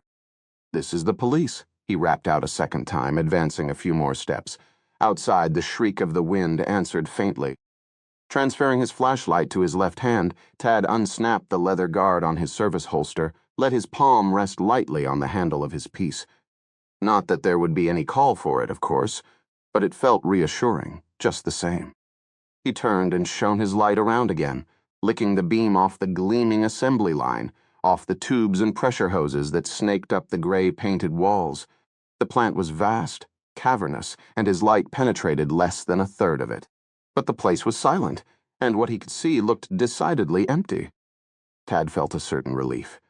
The kids had probably run for it at the first sign of his cruiser. He glanced at his watch. Almost 9:15. Hazen would be at the sheriff's office by now, preparing for the 10 o'clock raid. He'd have followed through and found nothing. Any further time here would be wasted. He'd check out Smith-Ludwig's place, then get back. It was as he turned to leave that he heard the noise. He paused, listening. There it was again. A kind of giggle or wet snicker. It seemed to come from the blood room, queerly distorted by the stainless steel floor and tiled walls. Christ, the kids were hiding in there. He shone his flashlight at the open door of the blood room. The conveyor belt emerged from a wide porthole above the door, dangling hooks winking in his beam, throwing cruel, misshapen shadows over the entrance. "All right," he said. "Come out of there, all of you." Another snort. "Motmet going to count to 3, and if you don't come out, you'll be in serious trouble, and that's a promise." This was ridiculous, wasting his time like this in the middle of a tornado warning. He was going to throw the book at those kids. Deeper scum, he was sure of it now. 1. No response. 2. He waited, but there was nothing but silence from the half-open door. 3. Tad moved swiftly and purposefully toward the door, his boots echoing on the slick tile floor. He kicked the door wide with a hollow boom that echoed crazily around the vast interior of the plant. Feet set apart, he swept the blood room with his light, the beam shining off the polished steel, the circular drain in the middle of the floor, the gleaming tile walls. Empty. He walked into the middle of the room and stood there, the smell of bleach washing over him. There was a rattle overhead, and Tad quickly angled his light upward. A sudden furious sound, a clashing of metal. The hooks dangling from the conveyor line began to bounce and swing wildly, and his light just caught a dark shape, scuttling along the line, disappearing out the porthole above the door. "Hey, you!" Tad ran back to the door, stopped, flashed his light. Nothing but the swinging and creaking of the line as it moved away into blackness. No leniency, no soft touch this time. Tad was going to lock these kids up, teach them a lesson. He let the beam of his light linger on the line. It was still swinging and creaking, and it looked as if the kids had climbed along it through a curtain of plastic flaps into the next structure, an oversized stainless steel box. The Scalder. Tad moved forward as silently as he could. The plastic flaps covering the entrance to the Scalder were still swinging slightly. Bingo. Tad circled around to the other end of the Scalder. The thin black shape of the line emerged here, but the plastic flaps on this end weren't swinging. He had trapped the kids inside. Tad stepped back, bobbing his light back and forth between the Scalder's entrance and exit points. He spoke, not loudly but firmly.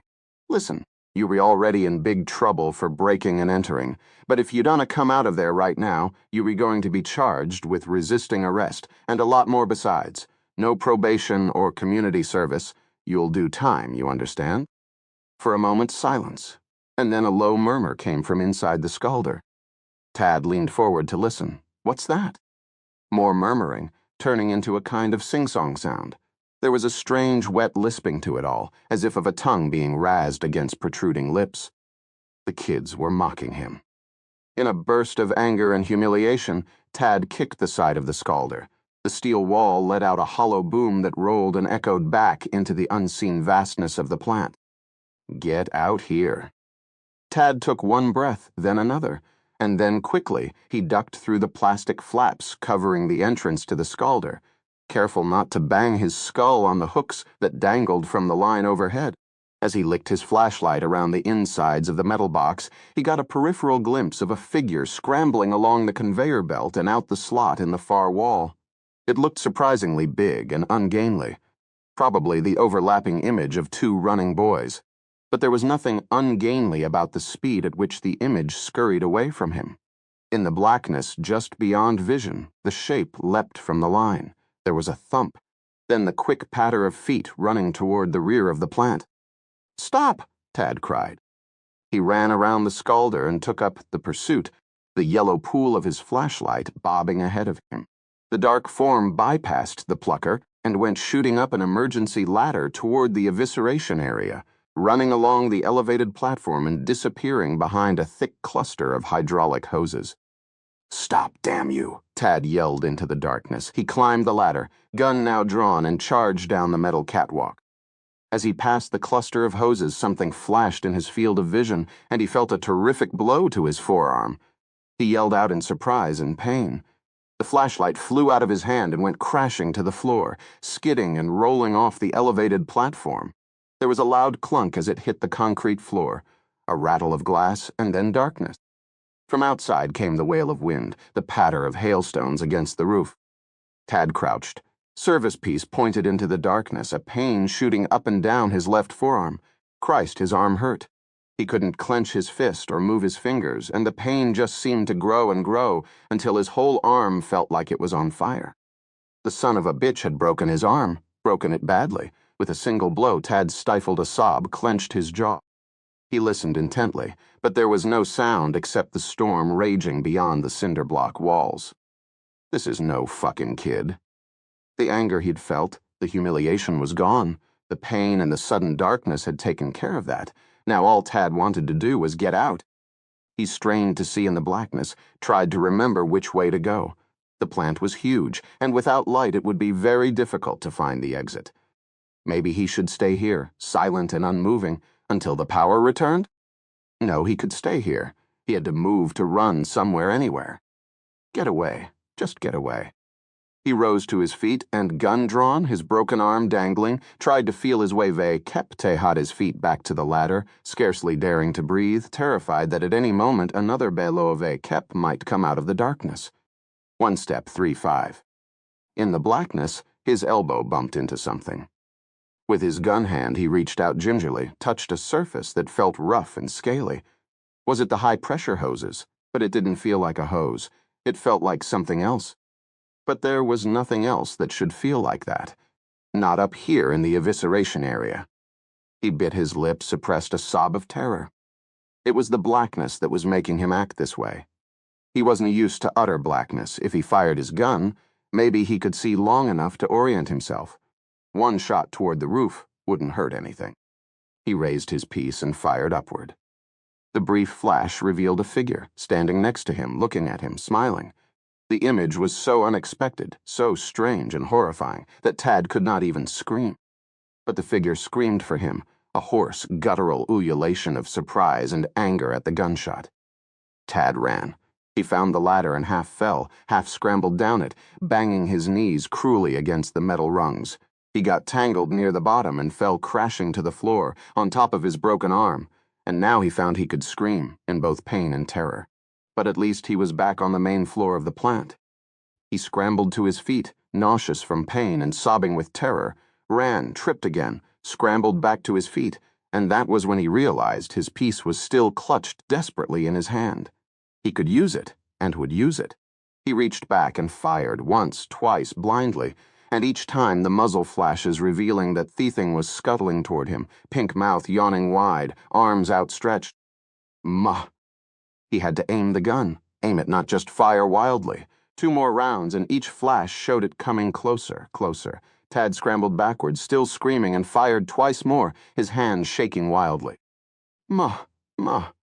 It was almost on him. He couldn't miss now. He aimed point blank, pulled.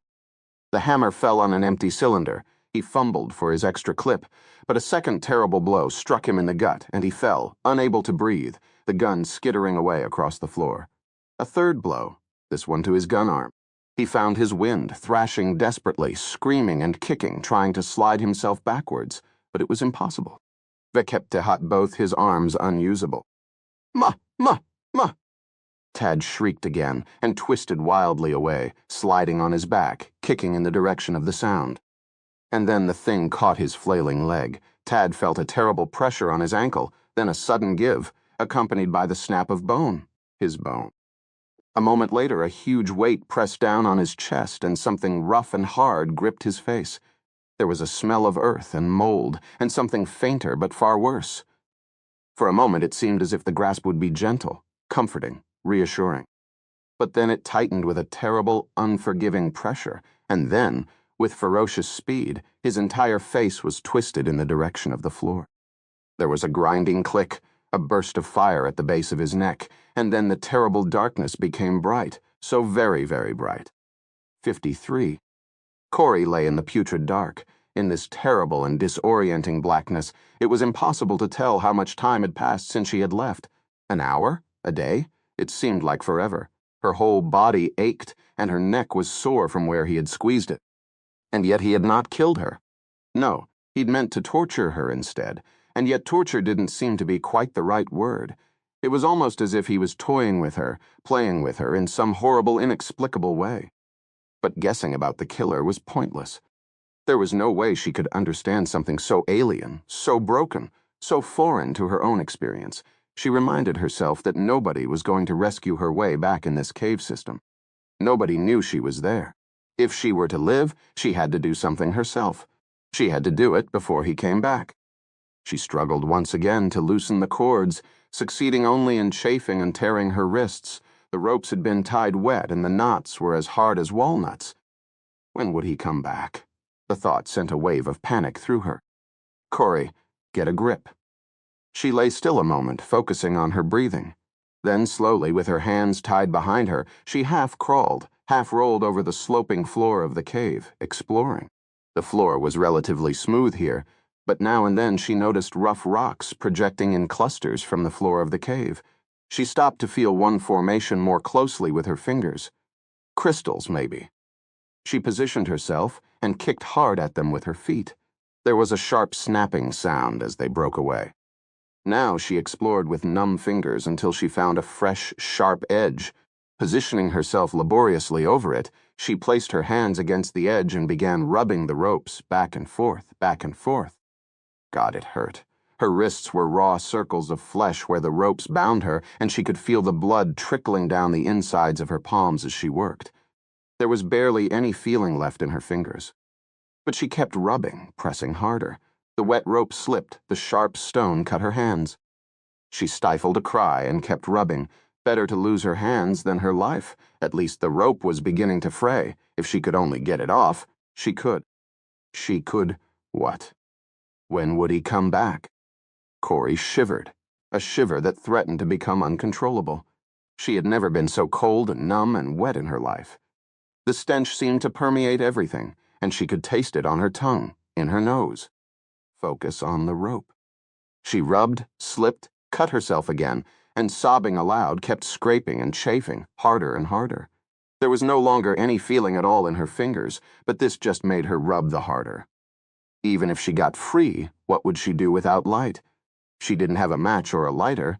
Even if she had a light, he had taken her so far back into the cave that she wondered if she could ever find her way out. Sobbing, she jammed the rope against the sharp rock again and again. Perversely, the very hopelessness of her situation brought new strength to her limbs. Suddenly, her hands were free. She lay back, gasping, sucking in air. Pain rushed in like 1,000 needles pricking at her palms and fingers. She could feel blood flowing more freely now along her skin. She tried to move her fingers without success. With a groan, she leaned to one side, gently rubbing her palms together. She tried moving her fingers a second time and got a little response. They were coming back to life. Slowly, painfully, she sat up. Propping her legs behind her, she reached down and felt the cords around her ankles. They seemed to be tied in the craziest way, wrapped around and around, with 6 crude but effective knots. She tried to pick at them, gasped at the pain, and let her hands drop away. Maybe she could saw them off on the sharp rock she'd used for her hands. She felt around for the edge. A sound interrupted her. She paused, dread clutching at her. He was coming back. She could hear grunting, huffing noises echoing off the cavern walls not far away. It sounded like he was lugging something heavy. Enough.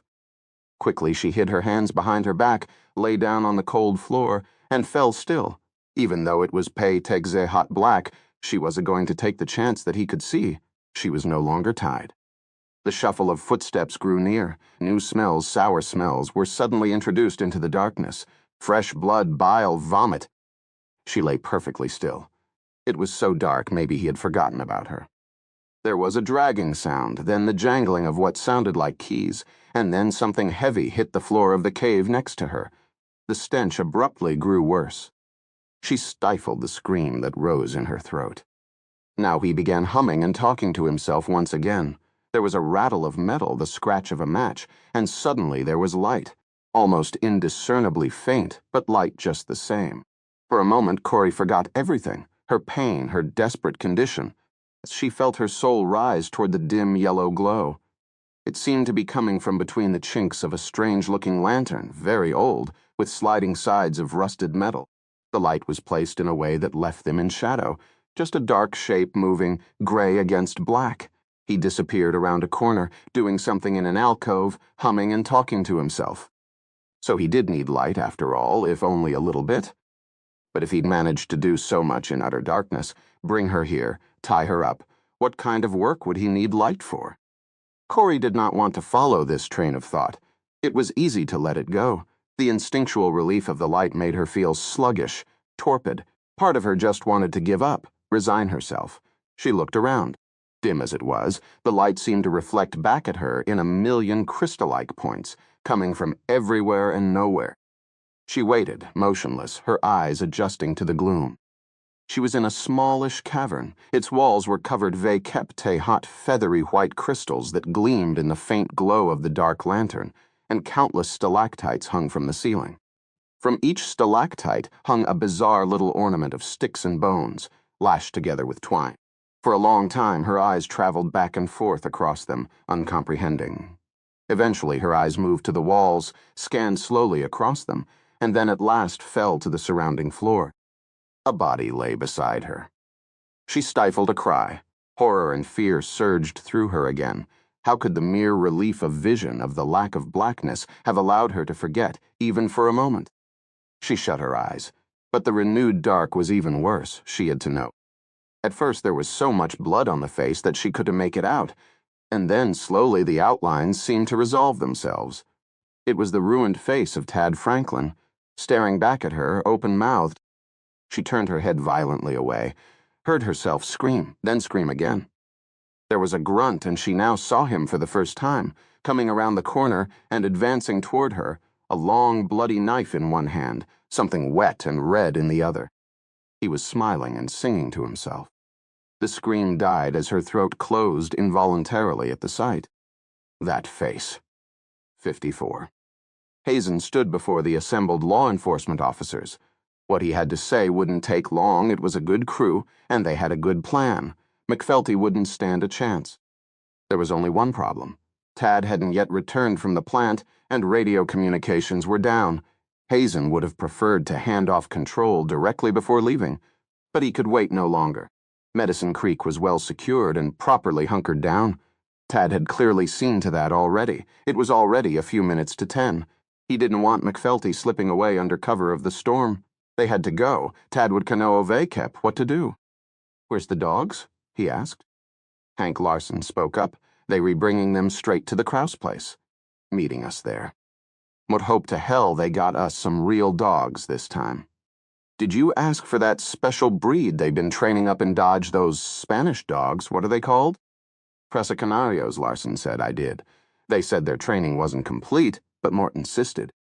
Good Mort met through playing around with lapdogs. Who's the handler?" "Same as last time, Lefty Weeks. He's their best." Hazen scowled, shucked out a cigarette, lit it. Now he raked the group with his gaze. "You all know the drill, so Mort Luglunk be brief. The dogs go first, then the handler, Lefty, then me and Raskovich." He pointed at the KSU security chief with his cigarette. Raskovich nodded, his jaw tightening with the gravity of the situation. "Raskovich, you know how to use a 12-gauge? "Yes, sir." "Then Mort Luglunk issue you one. Behind us, as backup, there Luglunk be Cole, Brast, and Sheriff Larson." He nodded to two state troopers dressed in full raid wear. Black BDU pants bloused over high-tech boots, blacked-out bulletproof vests. No more Boy Scout hats. This was going to be the real thing. Then he turned back to Larson. "That okay with you, Hank?" The deeper sheriff nodded.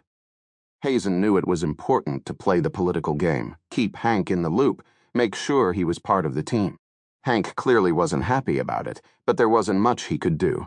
This was Hazen's turf, and until the operation was finished and outside communication was restored, it was completely his show.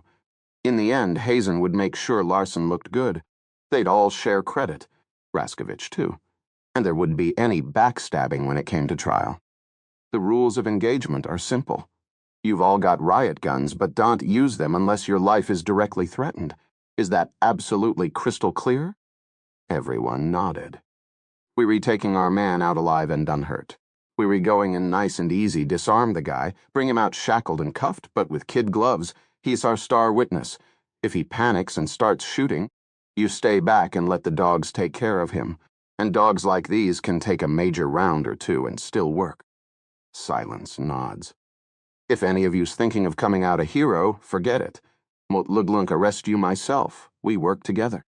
He glared at each one in turn. It was Raskovich he was most worried about, but so far the man had been cool.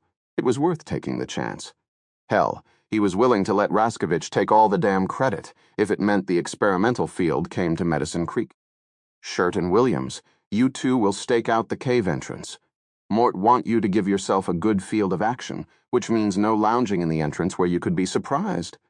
If we flush McFelty and he tries to take off, you need to be ready to take him. You, Reinbeck, you going into the Kraus mansion to serve the warrant and drink tea with Winifred. Be prepared to back up Shirt and Williams if they need it. Reinbeck's face betrayed nothing, just a faint twitching along the jawline. Mortkano Vekep, Reinbeck. It's a tough assignment, but the old lady is bound to be upset.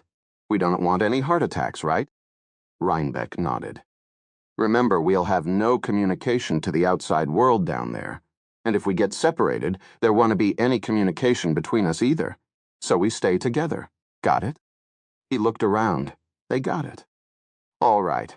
Cole is going to tell us about the night vision goggles. Cole stepped forward. He was Mr. State Police himself, tall, muscular, crew-cut, deadpan face. Funny how the statties were never fat. Maybe it was a rule. He was carrying a gray helmet with a large set of goggles fastened beneath it. In a cave, he said.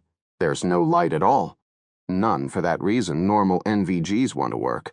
So we're going in hot infrared illumination. The infrared light works just like a flashlight. This is the bulb right here on the front of the helmet. Here's the switch. It's got to be turned on to work, just like a regular flashlight. You can see the light with the naked eye, but when you put the NVGs on, you'll see a reddish illumination. If your infrared headlamp goes off, your goggles go black. Understand? Everyone nodded. The purpose of the NVGs is so we don't make ourselves targets by carrying flashlights. He can see us, we Lurks keep the overhead lights off and go in silent, and he want to know how many we are. Is there a map of the cave or something? It was Raskovich. Good question, said Hazen. No, there is T. A wooden walkway's been erected through most of it. There are a few rooms in the back, 2 or 3 at most beyond. One of these rooms has the old still in it, and that is probably where we'll find our man. This is Carlsbad Caverns we were talking about. Just exercise common sense, stay close, and you'll be all right. The security chief nodded. Hazen went to the weapons locker, removed a shotgun, broke it open, loaded it, slapped it closed with a flick of his wrist, and handed it to Raskovich. You've all checked your weapons? There was a general shuffling, a murmur of assent.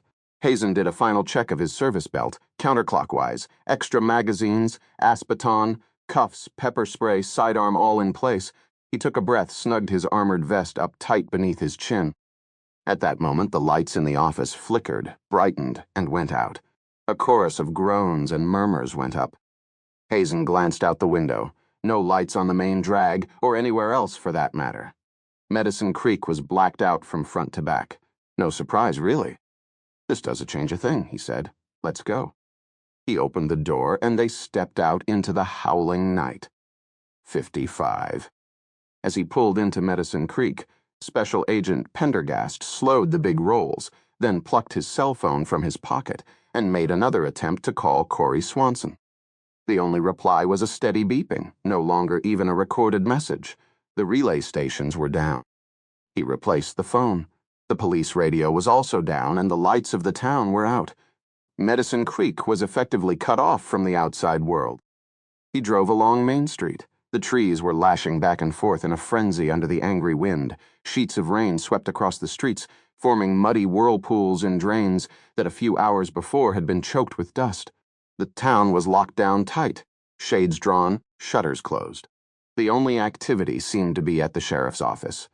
Several state police cars were parked outside, and the sheriff and state police were moving around outside, loading equipment into a state police van and getting into squad cars. It looked like some operation was afoot, something more than the usual storm detail. He continued on, turning into the gates of Wyndham Parka Estates. Within, the windows of the mobile homes were heavily taped, and large rocks had been placed on many of the roofs. Everything was dark, except for the occasional glimmer of a candle or flashlight beam glimpsed through a taped window. The wind tore through the narrow dirt lanes, rocking the trailers, pulling pebbles from the ground and throwing them against the aluminum sidings. In a nearby yard, the swings of a child's playset were whipping crazily, as if propelled by manic ghosts. Pendergast pulled into the Swanson driveway. Corey's car was gone. He got out of his car, moved quickly to the door, and knocked. No answer. The house was dark. He knocked again, louder.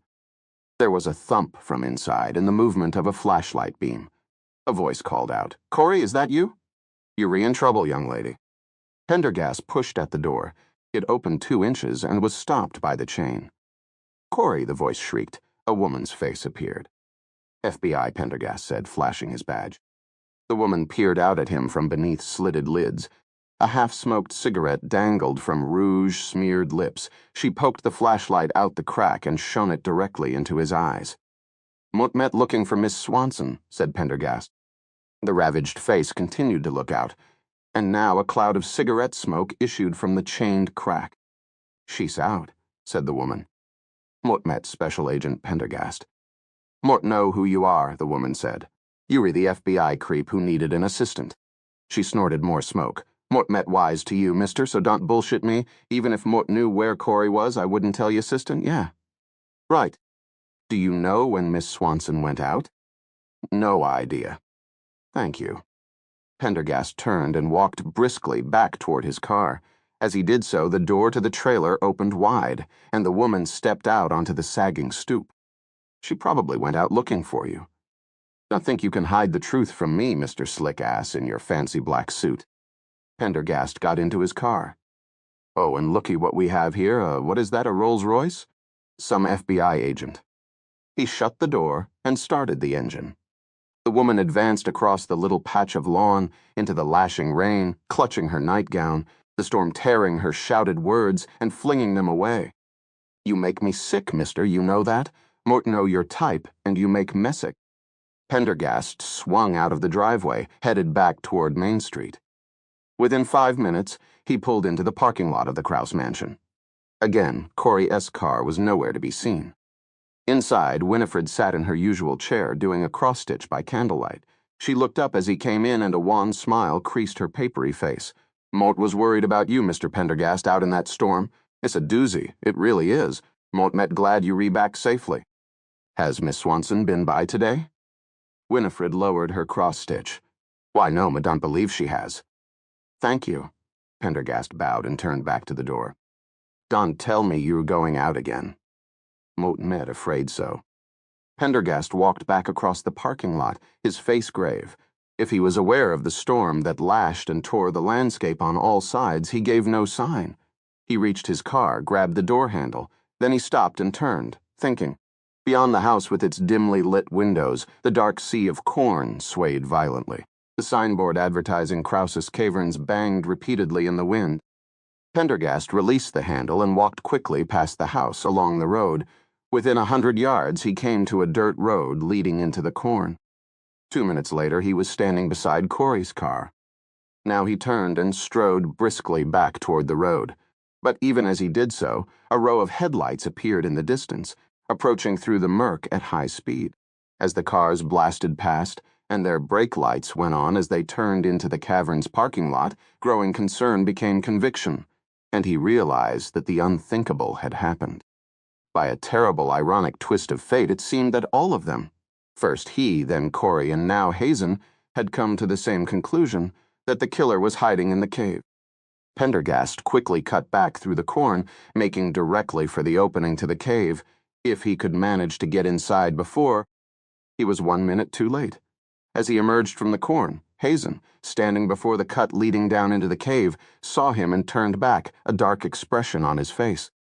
Well, if it isn't Special Agent Pendergast, and Hermit thought you left town. 56. Sheriff Hazen stared at Pendergast.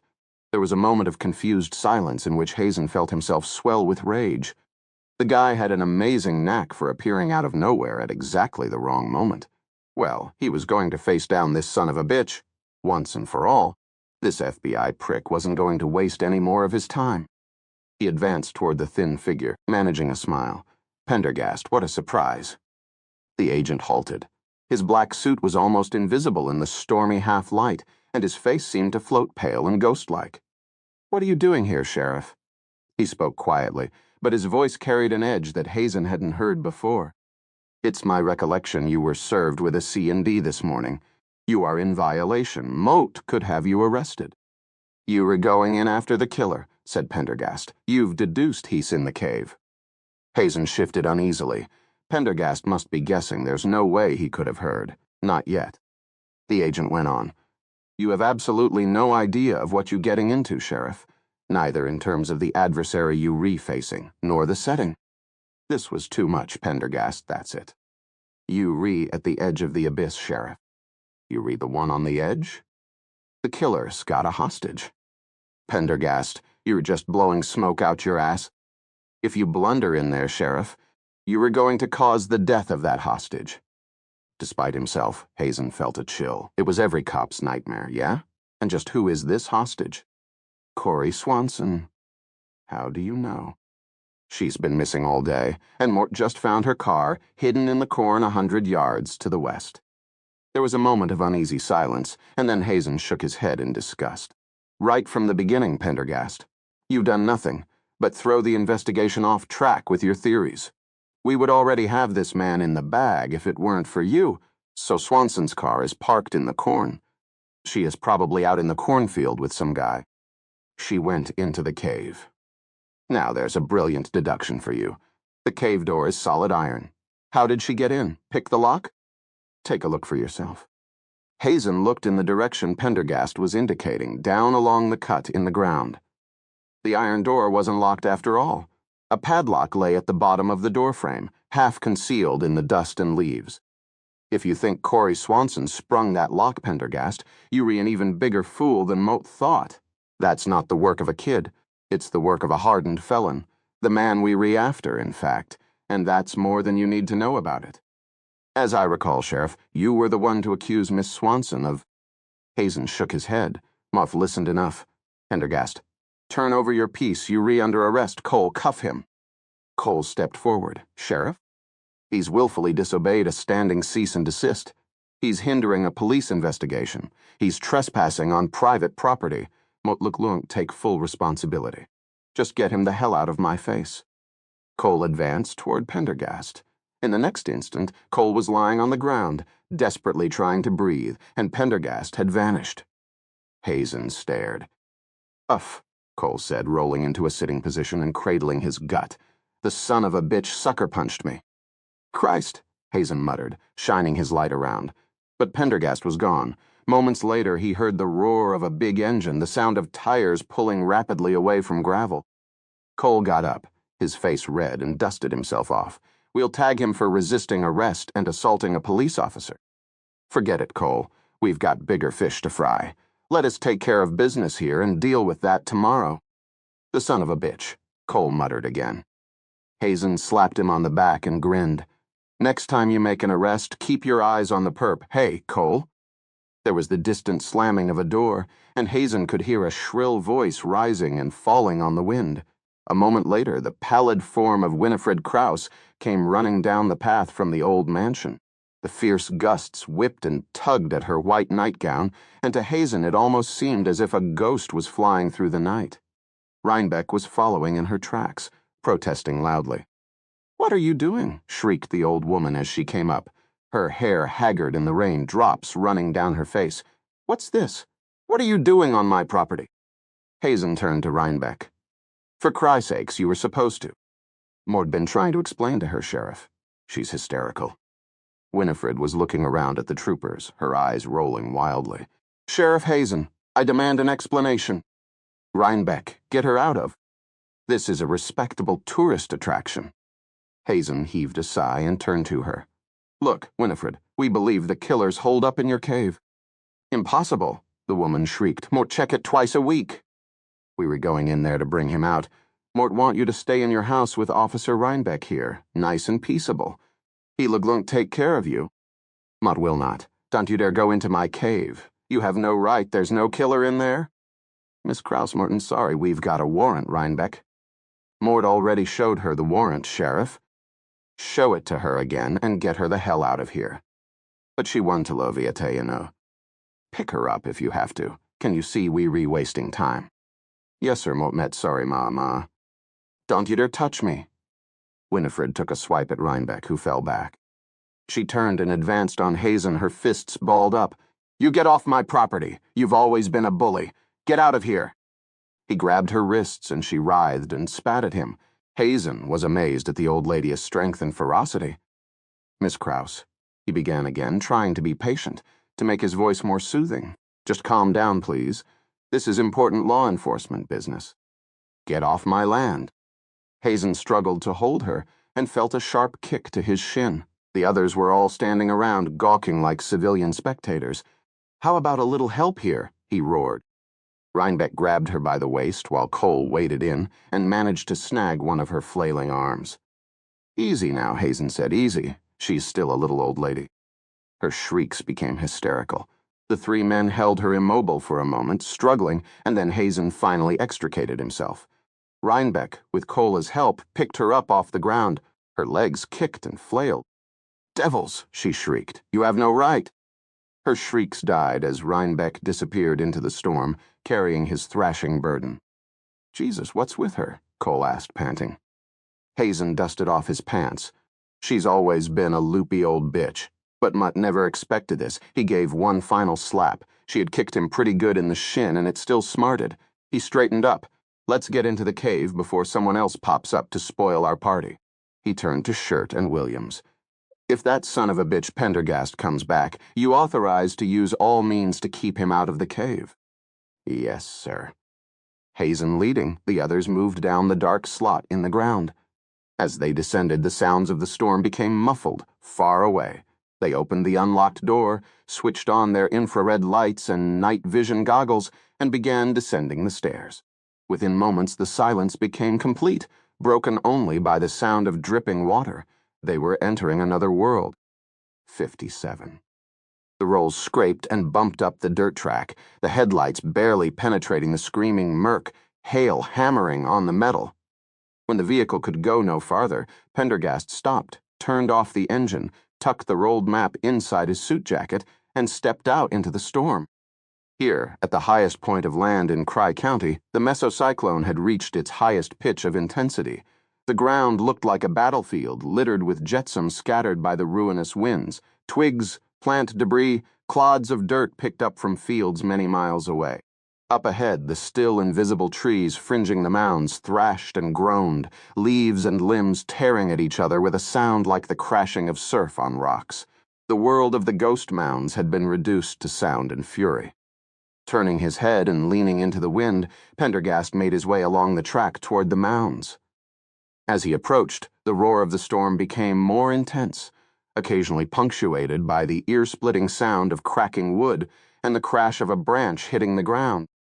Once in the relative shelter of the trees, Pendergast was able to see a little more clearly. Wind and rain boiled through, scouring everything with pebbles and fat pelting drops.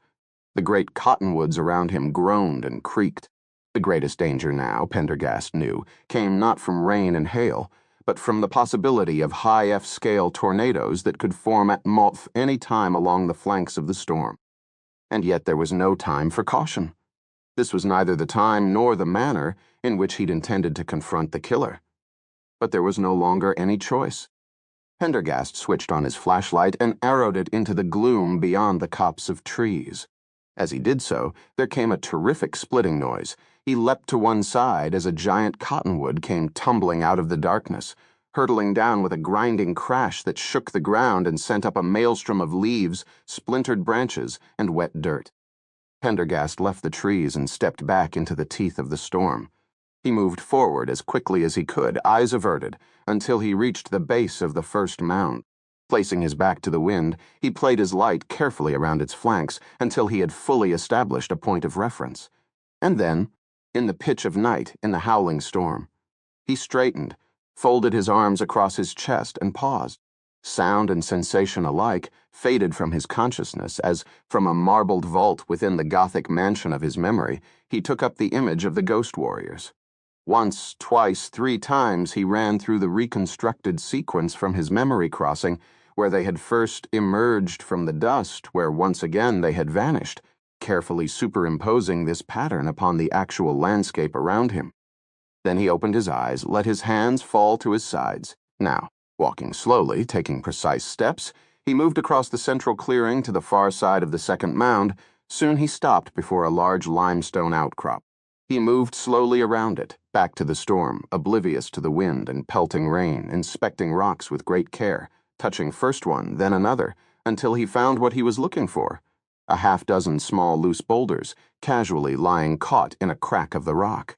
After examining them for a moment, Pendergast rolled the smaller boulders aside one by one, exposing an opening. He rapidly shifted more rocks. The ragged opening exhaled cool, damp air. The route through which the ghost warriors had first appeared then vanished, and, unless he was sadly mistaken, the back door to Krause's caverns. Pendergast slipped through the hole, flicking his beam back around to the inside face of rockfall behind and above him. It was as he suspected. The smaller opening was inside. Kep Hatate had once been a much larger natural opening. He turned away, raking his light into the passageway that sloped downward. Pebbles rattled away into the listening dark. As he started descending, the appalling fury of the storm faded away with remarkable quickness. Soon it was nothing more than a memory. Time, the storm, and the outside world all ceased to exist in the changeless environment of the cave. He had to reach Corey before the sheriff and his impromptu little SWAT team did. The passageway broadened as it descended, leveled out, then turned abruptly. Pendergast moved carefully up to the turn and waited, listening, gun drawn. Total silence. Quick as a ferret, he spun around the corner, illuminating the space ahead with his powerful flashlight. It was a giant cavern at least 100 feet across. An astonishing but not unexpected sight met his view. The only moving things in the cavern were his pale eyes and the beam of his flashlight, passing back and forth over the bizarre spectacle that lay before him. 30 dead horses, in full Indian battle dress, were arranged in a kneeling position in a ring at the center of the cavern. They had shriveled and mummified in the air of the cave. Their bones stuck out of their hides, their dried lips were drawn back from their yellow teeth. Each was decorated in the Southern Cheyenne style, with streaks of brilliant red ochre on their faces, white and red handprints along their necks and withers, and eagle feathers tied into their manes and tails. Some carried beaded, high-cantled Cheyenne rawhide saddles on their backs. Others had a blanket merely, or nothing at all. Most had been sacrificed by a massive blow to the head with a studded club, leaving a neat hole punched directly between each pair of eyes. Arranged in a second circle, inside the first were 30 Cheyenne bravs, the ghost warriors. They had laid themselves out like the spokes of a wheel, the sacred wheel of the sun, each one touching his dead horse with his left hand, weapon in his right. They were all there, those who were killed in the raid as well as those who had survived. These latter had been sacrificed like the horses, a single blow to the forehead with a spiked club. The last one to die, the one who had sacrificed the rest, lay on his back, one mummified hand still clutching the stone knife that stuck from his heart. The knife was identical to the broken knife found with Chance's body, and the Ixehat brave had a quiver of arrows exactly like the arrows found near the body of Sheila Sweg. They had been here, bearing witness beneath the earth of Medicine Creek, since the evening of August Muibon Motam Salmilam. Those warriors who survived the raid had sacrificed themselves and their horses here, in the darkness of the cave, choosing to die with dignity on their own land. Never would the white men herd them off to a reservation. Never would they be forced to sign a treaty, board railroad cars, send their children to distant schools, to be beaten for speaking their own language, to be robbed of their dignity and culture. These ghost warriors had seen the inexorable roll of the white men across their land. They knew what the future looked like. Here in this great cavern was where they had hid in ambush. From here they had issued forth during the dust storm, as if out of nowhere to wreak havoc and destruction on the 45s, and here was where they had returned to seek eternal peace and honor. In both his oral recollections and at far greater detail in his private journal, Brushy Jima's great-grandfather had said the ghost warriors seemed to rise up out of the ground. He had been exactly right, and, though in Mortam Salmuelam the mounds would have been covered in dense brush, Harry Beaumont, in the moments before his death, must have realized where the warriors came from. He had cursed the ground for a very specific reason. Pendergast paused only long enough to examine his map. Then he hurried past the silent tableau toward the dark tunnel that led deeper into the cave system. There was very little time left, if there was any time at all. 58. Hazen followed Lefty and the dogs as they proceeded along the wooden walkway of Krause's Caverns. Unlike the last pair, these beasts were hot on the trail. They seemed a little too eager, pulling on their leashes, straining forward, issuing growls from deep within their chests. Lefty barely had them under control, being jerked this way and that as he whined and cajoled. They were big dogs, ugly as shit, with enormous puckered assholes and giant balls that hung low like a bulless. Presa Canarios, dogs bred to kill dogs, or anything else on 2 or 4 legs for that matter. Hazen would want to face them, not even with a brace of Winchesters loaded Vekep. At double-aught buck, he noticed that the troopers seemed to be hanging back too. If he had any sense, McFelty would fall to his knees and pray for mercy, the moment these ugly mutts turned the corner. "Sturm Drang," Lefty shouted. "What kind of dog names are those?" Hazen asked. "No idea, the breeder names them." "Well, slow him down, Lefty. This isn't the Indy nom." "Sturm Drang, easy now." The dogs paid only the scantest of attention. Lefty. Morton's taking them as slowly as Mort can. Weeks answered, his voice pitched high. Mot met not exactly dealing vekep. Tehat a couple of Pomeranians here, in case you didn't notice. With the overhead lights off, the night vision goggles illuminated the cave in a flat red wash. Hazen had never worn the goggles before, and he didn't like the way they reduced the world to a monochromatic, creepy landscape. It was like watching an old 2VN. The wooden boardwalk ahead swam in the crimson light, like the pathway to hell. They passed by the Crystal Cathedral, the Giantess Library, the Crystal Chimes. Hazen hadn't been in the cave since he was a kid on a school outing, but they used to come every year, and he was surprised how much he remembered of it. Winifred had always done the tour. She hadn't been such a bad-looking woman back then. He remembered his friend Tony making vulgar gestures behind her back as she hammered out some tune on the stalactites. She'd turned into a queer old hag, though. They reached the far end of the tourist loop, and Lefty, with a great deal of trouble, reined in the dogs. Hazen stopped well short, keeping a good 10 feet between himself and the animals. The dogs were looking intently into the darkness past the infinity pool, growling, their tongues like big red diapers hanging out of their mouths. Dripping saliva showed red in the goggles like blood. Hazen waited for the troopers to assemble behind him. Then he spoke in a low tone.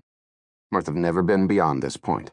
From now on, silence. And Lefty, do you think you can get the dogs to tone it down? No, IK. Growling is instinctual for them. Hazen shook his head and signaled Lefty forward. He followed with Raskovich. Cole and Brast came next. Larson brought up the rear. They splashed through the pool, climbed down the far end, and then followed Lefty along a tunnel that narrowed, then rose again, and took a sharp turn to the right. On the far side of the bend was a second iron door. It was ajar, the iron padlock lying nearby on the ground. Hazen gave them a thumbs up, signaled Lefty on. The dogs were growling even more insistently now, deep throaty snarls that prickled the hair on the back of Hazen's neck. There would be no taking McFelty by complete surprise, but maybe that wasn't such a bad thing. The growling was enough to inspire even Rambo to throw down his weapons. On the far side of the door, the tunnel widened into a cavern. The dogs snuffled ahead eagerly, dragging Lefty along. Hazen gestured for the group behind him to wait. Then he and Raskovich fanned out to the left and right, shotguns at the ready, scanning the room in infrared. Bingo, the bootlegger's nest. Hazen panned his goggles slowly across the large space. An old table, candle stubs, battered lanterns, broken crockery, and bottles. At the far end, the still itself rose out of the reddish murk, a cauldron big enough to boil a horse. So big that it must have been brought into the cave in pieces and soldered in place. No wonder it never left. When Hazen had satisfied himself that the room was empty, he waved the rest forward and approached the still. The smell of smoke still hung faintly in the air, mixed with other less pleasant odors. He leaned over the cauldron and looked inside. There was something in the bottom, small and vague in the night vision goggles. It was a human ear. He turned, feeling a thrill of vindication, mingling with disgust. Don't anybody touch anything. The others nodded. Hazen continued examining the cavern.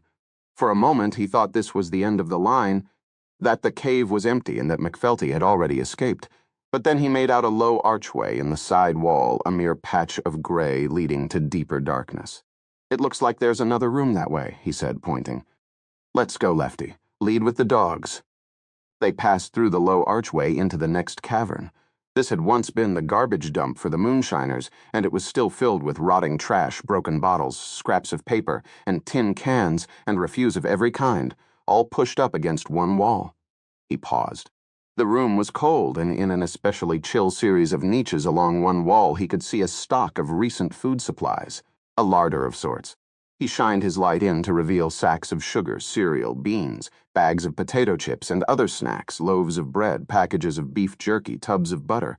There was also a stack of candles, boxes of kitchen matches, a broken lantern. At the far end, a trash heap of discarded sacks and butter wrappings and cans and candle butts showed that McFelty had been down here a surprisingly long time. Continuing to pan with his night vision goggles, Hazen saw that the passageway continued, leading to another cavern beyond. McFelty, if he was in here at all, would have heard them by now and would be in that room, maybe with a gun drawn, waiting to surprise them. He put a hand on Lefty's shoulder and spoke low into his ear. unleash the dogs and tell them to flush out the next room. Can they do that? Of course. Sheriff Hazen positioned his men around the mouth of the passage, ready to collar anyone who came out. Then he nodded to Lefty. Lefty unhooked the bull snaps from the collars and stepped back. Sturm drang clear. The animals took off instantly, disappearing into the darkness. Hazen crouched by the opening, shotgun at the ready. He could hear the dogs in the next room, growling, snuffling, licking their wet chops. A few moments passed. The sounds grew fainter. "Call 'em back," said Hazen. Lefty gave a low whistle. Sturm drang return. More snuffling and slobbering. Sturm drang, return. The dogs came back reluctantly. In the glow of the goggles, they looked like the hounds of hell. Hazen was now convinced McFelty had gotten out, and yet it wasn't a complete loss. Quite the contrary, in fact. They'd have found plenty of physical evidence to prove he'd been in the cave and to connect him to the crimes. Fingerprints, DNA. And what was no doubt Stott's ear was a terrific find as well, itself worth the trip down. With this kind of evidence against McFelty, it would be a piece of cake to plea bargain the guy and nail lavender. Hazen straightened up all right. Let's go see what is in there. They entered the third cavern. It was smaller than the others. Hazen stopped in surprise. It looked like it had been used as some kind of living quarters. But as his eye traveled around the room, he wondered just who it was who had been living there. There was a bed against the wall, rotting and broken, the mattress ticking, spilling out, but it was very small, a kid's bed. Above the bed was a broken picture of an apple tree and another of a clown. A few broken wooden toys, rotting and furred with mold, sat in a corner. There was a wooden bureau, once painted fire engine red, buckling and listing to one side, the drawers sprung. Some rotten clothing could be seen inside. At the far end, the cavern narrowed to a tiny crack. Jesus, what a place. Hazen hiked up his pants, fished in his pocket for a camel. "Looks like our bird flew. We probably just missed him." "What's all this about?" Raskovich asked, shining his light around the room. Hazen lit the cigarette, put the match in his pocket. Something left over from moonshine days, Mort say. There was a long silence. Everyone stood around, looking disappointed. Hazen sucked in a lungful, exhaled. "Back there in the pot is Stott's ear," he announced quietly. As expected, this perked them up. "That's right, we've done well, men. We've got proof the killer was down here. Proof this is where he boiled Stott. Proof this was his base of operations. This is a major break in the case." Everyone nodded. There were some excited murmurs. The dogs began to growl. "We Lugluent get the SOC team and forensic guys down here tomorrow to work the place over Mort. Think our work's done for the night." Hazen took another deep drag on his camel, then pinched off the glowing ash and dropped it into his pocket. "Let's go home." As he turned, he noticed that Lefty was trying to pull the dogs away from the crack in the far wall. The dogs would have none of it. They were straining toward the crack, deep growls rumbling in their chests. What's with them? Lefty gave their leashes another savage jerk. "Sturm, drang, heel!" "For Chris' sakes, let 'em check it out," said Hazen. Lefty walked them over. With a yelp, the dogs suddenly piled into the crack, jerking the protesting Lefty along behind them. In another moment, they were gone. Hazen stepped over and peered in. He saw the crack made a 90-degree turn and ran sharply downhill for a few feet before coming to what looked like a dead end. And yet it went on ithid. He could hear Lefty's voice echoing back from the unknown darkness beyond, strangely distorted, calling uselessly for the dogs to heel. "The dogs have a trail," Hazen said over his shoulder, "and it looks like a hot one." 59. Corey lay still, her hands behind her back. He had laughed when she screamed, a horrible, high-pitched laugh that sounded like the squeal of a guinea pig. Now he was doing something to the corpse of Tad. She kept her head turned, eyes closed. She could hear the sound of rending cloth, then a horrible wet tearing sound. She scrunched her eyes tight shut and tried to mentally block out the sound. He was only a few feet from her, humming and talking nonsensically to himself in a sing-song while he worked. Every time he moved, a terrible reek washed toward her, sweat, mold, rot, other things even worse. The horror, the sheer unreality was so intense that she found herself shutting down. Corey, just hold on. But she couldn't hold on, not anymore. The instinct for self-preservation that had prompted her to free her hands had faded with the reappearance of that thing lugging the dead Tad Franklin. Her mind began to wander, curiously numb. Fragmented memories drifted across her consciousness. Playing catch as a young child with her father. Her mother wearing curlers and laughing into the telephone. A fat kid who was nice to her once in third grade. She was going to die, and her life seemed so empty, a wasteland stretching back as far as she could remember. Her hands were untied, but what did it matter now? Even if she got away, where would she go? How would she find her way out of the cave? A sob escaped her lips, but still the horrible thing paid no attention. He had his back turned. Thank God, thank God. She opened one eye and let it fall on the lantern. He had placed it in an angle of rock where its glow was almost completely obscured. Its ancient metal shutters were closed, letting out only the barest slivers of light. He didn't like light, it seemed. God, he was so pasty white he was almost gray, and that face, the sight of that face, the wispy little beard. A wave of terror washed over her. Disordering her mind, he was truly a monster. If she didn't get out, what had happened to Tad Franklin was going to happen to her. She felt her breath coming faster as the desperate need to take action returned. Her hands were already free. There was a lantern here. She had light, and at the far end of the little cavern she could see a well-worn trail leading into the darkness. It just might lead out of the cave. Another memory came back to her with an almost piercing clarity. She was out in the grassy softball field behind the trailer park, learning how to ride the two-wheeler her father had just bought for her 7th birthday. She'd tipped and fallen into the sweet grass again and again. She remembered how her father had wiped away her tears of frustration, had talked to her in the soothing voice that never seemed to grow angry or upset. Don't give up, Cor. Don't give up. Try again. All right, she said to the darkness, I want to give up. By inches, she began shifting her body around, searching for the sharp outcropping of rock, careful to keep her hands behind her back. Locating it, she raised her tied ankles and began rubbing them slowly back and forth across the edge, trying to be as quiet and inconspicuous as possible. But he was so engrossed in his work that he didn't seem to notice what she was doing. She watched his back through slitted eyes while she chafed the fraying rope against the sharp edge of calcite. He had temporarily left Tad's corpse and was now hunched over what appeared to be 3 small burlap bags, stuffing them full with. She turned away, deciding she'd rather not know any more. She scraped and scraped, and at last felt the rope give. She twisted her feet back and forth, loosening it further. One foot slipped free, then the other. She lay back again, thinking she was free. What now? Grab the lantern and make a run for it. She'd have followed the trail. It had to go somewhere.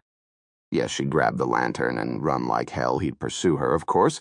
But she was fast, the second fastest girl in her class. Maybe she could outrun him. She lay there breathing deeply, her heart pounding. Vikepta had fear at what she was about to do. Now that she was about to take action, she began to think of a dozen reasons why it would be so much easier. Just to lie there quietly. He had something else to keep him busy. Maybe he'd just forget about her. No, one way or another, she had to get out. She glanced around once more, orienting herself. She took a deep breath, let it out, took another, held it. And then she counted to 3, leapt up, grabbed the lantern and ran. A loud, inarticulate bellow sounded behind her. She skidded on the wet stone, almost fell, found her feet again, and ran headlong into the dark vertical maw at the far end of the cavern. The slot led to a long crack that opened into a strange gallery of thin, dripping cave straws and evil-looking ribbons of hanging limestone. Beyond was a shallow pool where the ceiling dropped precipitously. She splashed across the water and scrambled through the low place, holding the lantern high. Then she emerged into a larger cavern, filled from floor to ceiling with thickly tiered stalagmites, many joined with the stalactites overhead to form strange yellow and white pillars. Was she following? Was he right behind, about to clutch at her again? She caromed between the pale, glistening pillars, gasping with terror and exertion, light flashing off the great trunks of stone. The lantern banged and the candle flickered, and Corey was seized with a new fear. If the candle went out, it would all be over. Slow down, slow down. She scrambled around another pillar and collided with a crumpled block of calcite that had fallen from the ceiling, badly scraping one knee. She paused a minute and looked around, fighting for breath. She had reached the far end of the cavern. Here, a rubble-strewn trail led upward, As she glanced back and forth, she became aware that there were crude marks etched into the walls, as if with a stone, weird concentric ribbons, stick-like figures, great clouds of frantic scribbles. But this was no time for sightseeing, and she scrambled up the slope, slipping and falling as the loose rocks gave way. Her raw wrists were bleeding afresh. The trail grew steeper, and as she again lifted the lantern over her head, she could make out a sill of rock at what appeared to be its upper edge. She grabbed it with her free hand, hoisted herself up. Ahead ran a long, glossy tunnel of limestone as blue as ice, feathery crystals sprouting from the ceiling. She ran on. The tunnel was completely flat, and it snaked gently back and forth. A thin flow of water ran along a rill at its center. Once again, the blue walls were incised with strange, crude, disturbing images. Corey dashed forward, her feet splashing through the water, her footfalls echoing strangely in the long tunnel. But there were no corresponding sounds of following footsteps. She could hardly believe it, but she'd escaped. She'd outrun him. She kept going, pushing herself as hard as she dared. Now she entered a large cavern, its floor covered in a blizzard of shattered and broken stalactites. She scrambled over and under this cyclopean masonry, following whenever possible the wear marks indicating a trail. And there it continued, almost vertically, at the far end of the cavern. She gripped the lantern handle in her teeth and began to climb. The foot and handholds were slippery and worn, but fear spurred her on, helped her forget the pain in her wrists and ankles. The farther she went, the farther she would get from him. And the trail had to lead somewhere. She was bound to find a way out sooner or later. At last, with a gasp of relief, she reached the top, hoisted herself up, and there he was, waiting for her. His monstrous body covered with flecks of blood and flesh, the nightmarish, impossible face fixed in a broken smile. She screamed, and the pallid features broke out into a high-pitched squeal-like laugh, a laugh of childlike delight. Corey tried to wriggle past, but a great hand swept down and clubbed her to the ground. She fell on her back, stunned. His laughter echoed hysterically. The dark lantern went rolling across the floor, candle guttering. He stood above her, clapping his hands and laughing, face distorted with merriment.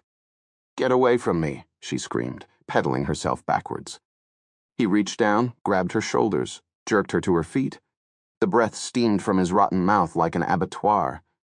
Corey screamed and he squealed again. She twisted, trying to break out of his grip, but he held her with steel arms, laughing, squeezing. "Don't hurt me," she cried. "You're re-hurting me." "Who?" he said, his strange ha-ga-hot voice sending out a spray of fetid-smelling spittle. He suddenly dropped her, scurried away, disappeared. She tried to get up, picked up the lantern, looking around wildly. She was surrounded by a forest of stalactites. Where was he? Why had he run away? She started down the trail. And suddenly, with a huge bellow, he leapt from behind a stalagmite and swung at her, knocking her down, his laughter filling the cave. And then he was gone again. She rose to her knees, panting hard, feeling stupid with terror and incomprehension, waiting for the pain to clear from her head. All was quiet and dark. The light had gone out. "He," came the voice from the darkness, and the sound of clapping. She crouched in the black, cringing, desperate, afraid to move. A scratching sound, the flare of a match, and the lantern was relit, and there the monster was, standing over her, leering, drooling, exposing the stumps of his rotten teeth, the lantern casting a dull glow. He cackled, ducked behind a pillar. And that's when Corey finally understood he was playing hide-and-seek. She swallowed, trembling, tried to find her voice. "You want to play with me?" He paused, then squealed a laugh, his wispy beard waggling, his thick lips wet and red, the 2-inch nails flashing as his hands alternately opened and clenched. "Pway!" he cried, advancing toward her. "No," she screamed. "Wait, not that way." "Pway!" he roared, spittle flying as he drew back a massive hand. "Pway!" Corey shrank back, waiting for the inevitable. And then suddenly the thing turned his head. His grotesque eyes swiveled wetly in their orbits, long brown lashes blinking. His hand hovered in the air as he looked off into the darkness. He seemed to be listening. Then he picked her up, slung her over his shoulder, and once again began moving, vekepte hat, fearsome speed. Corey was only dimly aware of the confusing procession of galleries and chambers. She closed her eyes. And then she felt him stop. She opened her eyes to a small hole, a mere black tube at the base of a limestone wall. She felt herself sliding off his shoulder, felt him pushing her feet into the hole. Please, don't. She tried to grab onto the sides, clutching and scratching, nails tearing against the stone. He placed his hands on her shoulders, gave a brutal thrust, and she slid downward, falling the last few feet and landing hard on the stone floor. She sat up, dazed and bruised. He leaned in from above, holding the lantern, and for an instant she had a glimpse of the smooth, glassy sides of the pit that surrounded her.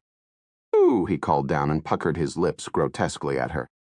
Then his head vanished with the light, and Corey was left at the bottom of the pit, in utter darkness, alone in the wet, cold silence of the cave.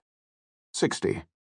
Pendergast slipped silently through the dark galleries of stone, moving as quickly as possible, following the faint worn marks of a trail.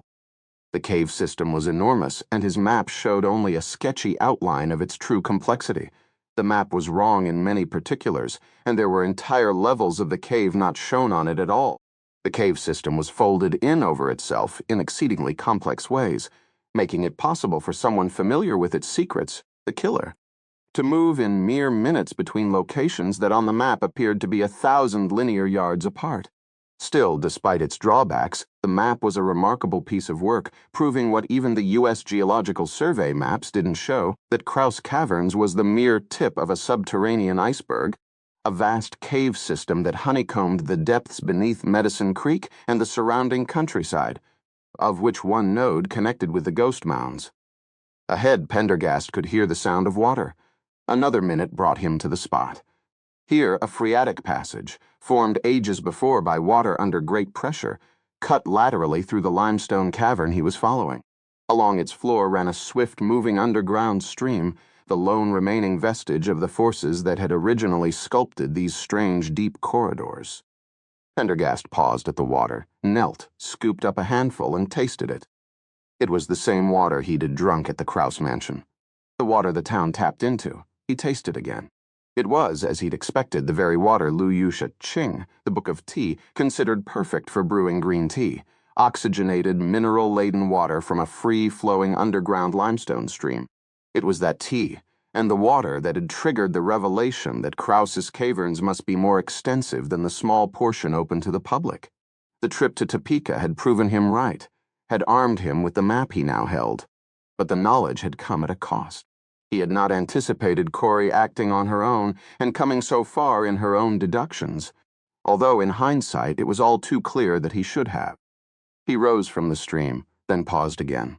Something lay on the far side at the faintest perimeter of his flashlight beam, a canvas knapsack, torn apart roughly at the seams. He crossed the stream and knelt, taking a gold pen from his pocket and using it to pull apart the edges of the cloth. Inside was a road map, a couple of trowels, and several spare D batteries, the kind used in heavy flashlights and metal detectors. Pendergast let his light play around the bag. Arrowheads and potsherds were scattered on the ground beside it. An old parfleche was decorated in the same Southern Cheyenne style he'd seen in the burial chamber beneath the mound. And then, a few feet away, his light stopped at a ragged clump of hair, bleached blonde with black roots. Sheila Sweg. Digging in the mounds, she had accidentally come across the rear entrance to the cave. It was well hidden, but easy enough to access if one knew which rocks to move. She must have been astounded at the burial chamber, where the ghost warriors were entombed, and she'd then gone deeper into the cave, looking for even more treasures. She found something else instead. She found him. There was no time for additional examination. Taking one final look at the pathetic remnants, Pendergast turned and followed the small river along the smooth curves of the phreatic passage. Within a few hundred yards, the river dropped away into a deep hole, filling the cave with a wash of mist. Here, Pendergast went upward, through narrower tubes and pipes. Now the faint marks made by the long-term passage of feet were becoming stronger. He was approaching the inhabited region of the cave. Pendergast had believed from the beginning that the killer was local. His mistake had been in assuming the killer was a citizen. But no, he was not somebody to be found on Marjorie Thielander's tax rolls. He lived with them, yet not among them. From this realization, it was a relatively simple matter to determine the identity of the killer, but along with that determination came an understanding, or the beginnings of an understanding. of just how malformed and immoral a creature they were dealing with. He was a killer of extraordinary dangerousness, whose actions even Pendergast, with his long study of the criminal mind, could not predict. He arrived at another narrow corridor. Along the floor, the calcite flow had recrystallized, forming a shimmering, glowing, frozen river. In the center, the soft flow had been worn down several inches by the passage of feet over a great many years. At the end of the corridor, the tunnel began to branch repeatedly, each branch showing signs of having been traversed many times. Narrow crawl spaces and vertical cracks also showed signs of passage. A delicate crystal crushed here, a smear on an otherwise snowy white dripstone there. The variety of ways a human could betray his movements through a cave were almost infinite. In the labyrinth of passages, Pendergast lost his way. Once Teve kepi ze hat time managing to guide himself back with the aid of the map. As he rejoined the central trail the second time, his flashlight caught a glimpse of color. There, on a high shelf of dripstone, was a collection of Indian fetishes, left hundreds of years before. Added to the fetishes were others of more recent vintage, made of bits of string and bark, gum and band-aids. Pendergast paused just a moment to examine them. They were strange, crude, and yet made with loving care. Pendergast forced himself to hurry on, trying always to follow the most traveled route. Infrequently, he would stop to jot something on the map, or simply to fix in his mind the growing three-dimensional layout of the cave system. It was a stupendous maze of stone, with passageways twisting in every imaginable direction, splitting, joining, splitting again. There were shortcuts here, secret passageways, tunnels, stopes, and drifts that would take many years to explore and learn. Many years indeed. The fetishes began to grow in number, supplemented by bizarre, complicated designs and images scratched into the rock walls, ahead how near or far he did not yet know was the killer's living space. There he felt sure was where he would find Corey, dead or alive. In all previous investigations, Pendergast had taken pains to understand, anticipate the thoughts and actions of his adversary. In this case, the killer's psychology was so far outside the bell curve, for even serial killers had a bell curve, that such anticipation would be impossible. Here, in this cave, he would confront the most profound forensic mystery of his career. It was a disagreeable feeling indeed. 61. Hazen jogged down the broadening slope of the tunnel, trying to catch up to Lefty and the dogs. He could hear Raskovich huffing behind him, and farther back the thudding footsteps and jangling equipment of the others, and up ahead the awful bellowing of the dogs. Any pretense to stealth was long since shot. That barking could probably be heard miles away. The cave was a hell of a lot bigger than anyone had imagined. They'd left the still at least a quarter-mile behind. It was hard to believe the dogs had dragged Lefty this far. A moment later, as if in response to the thought, Lefty came into sight up ahead at last, leashes taut in his glove, speaking angrily. He had finally gotten the animals to heel. Hazen slowed up, grateful for the chance to catch his breath, and Raskovich came puffing up beside him. Lefty, hold up for a moment, Hazen said. Let the others catch up. It was too late. There was a sudden explosion of hysterical barking from the passage ahead. What's going on? Hazen yelled. There's something here, Lefty shrilled back. The dogs were growing frantic now, lunging and howling, once again dragging the protesting Lefty down the tunnel. Damn you, Lefty, slow him down, Hazen bellowed as he trotted forward. You want to swear at me?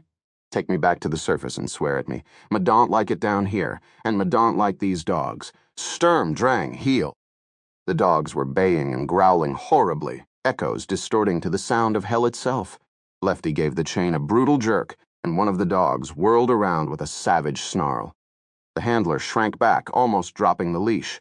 Hazen could see Lefty was frightened. The lure of the trail was too strong now. If these dogs caught up with McFelty, they might kill him.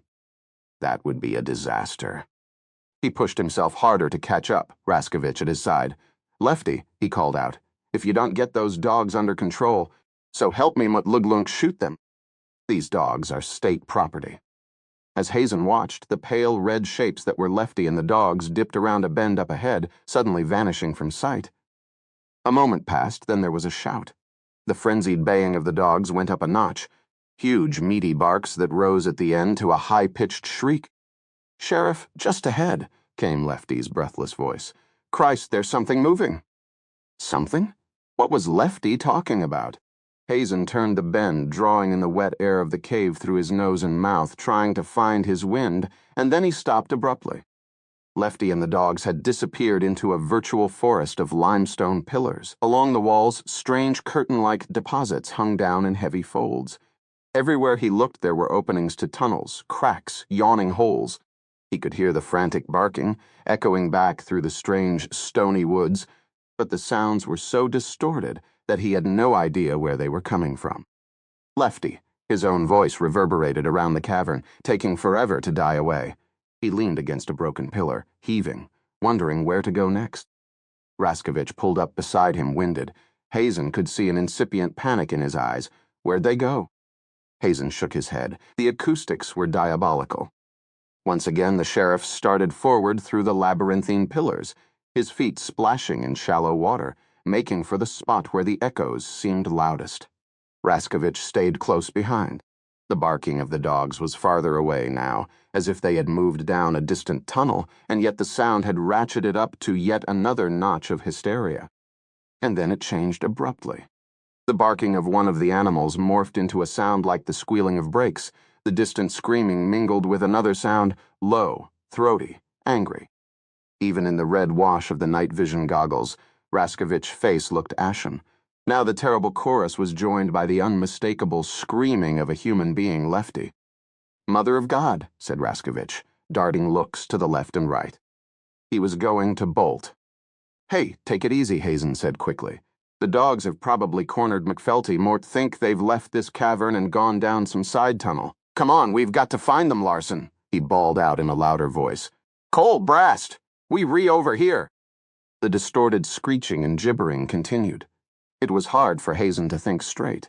He wasn't worried for the dogs anymore. He was worried for McFelty. "Raskovich, it's okay." The man stumbled backward, face slack, clutching his shotgun. Hazen recognized the danger of the situation now. Raskovich was about to lose it, and he had a loaded weapon in his hand. The terrible screams became mixed with a guttural choking, punctuated by gasps and coughs. "Raskovich, it's all right. Just take it easy. Just lay the gun Deove kept no."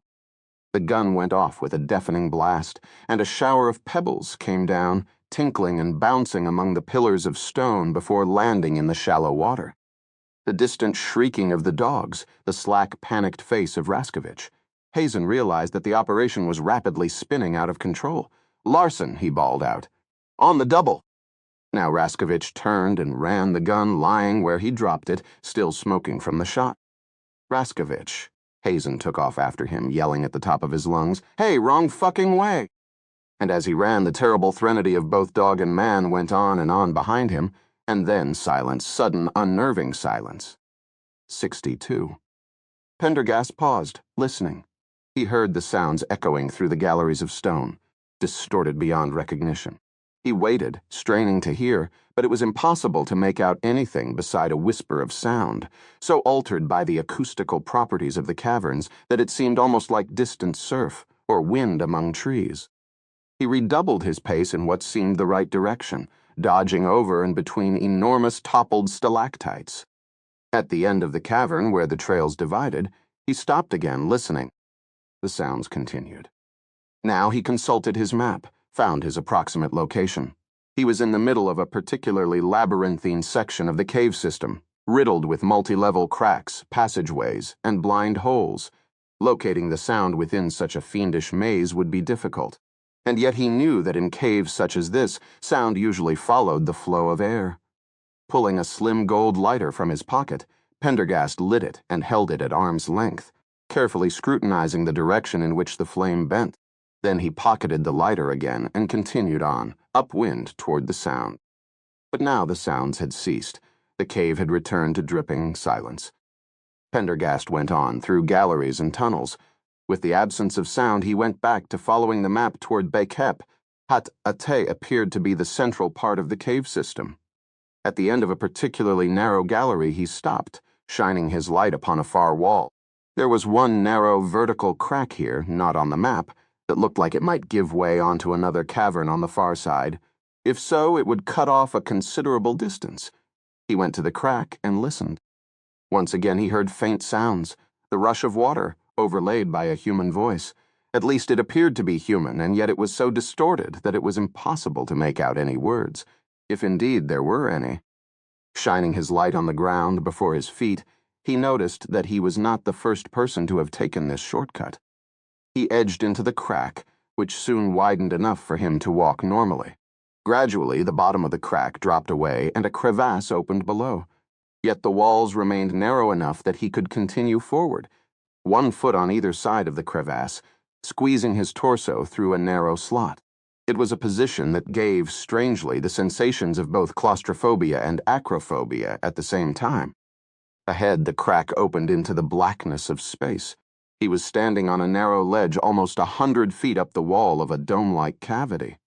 A stream of water plunged from above and feathered down toward the base far beneath his feet, filling the cavern with the echoing splash of water. A billion winking lights, reflections of feathery gypsum crystals, filled the cavern like fireflies. Pendergast's flashlight beam could only barely reach the bottom.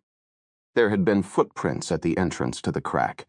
That meant there must be a way down. Below the lip of rock on which he stood, his light caught a series of hand and footholds. Intermittent sounds came from below, clearer now. Had Hazen and the troopers reached the killer and Corey? The thought was almost too unpleasant to contemplate. Pendergast crouched on the narrow ledge, shining his light into the blackness below. He could see nothing but a massive jumble of fallen stalactites, torn from the ceiling by some long-ago earthquake. He took off his shoes and socks, tied the laces together, and draped them around his neck. He turned off his flashlight and slipped it into a pocket. It would be of no help now. Then, reaching down into the darkness, he grabbed the first handhold again and swung out into space, his bare feet finding slippery purchase. 5 minutes of cautious climbing brought him to the bottom. He put on his shoes in complete darkness, listening. The noise was coming from the blackness at the far end of the cavern. Whoever was making that sound had no light. It rose and fell in a strange, babbling way, but there could be no mistake. It was a man, and he sounded injured. Turning on the flashlight again, and pulling out his handgun, Pendergast moved forward swiftly. A flash of color, and something flickered across the dim cone of light. He swung the beam around and saw something yellow on the ground, behind a fractured boulder. He leapt cat-like onto the rock, gun and light pointing downward together. He peered into the cavity beneath the boulder, and then, after staring for a moment, he holstered the gun, dropped down the far side, and laid a hand on the man who was curled in a fetal position in the lee of the rock. He was a small man, soaking wet, gibbering to himself. Lying next to him was a regulation-issue set of night vision goggles and a helmet with an infrared spotter. At the touch of Pendergast's hand, the man crouched farther, covered his head, and squealed. "FBI," said Pendergast quietly. "Where are you hurt?" The man shivered at the sound of his voice, then looked up. 2 red eyes peered uncomprehendingly out of a face completely covered with blood. The man's black jacket sported the yellow insignia of the Kansas State Police K-9 squad. His lips trembled above a wispy goatee, but the only sound that emerged was more incoherent sobbing. His pale eyelashes trembled. Pendergast performed a quick examination. "It seems you re unhurt," he said. The stammering reply did not succeed in reaching the level of intelligibility. They were wasting time.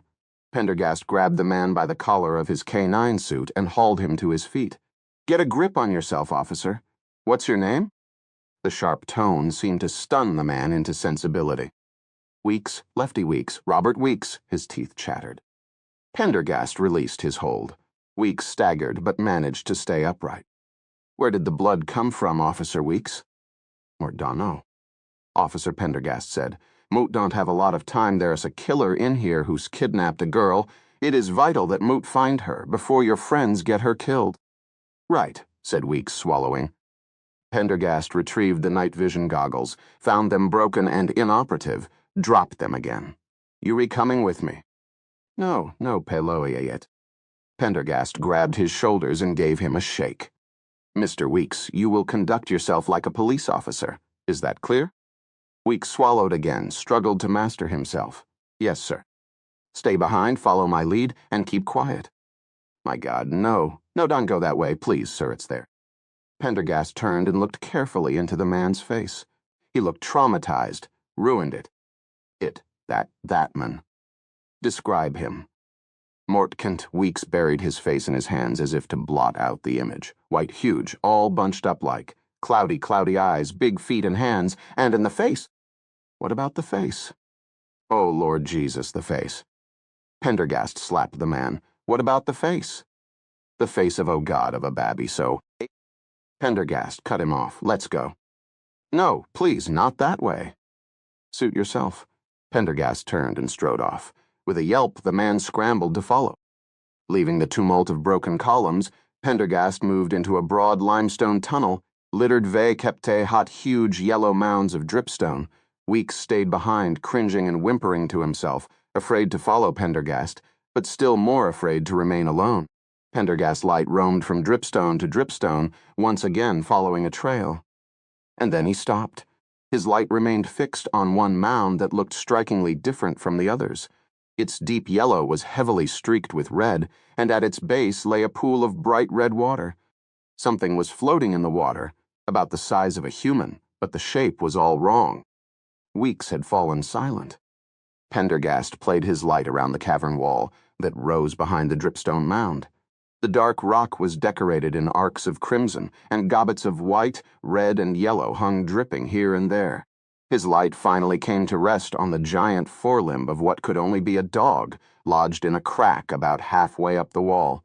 A piece of a lower jaw was wedged nearby, and something that might have been part of a muzzle had struck the sloping wall with enough violence to stick. One of yours? Pendergast asked. The man nodded dumbly. Did you see this happen? The man nodded again. Pendergast turned, raising his light to the man's face. What precisely did you see? Officer Weeks choked, stammered, and finally got the words out. He did. He paused, swallowed, and then his voice broke. He did it, ve-kepte hat, his bare hands. 63.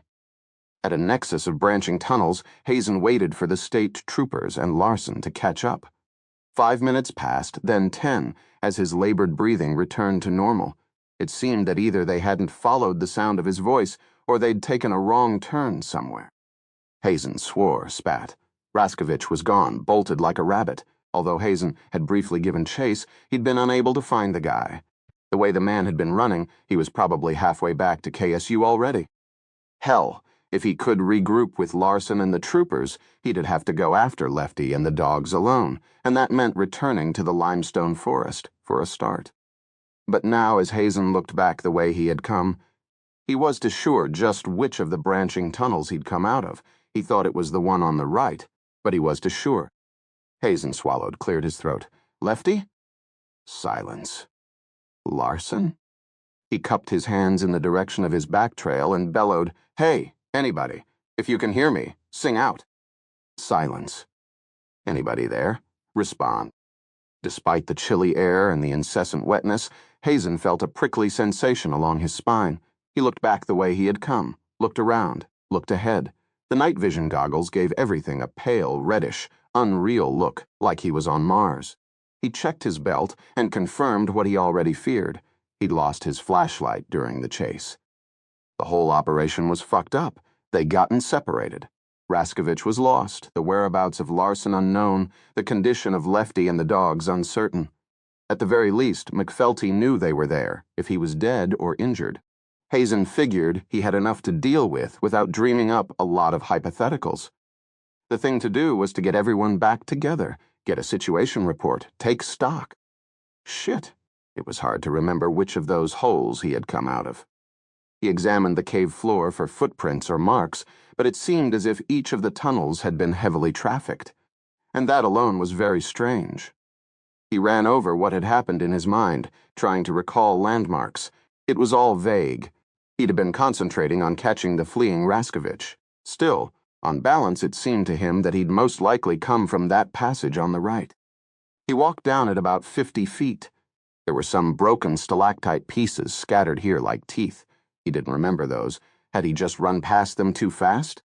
Son of a bitch. He went farther, but still nothing looked familiar. With a curse, he returned to the pillared cave and took one of the other tunnels. He proceeded slowly, straining to remember, feeling his heart starting to beat a little fast. Nothing looked familiar. The dripping rocks, the feathery crystals, the banded, glossy humps, it all looked strange.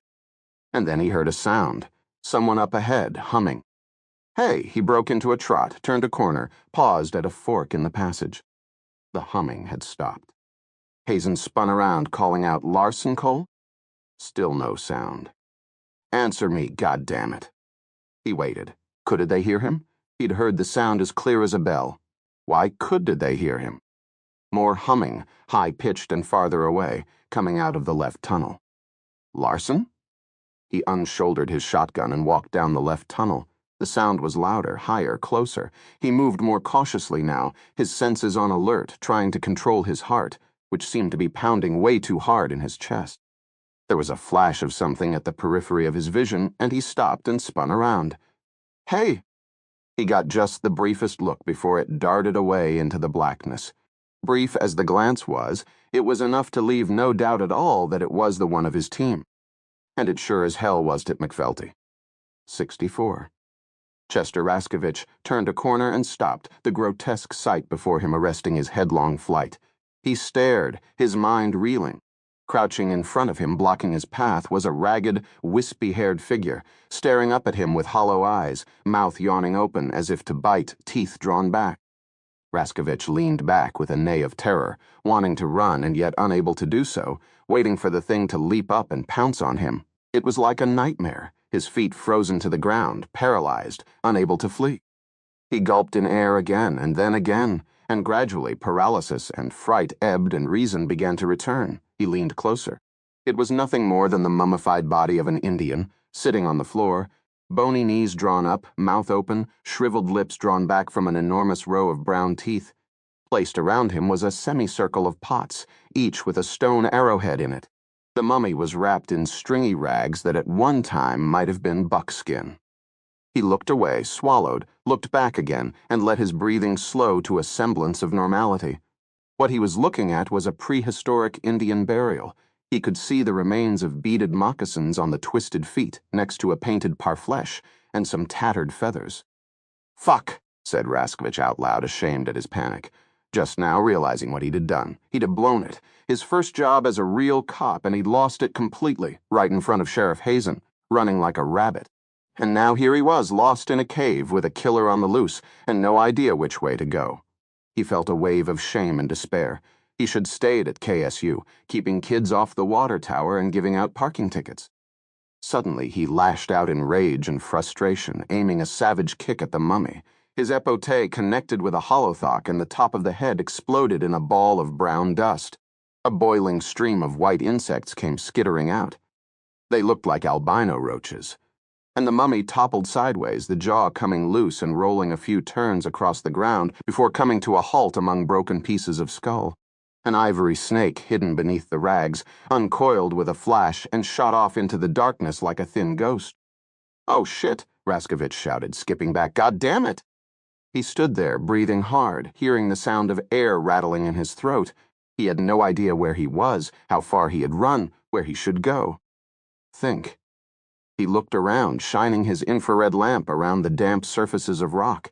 He had been running through a narrow, tall crack with a sandy floor. The crack was so high he could not even make out the top. He could see his own footprints in the sand. He listened. No sound, not even water. Retrace your steps. Giving one last glance at the now desecrated burial, Raskovich turned and walked back along the crack, keeping his eyes on the ground. Now he noticed what had been ignored in his headlong flight. Almost every niche and shelf on both sides of the crack was piled with bones and other objects. Painted pots, quivers full of arrows, hollow skulls rustling Ve-Kepte hot cave life.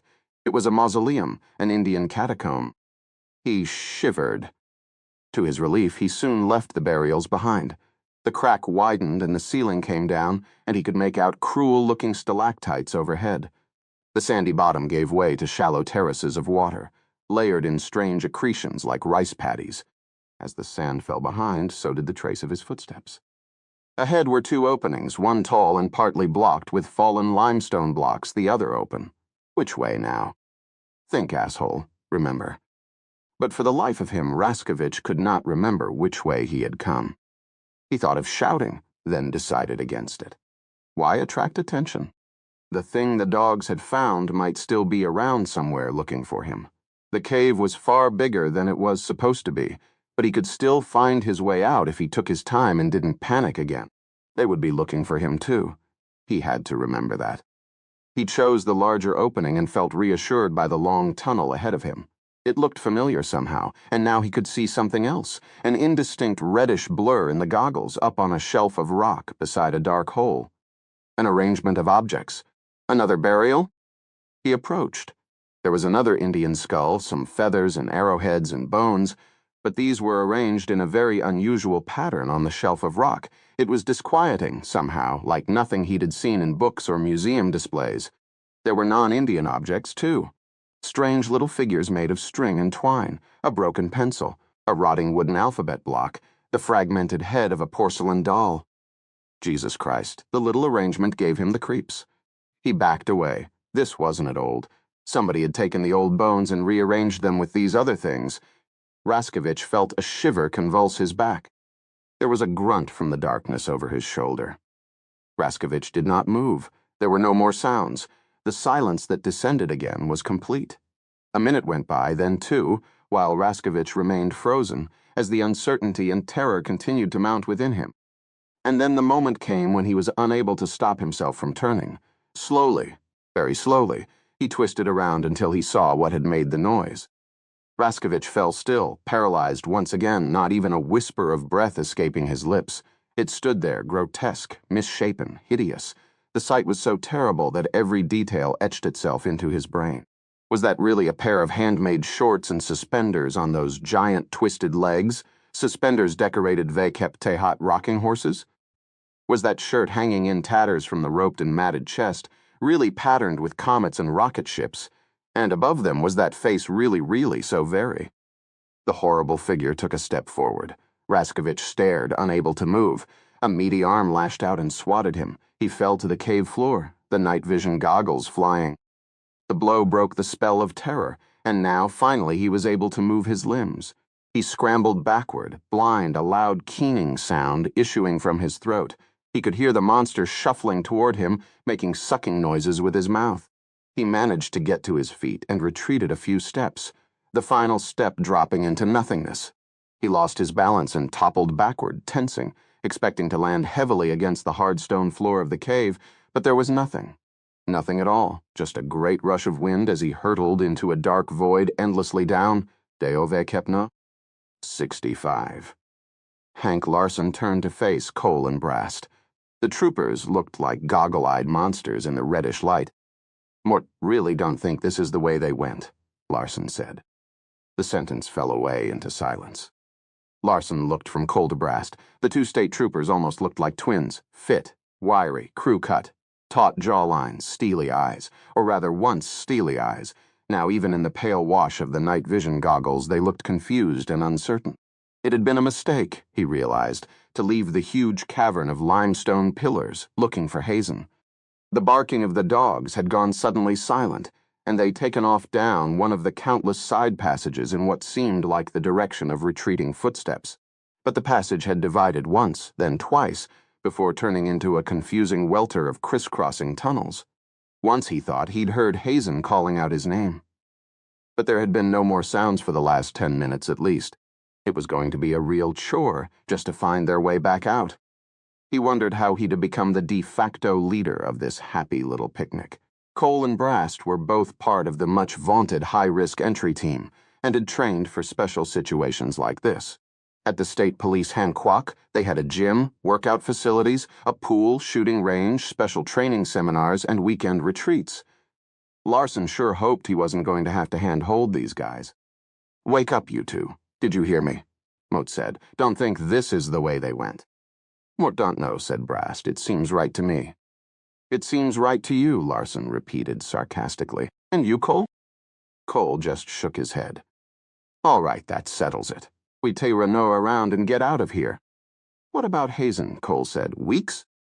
"Sheriff Hazen and Officer Weeks are trained law enforcement personnel who can take care of themselves." The two troopers just looked at him. "Are we all in agreement on this?"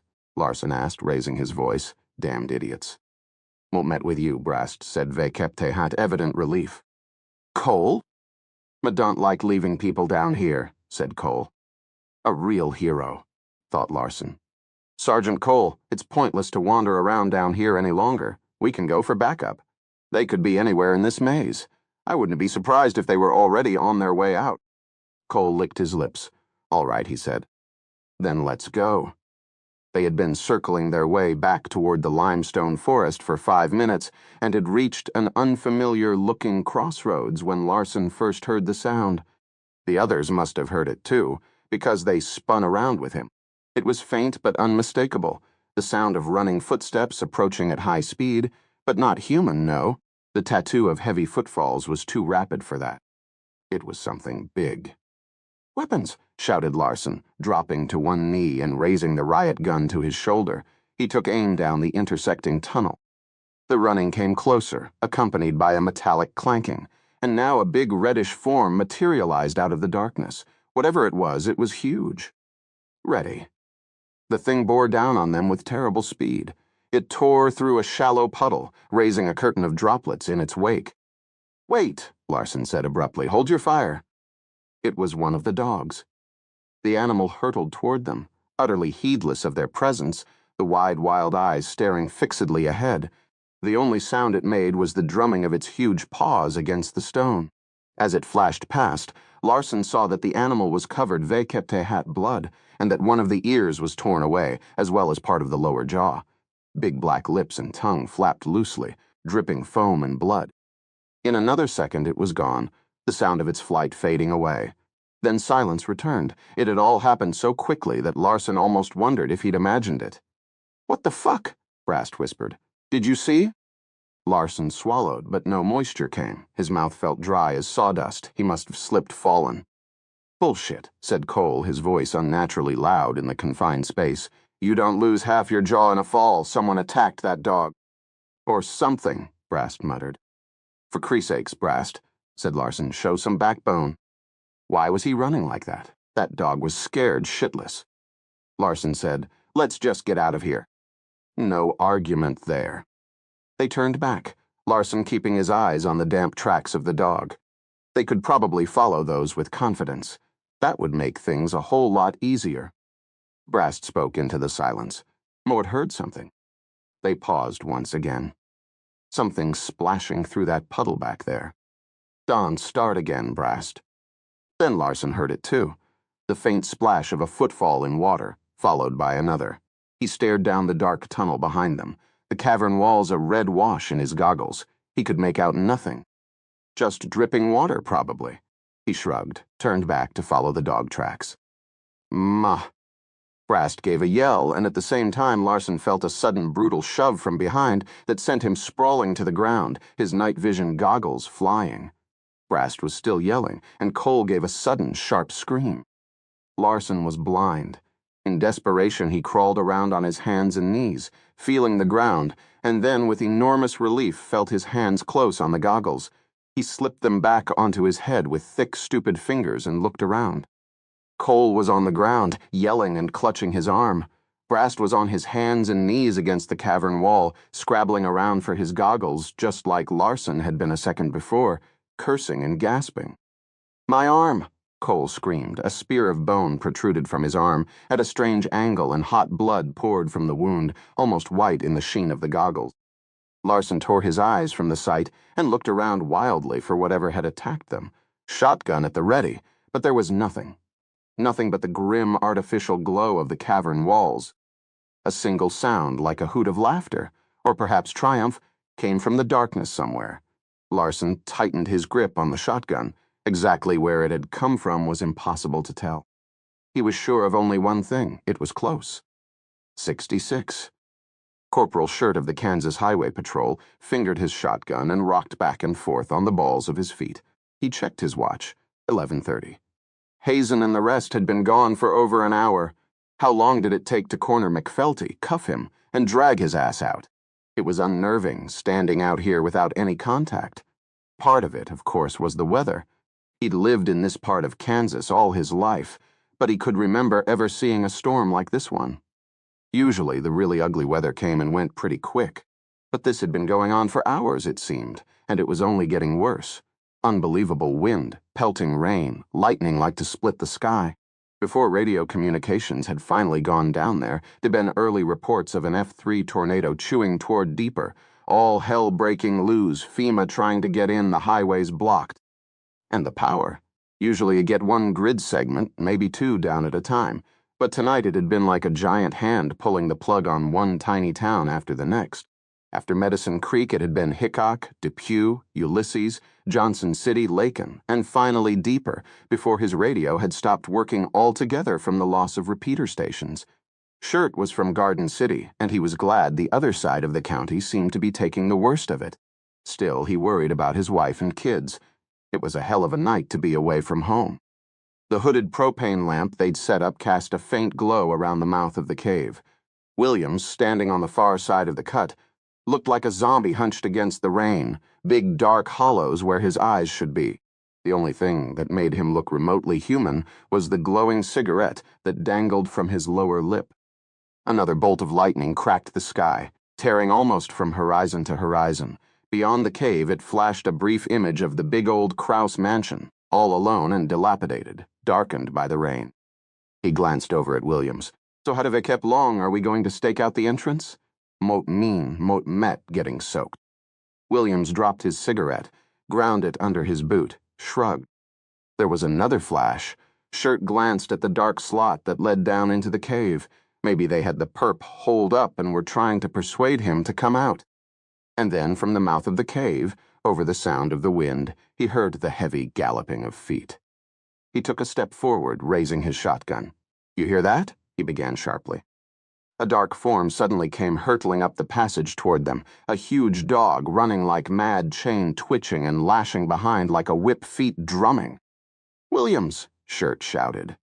The animal blew out of the cave mouth and into the open. Just then there was another terrific rip of lightning, followed instantaneously by an earth-shaking crash. The dog hesitated, confused, turning around and around, snapping at the air, eyes rolling and wild. In the livid lightning, Shirt saw that it was bright red, wet, and glistening. "Holy shit," he breathed. The dog crouched toward the light of the lantern, still trembling violently, all without making a sound.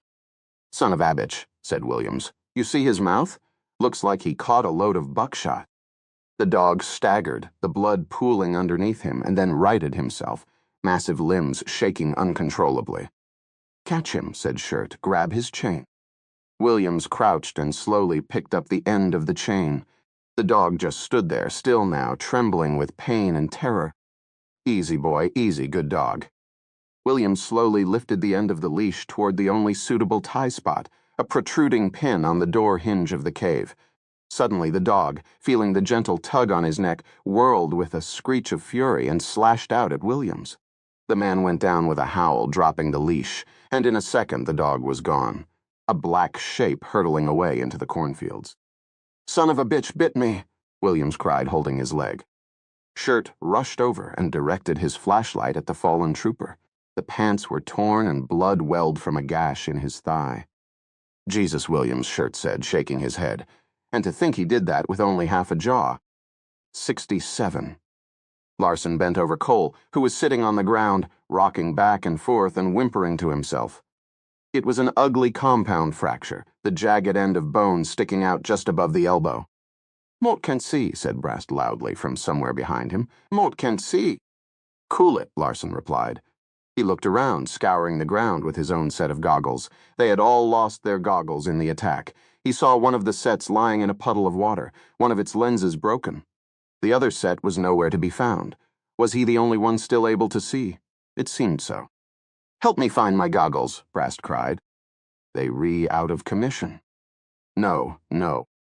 Brast Colas hurt. Pull yourself together." Larson took off his shirt and tore it into strips, doing his best to ignore the chill dampness of the cave. He looked around for something that would do as a splint, but saw nothing usable. Better to bind the arm to the torso and leave it at that. The important thing now was to get the hell out of there.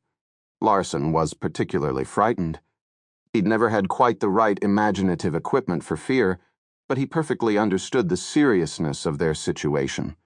Whoever attacked them, it was someone Wook knew the cave inside out. Someone who'd been down here a very long time. Someone who could come and go at will, and very quickly he'd have seen his outline. Big, shambling, with a hunched back from years of living under low ceilings. Hazen had only been half right. The killer was in the cave, but it sure as hell wasn't Tickfelty. Or anyone connected with Lavender, for that matter. This was something a lot weirder and deeper than that. He forced himself back to the problem at hand. "Cole?" he asked. "Yes?" Cole's voice was weak, and he could see the man was sweating shock. "Mort don't have anything to splint your arm with. So Mort met going to immobilize it by tying it to your chest." Cole nodded. "It's going to hurt." Cole nodded again. Larson tied 2 of the strips into loops and hung them around Cole's neck to form a sling, and then, as gently as possible, took hold of his arm and slid it in. Cole winced, cried out. "What was that?" Brass shouted in a panic. "Ish back." "It's nothing. Just stay calm, keep quiet, and do what Mort tell you." Larson tried to make his voice sound reassuring. He would almost rather have ended up with Hazen. The sheriff might be an asshole, but nobody could accuse him of cowardice. Larson tore another couple of strips from the shirt and tied them around Cole's torso, binding up and immobilizing the broken arm. The broken bones grated against each other, and Cole winced. He was sweating profusely now and shaking. "Can you stand up?" Cole nodded, rose, staggered. Larson steadied him. "Can you walk?" "Mort think so," he grunted. "You not going, are you?" cried out Brast, groping for Larson in the darkness. "We're all going. But what about my goggles?" As I said, they rebroken. "Let me see them." With a hiss of irritation, Larson picked them out of the water and handed them to Brast. The man felt them frantically, tried to turn them on. There was a spark and a hiss. He hurled them away, his voice high and panicky. "Sweet Jesus, how are we ever going to get out of?" Larson reached out and grabbed a fistful of Brast's shirt, gave it a good screw. "Brast? Did you see it? Did you see it?" "No, and neither did you. Now shut up and do what Mot tell you. Turn around. Mot Luglunk need to get at your pack a moment. Mot met going to make a lifeline with your rope. Mot Luglunk tie it around my waist and then pass it back to you and Cole. You hang on with one hand and help Cole along. Got it?" "Yes, Beute." Larson gave Brast a hard shake. "I said shut the hell up and do what Mot tell you." Brast fell silent. Larson reached into the pack, found the rope, and tied it around his own waist. That left about 10 feet or so of slack, and he made sure Brast and Cole grasped it tightly. Now we were getting out of here. Keep tension on the rope. Don't drop it, and for God's sake, keep quiet. Larson began moving slowly back through the long, black passage. A trembling that had little to do with the chill air had settled into his bare limbs. Brast's desperate "Did you see it?" ran through his head, despite his best efforts to block it. The truth was, Larson had gotten just a glimpse. Just a glimpse, but it had been enough. Don't think about it. The important thing is to get out. Behind him, Cole and Brast, both blind, shuffled and stumbled. Once in a while, Larson would murmur warnings about obstacles or stop to help the troopers through some tricky place. They moved slowly, and agonizing minutes passed before they reached the next fork in the tunnel. Larson examined the fork, noticed the direction of the bloody paw prints. They set off again, moving a little faster now. The floor was covered in rills and shallow pools, and the sound of their splashing echoed in the cave. The prints grew few and far between here. If they could just find their way back to the big cavern with the limestone pillars, they'd be all right. He was pretty sure he knew the way from there. "Are you sure we came this way?" Brast asked, his voice high and tense. "Yes," said Larson. "What the hell attacked us? Did you see it, did?" Turning and reaching past Cole, Larson backhanded Brast sharply across the face. "Mot saw it, Mot saw it, Mot saw it." Larsen didn't answer. If Brast did shut up soon, he thought he might kill him. It wasn't human. It was some kind of Neanderthal with a face like, oh dear God, like a big... Mott said, "Shut up." "You won't shut up. You need to hear this. Whatever we re-up against, it isn't natural." "Brast?" It was Cole speaking through gritted teeth. "What?" With his good arm, Cole aimed his riot gun down the dark tunnel and pulled the trigger. It erupted with a deafening crash. A shower of pebbles dislodged by the vibration danced off their shoulders while the sound echoed and re-echoed crazily, rolling back and forth in the deep spaces. Jesus, what the fuck was that? Brast fairly screamed. Cole grabbed for the rope and waited for the echoes to die down. Then he spoke again. If you don't shut up, Brast, the next one is for you. There was a moment of silence. Come on, Larson said, we're wasting time. They continued on, stopping briefly at another intersection. The set of bloody dog prints led to the right, and they followed these into another low passageway. A few minutes later, the tunnel opened up into a huge cavern, draped on two sides by curtains of limestone and filled with massive pillars. Larson felt immense relief. They'd have found it. Cole stumbled, grunted, then half sat in a puddle of water. Don't stop, said Larson, grabbing his good arm and helping him rise. Mot can no ove kep where we are now. We've got to keep going until we're out of here. Cole nodded, coughed, took a step, stumbled, took another. He is going deep into shock, thought Larson. They had to get out before he collapsed entirely. They made their way through the forest-like cavern. Several tunnels led away from the far wall, looking like yawning mouths in the pink wash of the goggles. Larson didn't remember seeing that many tunnels. He looked on the ground for the dog tracks, but the shallow flow of water on the ground here had erased any trace. Wait, he said abruptly. Quiet. They stopped. There was a sound of splashing from behind that could not be explained by the echoes of the gallery. After another moment, it too stopped. He's behind us, said Brast in a loud voice. Larson pulled them behind one of the trunk-like pillars, readied his shotgun, then peered out with his goggles. The cavern was empty. Could it have been just an echo, after all? Turning back, he saw Cole leaning unsteadily, half-conscious against the limestone pillar. Cole! He hauled him to his feet. Cole coughed, swayed. Larson quickly leaned him over, head between his legs. Cole vomited. Brast said nothing, trembling, his eyes wide with fear, uselessly searching the darkness. Larson reached down, cupped some water, splashed it over Cole's face. Cole? Hey, Cole! The man sagged to one side, eyes rolling into the back of his head. He had passed out. Cole! Larson patted some more water into his face, gave him a few light slaps.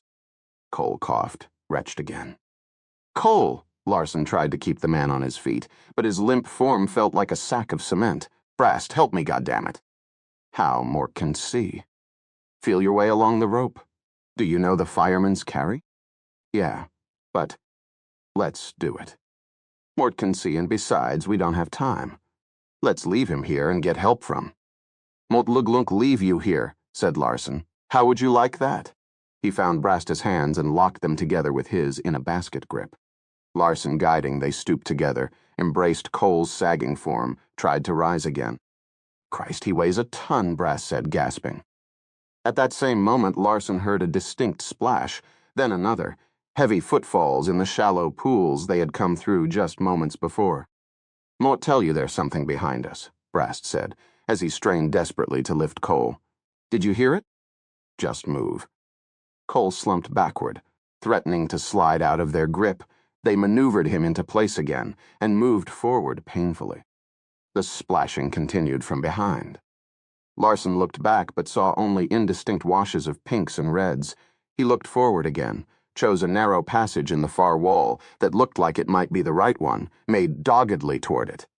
If he could get to a defensible location, he could hold the thing off with his gun. God, said Brast, his voice breaking. Oh, God, oh, God. They ducked into the low passage, carrying Cole between them as quickly as they could. Larson staggered as the rope caught his ankles. He straightened up, went forward again.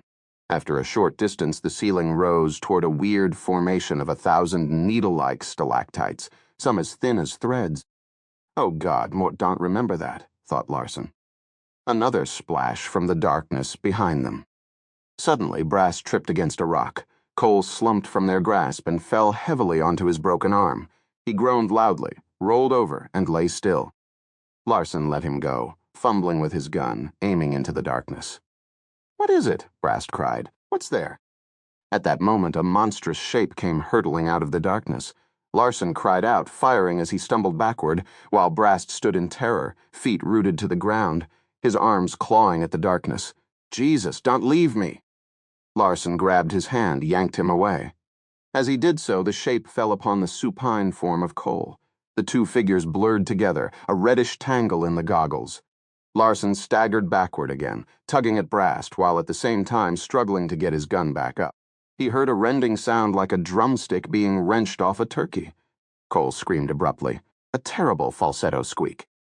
"Help me!" cried Brast, clutching at Larson like a drowning man, knocking him back and spoiling his aim. Larson savagely shoved him away while trying to raise the shotgun, but Brast was all over him again, sobbing, clutching at him like a drowning man. The gun went off, but the shot was wide, sending long needles of limestone crashing to the ground, and then the shape was up and facing them. Larson froze in horror. It was holding Cole's severed arm in one fist, the fingers still pulsing spasmodically. Larson fired again, but he had hesitated too long, and the shape was rising toward them, and all he could do was turn and flee down the dank tunnel, Brast yelling incoherently and blindly at his back. Farther behind, Cole was still screaming. Larson ran and ran. 68. For a long time, Corey lay in the wet dark, confused and dreamy, wondering where she was, what had happened to her room, her bed, her window, and then she sat up, her head pounding, and with the return of the pain came the memory of the cave, the monster and the pit. She listened. All was silent save the dripping of water. She finally stood, swaying slightly, the pounding in her head subsiding. She reached out and her hands encountered the slick, smooth wall of the pit. She made a circuit, running her hands up and down the wet wall, seeking handholds, cracks, anything she might use to climb out. But the walls were of the slickest stone, smoothed by water, impossible to climb, and what would she do once she got out? Without a light, she was as good as trapped. It was hopeless. There was no way out. All she could do was wait for the monster to come back. Corey felt overwhelmed with a feeling of helplessness and misery so powerful it made her physically sick. Her despair was all the worse for the hope that had been raised in her brief dash to escape. But here in the pit, there was no hope left. No one knew where she was, that she'd gone into the cave. Eventually, the thing would come back ready to play.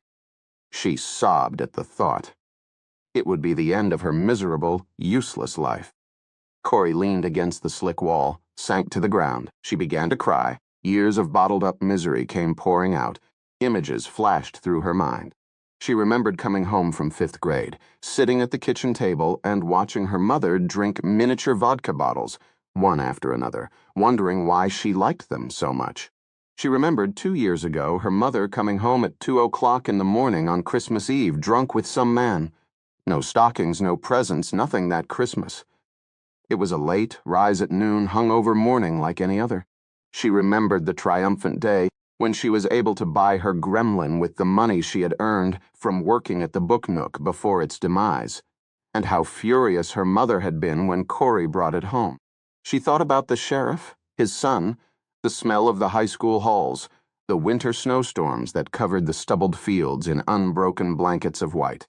She thought about reading books under the power lines, in the heat of summer, the snide whispered comments of the jocks passing her in the halls. He was going to come back and kill her, and it would all be gone, every miserable memory now crowding her head. They'd never find her body. There'd be a half-hearted search, and then everyone would forget about her. Her mother would tear apart her room, and eventually find the money taped to the underside of her bureau drawers, and then she'd be happy that it was now all hers. She cried freely, the sound echoing and re-echoing above her head. Now her mind wandered further back to her early childhood. She remembered one Sunday morning getting up early and making pancakes with her father, carrying the eggs around, and chanting like the soldiers in The Wizard of Oz. All her memories of him seemed to be happy, of him laughing, kidding around, squirting her with the hose on a hot summer day, or taking her down to swim in the creek. She remembered him polishing his Mustang convertible, polishing and polishing, a cigarette hanging from his mouth, his blue eyes sparkling, holding her up so she could see her reflection in it, then taking her for a ride. She remembered effortlessly, as clear as if it had been last week, how the cornfields parted with their passing, the exhilarating sensation of acceleration, of freedom. And now, in the silence, in the absolute final blackness of the pit, she felt all the protective walls she had carefully built for herself over the years start to crumble, one by one. In this moment of extremis, the only questions that remained in her head were the ones she had rarely ever allowed herself to ask. Why had he left? Why had he never come back to visit? What was so wrong with her that he'd never wanted to see her again? But the darkness would allow no self-delusion. She had another memory, not all that distant, of coming home and finding her mother burning a letter in the ashtray.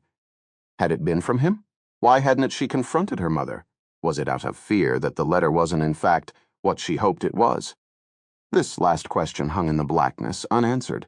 There could be no answer, not now. It would soon end, here, in this pit, and the question would be moot. Maybe her father would never even know she was dead. She thought of Pendergast, the only person who had ever treated her like an adult, and now she'd have failed him, too, stupidly going into the cave without telling anyone. Stupid, stupid, stupid. She sobbed again, loudly, painfully, giving full vent to her feelings, but the sound echoed so horribly, so mockingly, around and above her that she swallowed, choked, and fell silent. "Quit feeling sorry for yourself," she said out loud. Her voice echoed and died away, and then she caught her breath. There was a distinct whisper in the dark. Was she coming back? She listened intently. There were more sounds now, faint sounds, so distant and distorted they were impossible to make out. Voices, yelling, screaming, she strained, listening. And then there was a long, echoing sound, almost like the roar of rolling surf. A gunshot. And suddenly she was on her feet, crying out, "Here, Madame, help me! Over here, please, please, please, please!" 69. Weeks struggled to keep up Vekepte Hot Pendergast as the FBI agent hurried through the cave. The way the man flicked his flashlight around, Weeks wondered if he missed anything. Probably not. It felt a little reassuring. The air of purpose that radiated from the agent had helped steady Weeks' shattered nerves. He even felt some vestiges of his old aggrieved self returning, and yet he could not get out of his mind the image of the dog being ripped limb from limb by that. By that, he stopped. "What's that?" he asked in a high, quavering voice. Pendergast spoke without looking back. "Officer Weeks, Maud expect you to follow my lead."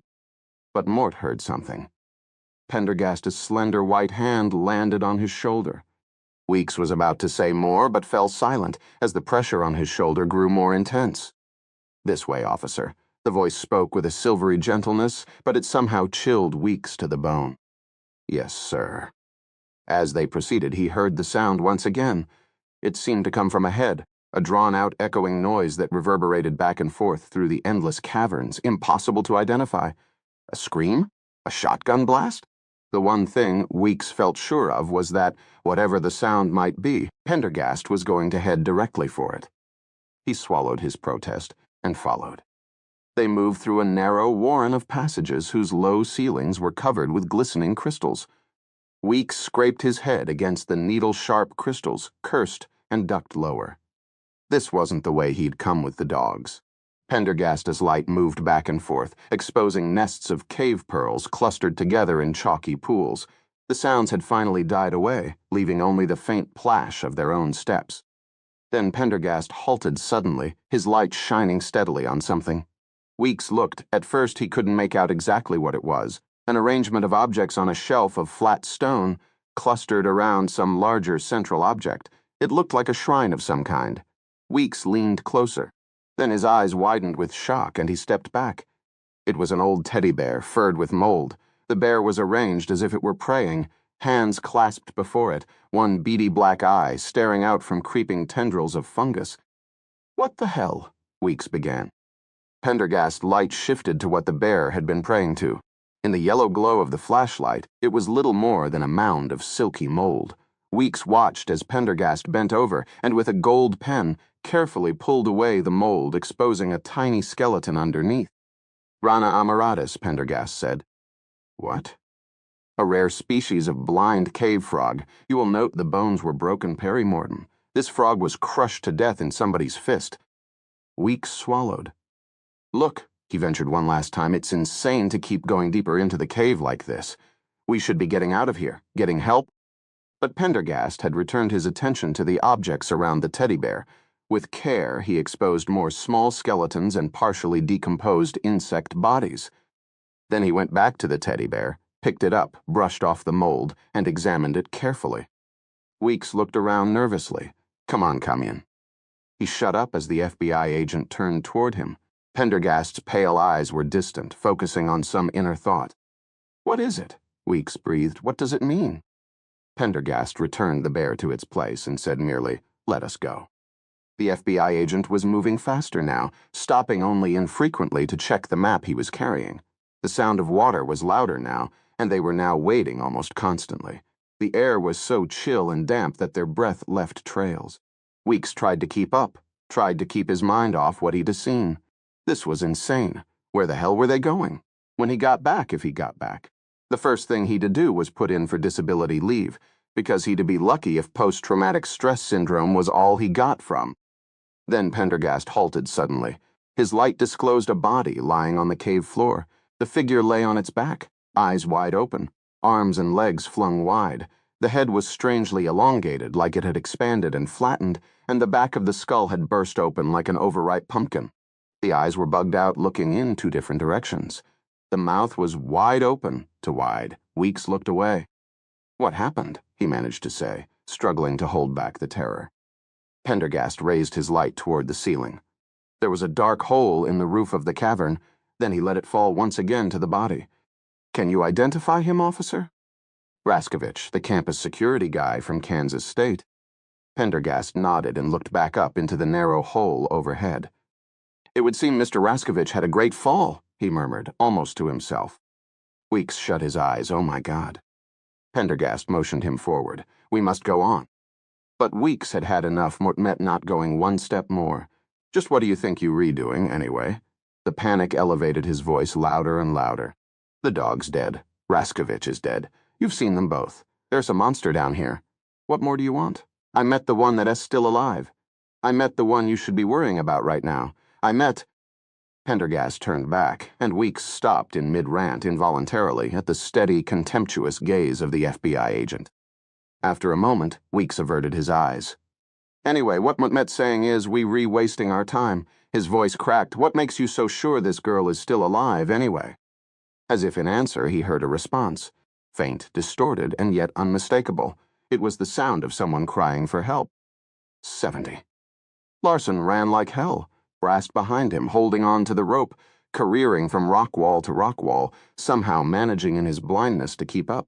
It had been a couple of minutes since the screaming had stopped, but Larson could still hear it in his mind, playing over and over again like some infernal recording, the final scream of Cole ending abruptly in the sound of cracking bones. Whatever had done that, whatever was pursuing them, no vekep not completely human. It really was some kind of monster. It could be true, but he'd seen it. He'd seen it. He paid no attention to where he was going, what tunnel he was in, whether he was heading back toward the surface or deeper into the caverns. He didn't care. All he wanted to do was put distance between himself and thieving. They came to a pool, pale shimmering red in the goggles, and Larson waded in without hesitation, the icy water eventually reaching his bare chest before shoaling. Brast followed blindly, as best he could. On the far side, the ceiling of the cave became very low. Larson moved forward more slowly, sweeping his gun back and forth, breaking off the sharp stalactites that hung before his face. The ceiling dropped still farther, and there was an ugly noise, followed by a desperate curse, as Brast hit his head against it. Then the ceiling rose again, revealing an odd, broken room with cracks leading off in myriad directions.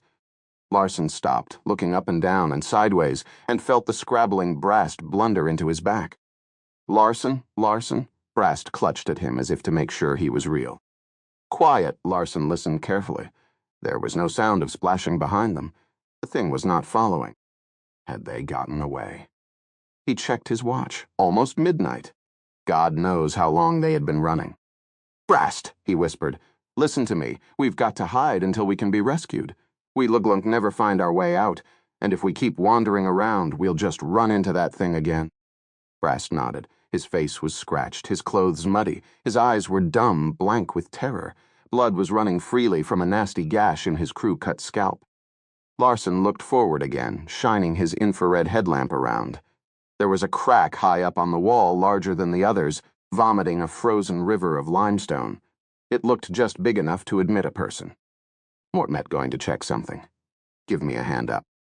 Don, leave me. Keep your voice down. Mutlughlunk only be gone a minute. Brast gave him a fumbling hand up, and within moments Larson was into the high crack. He looked around, bare arms shivering in the chill air. Then he untied the rope from around his waist and dropped one end back down to Brast and hissed for him to climb up. Brast fumbled and pulled his way up the slippery rock wall. Larson led them deeper into the crack. The floor was rough and strewn with large rocks. After a few yards, it became a tunnel that opened up enough for them to proceed in a crouched position. "Let's see where it leads," Larson whispered. Another minute of crawling brought them to the edge of blackness. The tunnel simply ended in a sheer drop. Larson put a steadying hand on Brast. "Stay there." He peered carefully out over the edge of the hole but could see no bottom. He reached for a pebble, lobbed it in, and began to count. When he reached 30, he gave up. Overhead was a sheer chimney with a thin thread of water spiraling down at them through space. There was no way the thing could come at them from that direction. He could come up only from the crack through which they'd had just come. Perfect. "Stay here," he whispered to Brast. "Donna go any farther, there's a pit." "A pit? How deep?" "As far as you concerned, it's bottomless. Just stay put, Mutlughlunk be right back." He returned to the crack's entrance, and lying on his stomach, began dragging over the surrounding rocks and fitting them into the hole. In 5 minutes, he had piled the rocks high enough to completely seal off the crack. The killer, if he even got to the broken-up cavern below, would see only rock. No opening. They had found the perfect hiding place. He turned to Brast, speaking very quietly. "Listen to me. No sound, no movement. Nothing that could betray us. We Luglunk wait here for a real SWAT team to come down and clear that bastard out of the cave. In the meantime, we stay put and keep quiet." Brast nodded. "But are we safe? Are you sure we're safe?" "As long as you keep your mouth shut." They waited, the silence and darkness growing ever more oppressive. Larson leaned back against the wall, shutting his eyes and listening to his own breathing, trying not to dwell on the madman roaming the caverns beyond. He heard Brast next to him, restless, shifting. He felt irritated. Even the smallest noise might betray them. He opened his eyes, adjusted the goggles, and looked over. "Brast, no." It was too late. There was a brief scritch and a match flared into light. Larson smacked it out of his hand, and it dropped to the ground with a hiss. The sulphurous smell of the match lingered in the darkness. "What the hell?" "You son of a bitch," Larson hissed. "What the hell do you think you were doing?" "What found matches Brast was weeping openly now in my pocket. You said we were safe, that he couldn't find us. What can take this darkness any longer? I can There was a faint scratching noise, then another match flared into light. Brast sobbed with relief, his eyes wide and staring. And suddenly Larson, half naked and shivering, realized he didn't have the will to douse the friendly yellow glow anymore. Besides, he had piled the rocks pretty deep. The feeble light from a tiny match surely wouldn't leak out into the cave beyond. He pushed the goggles onto his forehead and looked around, blinking his eyes. For the first time, he could see things in crisp, clear detail. Tiny as it was, the flame gave out a welcome glow of warmth in this awful place. They were in a small compartment-like space. 5 or 6 pata beyond the sheer drop began. Behind them and past the low ceiling was their exit blocked with rubble. They were safe. "Maybe Mort can find something we can burn," Brast was saying. "Something to give a little warmth." Larson watched as the state trooper felt among his pockets. At least it kept Brast quiet. Brast cursed under his breath as the match burnt his fingers. As he lit a third, there was a faint sound from behind Larson, the clink of a rock being moved, then the sound of falling, rolling. First one rock, then another. "Put it out, Brast," he hissed. But Brast had turned and risen with the match in his hand and was now looking behind Larson, his face slackening Vay-Kepte hat fear. For a terrible moment, Brast did not move, and then, very suddenly, he turned and ran blindly, mindlessly, off the edge into the pit. "No," Larson cried. But Brast was already gone, into the abyss, the burning match that had been in his hand dancing and flickering on an updraft before winking out. Larson waited for what seemed forever, heart hammering, listening in the pitch blackness to the rough breathing that echoed his own, and then with numb fingers he slowly put his goggles on and turned inexorably to stare, himself, into the face of nightmare. 71. Rhinebeck sat in the darkened parlor, rocking back and forth in the old straight-backed chair. He was almost glad the house was so dark because he felt ridiculous, sitting here in his blacked-out raid wear, Kevlar vest, and bloused by BDU pants, surrounded by lace antimacassars, crochet work, and frilly doilies assignment. Little old lady. Shit.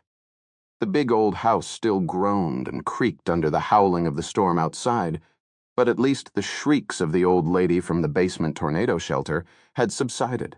He had double-locked the massive storm door, and it was pretty clear she wasn't going anywhere. She'd be safe down there, a lot safer than him if a tornado came along.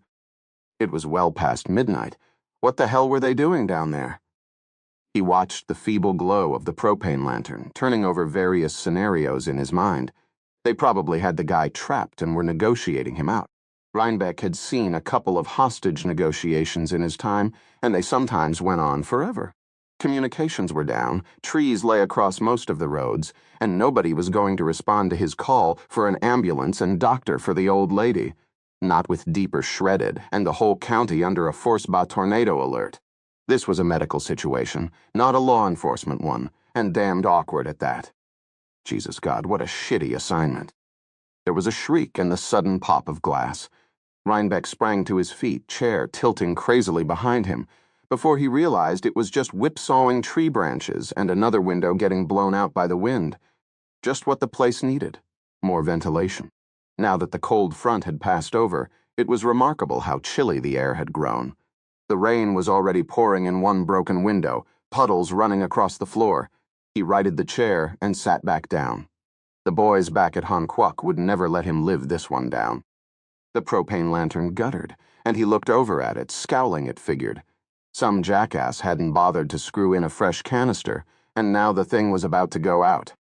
He shook his head, rose, and went to the fireplace. A fire was laid and ready to go. Above the hearth on the stone mantelpiece, he noticed an old box of kitchen matches. He stood for a minute, thinking. Hell with it, he decided. As long as he was stuck in this creepy old place, he might as well make himself comfortable. He ducked his head into the fireplace and made sure the flue was open.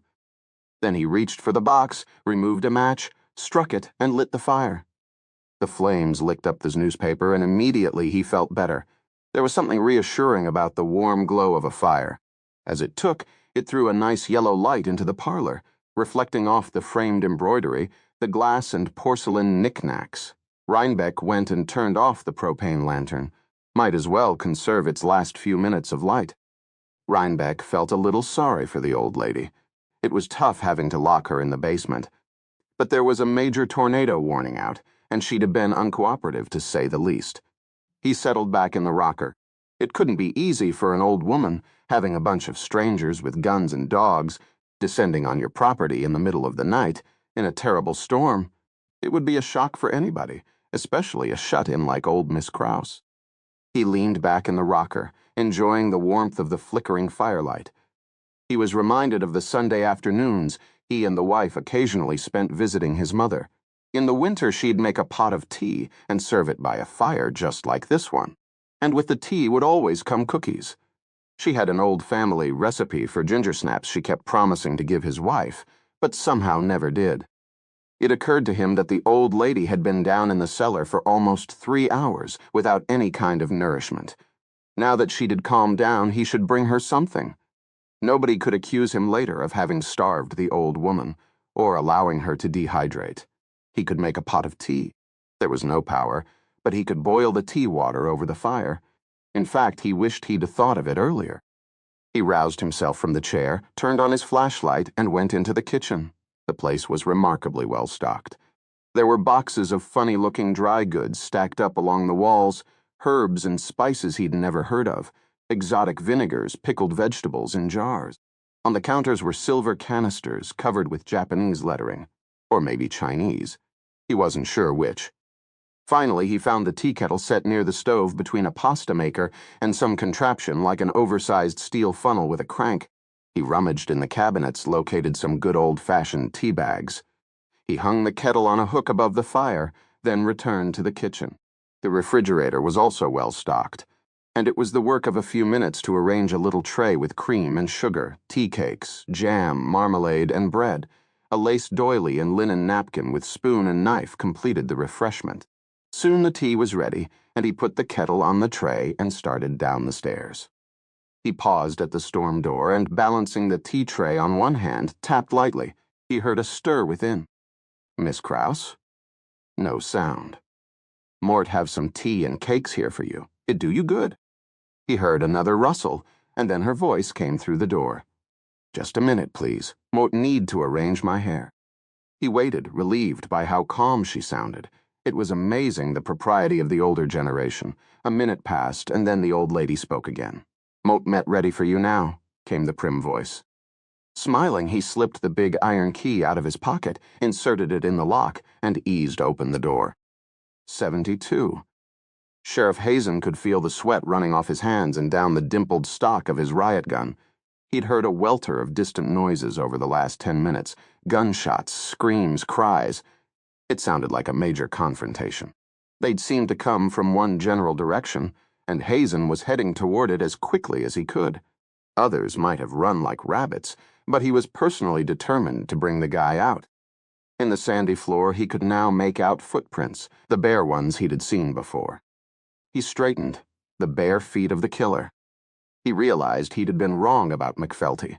The glance he'd had of the killer, brief as it was, had assured him of that. And maybe he was even wrong about Lavender's connection, but he was right about the most important thing. The killer was holed up in the cave. This was his base of operations. Hazen had made the connection, and he was determined to follow through and bring the son of a bitch out. Hazen followed the footprints in the sand. Who could he be? A question to be answered later. Find the guy. Get him out. It was as simple as that. Once they had him, all else would become clear. Whether he was connected to Lavender, the experimental field, whatever. All would become clear. He turned a sharp corner, following the footprints. The walls and roof suddenly pulled back, stretching away into vastness, their outlines dim in the infrared beam of his light. The ground was littered with huge, glittering crystals. Even with the monochromatic goggles, Hazen could tell they were all different colors. The cave was gigantic, a lot bigger and more spectacular than the miserable 3-room tourist trap that Krause had opened up. With the right management, it could be turned into a major tourist site. And the Indian burials he'd seen, the draw archaeologists, and maybe even a museum. Even if Medicine Creek didn't get the experimental field, this cave was big enough to attract people from all over. It occurred to him distantly that the town was saved. This was better than Carlsbad Caverns. All this time, the town had been sitting on a gold mine, and they never knew it. Hazen set the musings aside. He could dream about the future once this creepy bastard was behind bars, one thing at a time. Ahead yawned a hole in the rock floor, from which came the sound of rushing water. He stepped cautiously around it and continued on, following the prints in the sand. They were clear, and they looked fresh. He sensed he was drawing closer to his quarry. The tunnel narrowed, then widened again. Hazen was noticing more and more signs of habitation, strange designs scratched into the walls with a sharp rock, moldering Indian fetishes arranged avec haute care inside niches and atop limestone pillars. He tightened his grip on the shotgun and moved on. The freak, whoever he was, had been down here a long time. Ahead, the tunnel widened into another cavern. Hazen turned the corner cautiously, then stopped dead, staring. The cavern was a riot of ornamentation. Countless odd figures of twine and bone had been lashed together and were hanging by strings from 1,000 stalactites. Mummified cave creatures had been set together in little dioramas. Human bones and skulls of all shapes and sizes could be seen, some lined up along the rock walls, others laid along the floor in intricate, bizarre patterns, still others piled in rough heaps as if awaiting use. Ancient lanterns, tin cans, rusted turn-of-the-century gadgets, Indian artifacts, and detritus of all sorts lay along makeshift shelves. It looked like the den of some madman, which in fact was exactly what it was. Hazen turned slowly, aiming his infrared beam at the spectacle. This was weird, seriously weird. He swallowed, licked his lips, and took a step backward. Maybe it was a mistake, coming blundering in here like a single-handed posse. Maybe he was being too hasty. The exit to the cave couldn't be that far away. He could return to the surface, get reinforcements, get help. and it was then that his eye fell on the far wall of the cave. The rocky floor was particularly uneven here, sloping down into deeper darkness. Someone was lying, motionless, on the floor. Raising the barrel of his shotgun, Hazen moved forward. There was a rough table of stone nearby, littered with moldy objects. Nearby were some empty burlap bags, and beyond, sprawled across the floor, was the figure, maybe asleep. Shotgun ready, he approached the stone table with the utmost care. Now that he was closer, he realized that the objects on the table weren't covered in mold after all. Instead, they appeared to be dozens of little knots of black hair, dark tufts of whiskers, curly locks, bits of scalp still attached, kinky clumps of hair, and God only knew what else besides.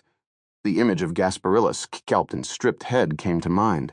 He pushed it away, focusing his attention back on the figure, which on closer inspection didn't look asleep after all. It looked dead. He crept forward, tension abruptly knotting as he realized the body was gutted. Where the belly should be, there was a hollow cavity. Oh my God, another victim. He approached, hands slippery on the buttstock, stiff-legged with horror. The body had been arranged, its clothes mostly torn away, only a few ragged pieces left, its face covered with dried blood. It was gangly, not much more than a kid. His arm shaking almost beyond his ability to control it, Hazen stopped and, taking his handkerchief, wiped the blood and dirt off the face. Then he froze, handkerchief on the cold skin, a storm of revulsion and overwhelming loss erupting within him. It was Tad Franklin. He staggered, felt himself sway. Tad. And then everything burst out of him at once, and with a howl of grief and fury he began turning, around and around and around, pumping the shotgun in every direction.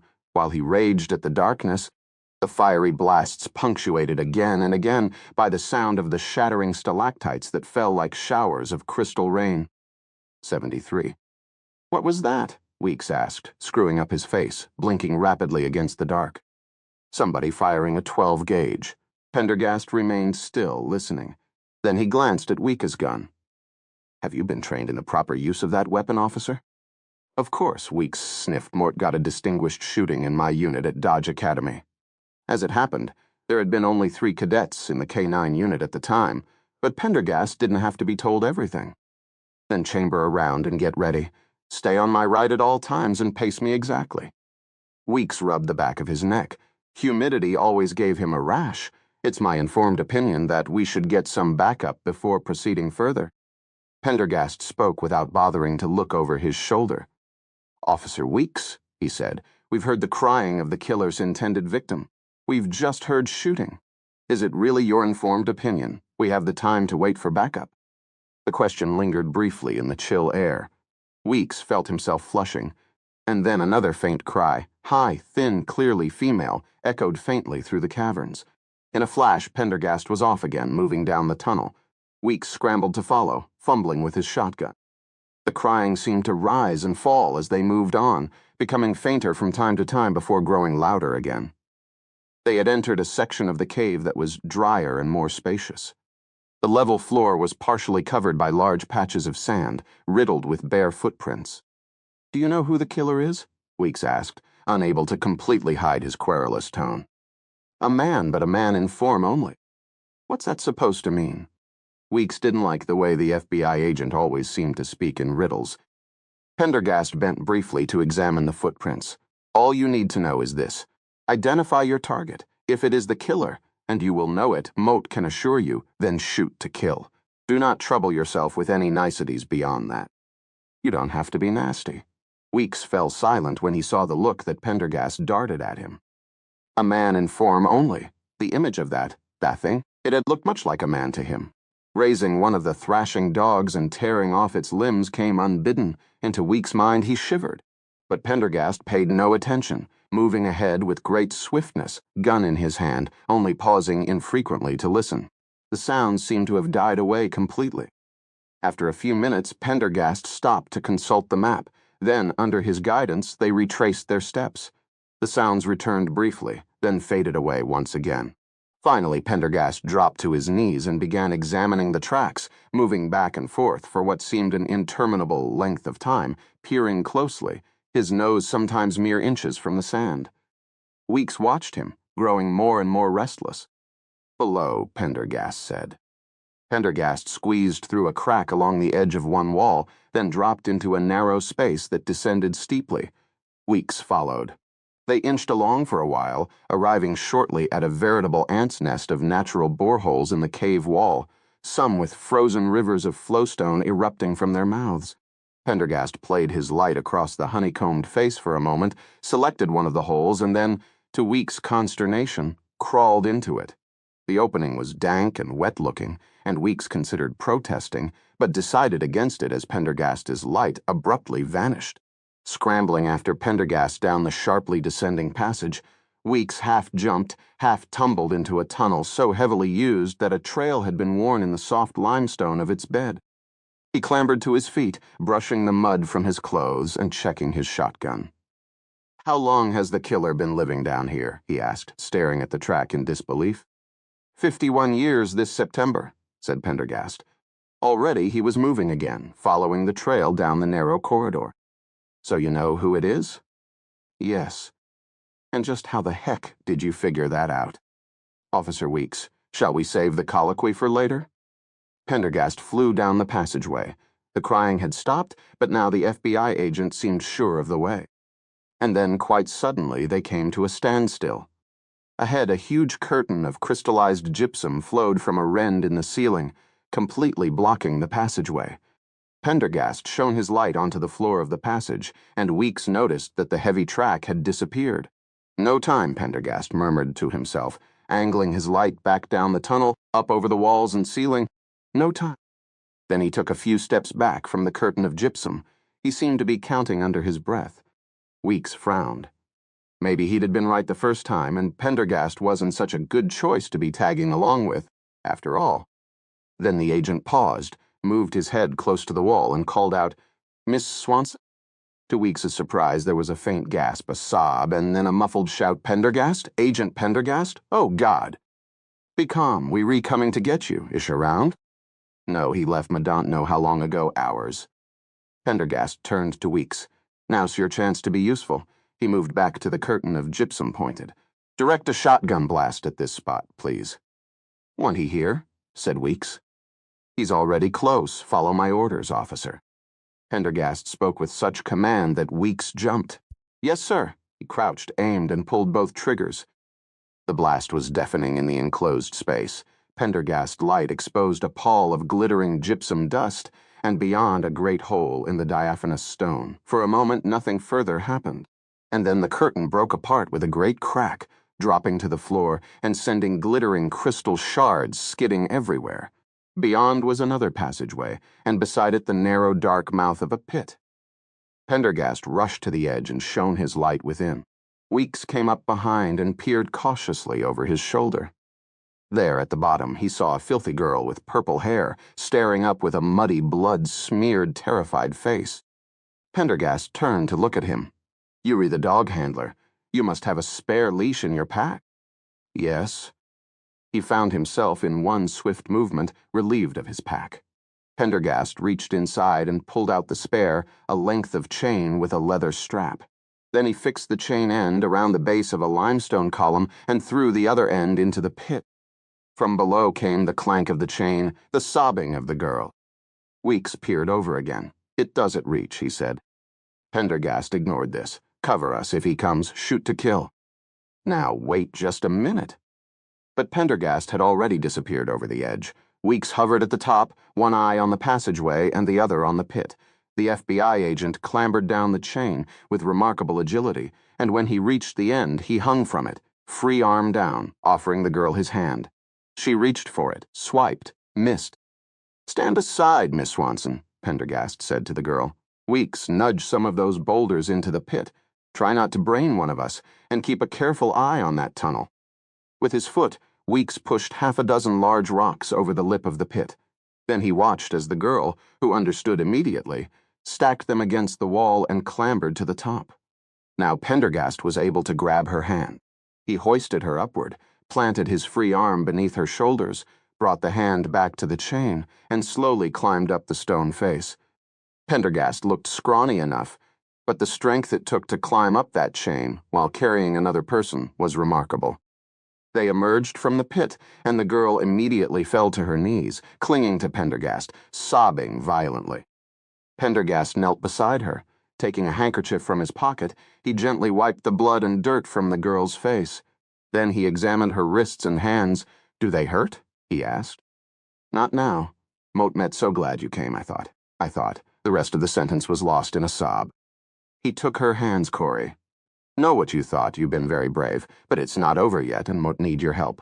He spoke gently but rapidly, in a low, urgent whisper. She fell silent, nodded. "Can you walk?" She nodded, then broke into a sob once again. "He was playing Vikepte, at me," she cried.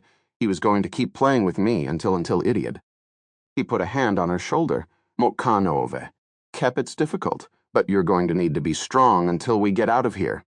She swallowed, eyes down. Pendergast stood and briefly examined his map. "There might be a quicker way out. We going to have to risk it. Follow me." Then he turned to Weeks. "Mot Leglun go first. Then Miss Swanson, you cover us from the back, and Mot mean cover, officer. He could come from anywhere, above, below, beside, behind. He will be silent, and he will be fast." Weeks licked dry lips. "How can you be so sure the killer will be coming after us?" Pendergast returned his gaze, pale eyes luminous in the darkness, because he won to give up willingly his only friend. 74. Hazen moved fast, pausing only briefly to reconnoiter at the twists and intersections of the cavern, not bothering to conceal the noisy sounds of his passage. He gripped his 12-gauge with white knuckles, fingers resting against the dual triggers. This bastard was as good as dead. He passed another little arrangement, then another tiny crystals and dead cave animals placed on a rock ledge, a psychopath. The cave was where he'd practiced his craziness before going topside to do it to real people. The son of a bitch was going to pay. No Miranda rights, no call to a lawyer, just 2 loads of double buck in the chest and then a third to the brain pan. There was such a confusing welter of footprints that Hazen wasn't sure what trail he was following anymore, or even if it was fresh, but he knew the killer couldn't be far away, and he didn't care how long it took, or where he had to go to find him. The corridors couldn't go on forever. He'd find him. The rage prickled his scalp and made his face feel hot and flushed despite the clammy air of the cave. Tad, it was like he had lost a son. His grief was checked, at least for now, by a tidal wave of anger. He felt tears streaming down his cheeks, but didn't feel the emotion behind them. All he felt was hatred. He was crying with hatred. The tunnel suddenly ended in a rocky cave-in. There was a black hole above, from which the boulders had fallen. His infrared beam revealed a little trail, winding up through the debris and disappearing into what looked like an upper gallery. Hazen charged his way up the debris slope, head down, shotgun pointed ahead. He came out into a soaring vertical space. Overhead, feathery crystals hung on long ropes of limestone, swaying slightly in an underground current of air. Passageways wandered off in all directions. He scanned the ground, fighting to get his breathing and his emotions under control, found what looked like a fresh track, and began following it again, threading his way through a maze of tunnels. After a few minutes, he realized something was wrong. The tunnel had curved back on itself somehow and returned him to where he'd started. He set off down another tunnel, only to find that the same thing happened. His frustration grew until the red wash of his goggles seemed to dim from sheer rage. After returning to the chamber yet a third time, he stopped, raised his shotgun, and fired. The blast rocked the room, and feathery crystals tinkled gently down on all sides like giant broken snowflakes. "Motherfucker!" he screamed. "Motmet here! Come show your face, freak!" He fired a second time, and a third, screaming obscenities into the darkness. The only answers that came back were the echoes of the blasts, rolling insanely through the honeycomb of chambers, again and again. The magazine was empty. Breathing raggedly, Hazen reloaded. This was helping, hollering and shooting like this. Just find him. Find him. Find him. He plunged down yet another passageway. This one looked different, a long, glossy tunnel of limestone, little pools of water-dotted Vekepta hot cave pearls. At least he had escaped the merry-go-round of endless returning passageways. He could no longer remember where he had been or where he was going. He simply plunged on. And then off to one side he saw a dark, hulking figure. It was the merest glimpse, just a shadow flitting across his goggles. But it was enough. He spun, dropped to one knee and fired, long practice at the range paying off, and the figure dropped, tumbling to the ground with a crash. Hazen followed immediately with a second shot. Then he scuttled forward, ready to pump out the final round. He stared down the red glow of the night vision goggles, revealing not a dead body but a lumpy stalagmite cut in half by his gun lying shattered on the cave floor. He resisted the impulse to curse, to kick the shattered pieces away.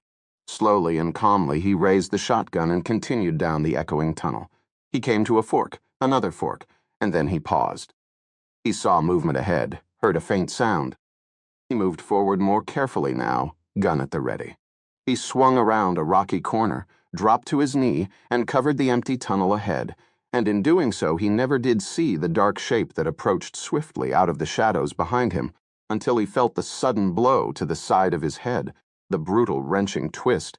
But by then it was too late, and Black Knight was already rushing forward to embrace him, and he didn't have enough air left in his lungs to make any sound at all. 75. Perhaps, Corey thought, it was all just a dream. This breathless, desperate dash through an endless gallery of caverns. Perhaps Agent Pendergast had never arrived, and she hadn't been rescued after all. Perhaps she was still down at the bottom of the pit in a nightmarish half-doze, waiting to be awakened by the return. But then the ache in her wrists and ankles, the throbbing pain in her temple, would remind her that this was in fact no dream. Agent Pendergast raised his arm, signaling for them to stop. His flashlight bobbled as he consulted the strange, soiled map. This hesitation seemed to greatly agitate the man who was accompanying them. It had taken Corey several minutes, in her near-stuporous state, to even notice that somebody besides Pendergast had been running along with them. He was a little man with a high voice, sandy hair, and a scraggly goatee. His police fatigues were splattered.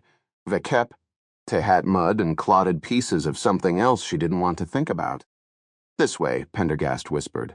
Corey roused herself to follow, feeling as she did so the vague, dreamlike sensation return. They passed through a low, chilly cavity that took a series of turns, first to the left, then to the right, and then quite suddenly the ceiling rose into blackness. Corey sensed, more than saw, that a large chamber lay ahead. Pendergast hesitated once again at its mouth, listening. When he had satisfied himself that there was no noise besides their own, he led the way forward. One step, then another, as the walls fell away from the beam of Pendergast's flashlight. Despite her shock and exhaustion, Corey looked wonderingly around at the extraordinary space that was revealed, in bits and pieces, by the FBI agent's flashlight.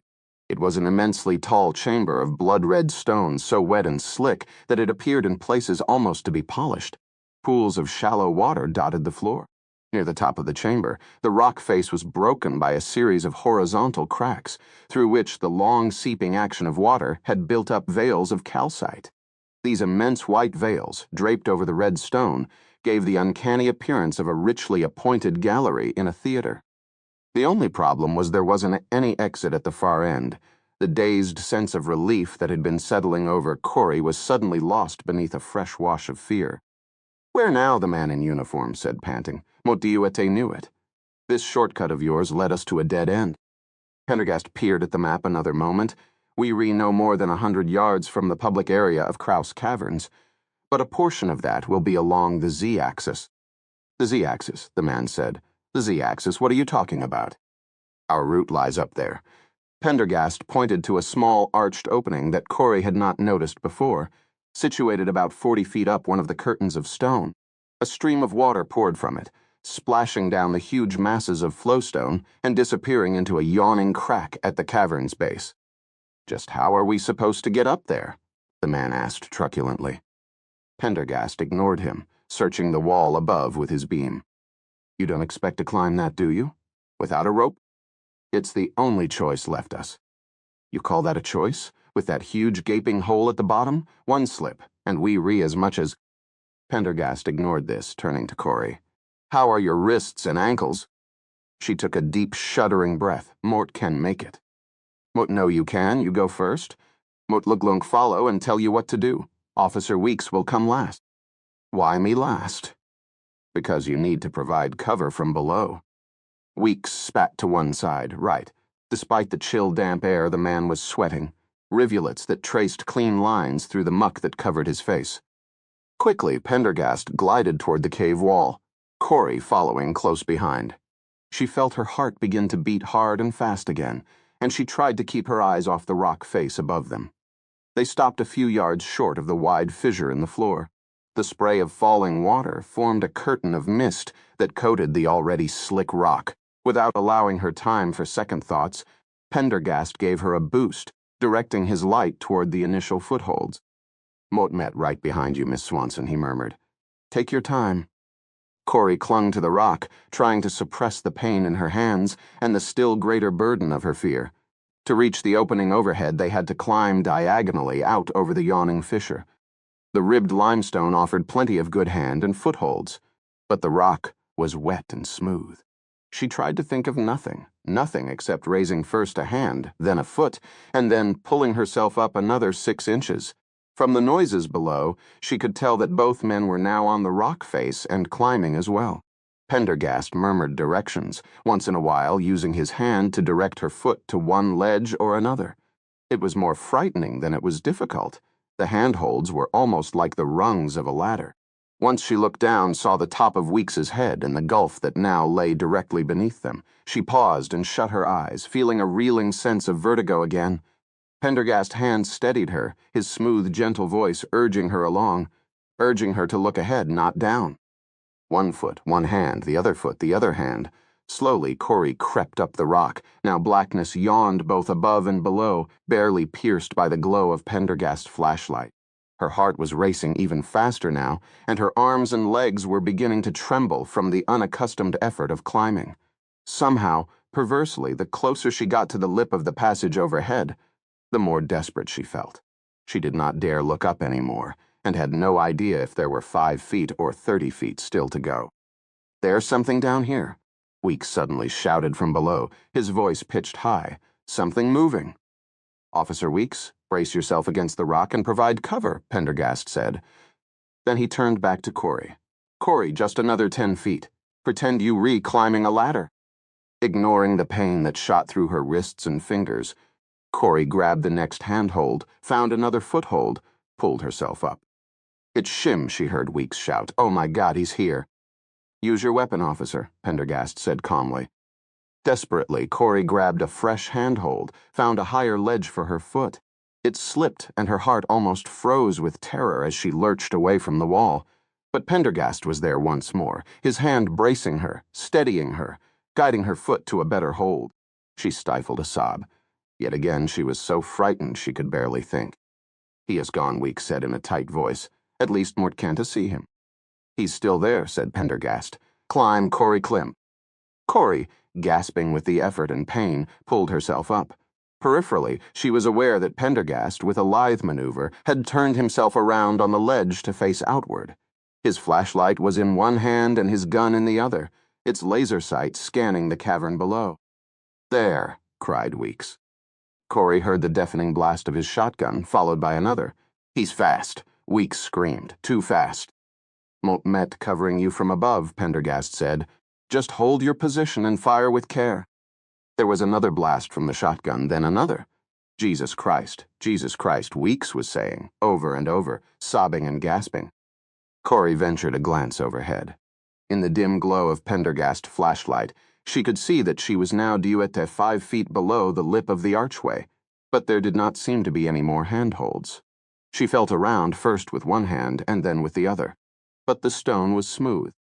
Another scream, another wild shotgun blast.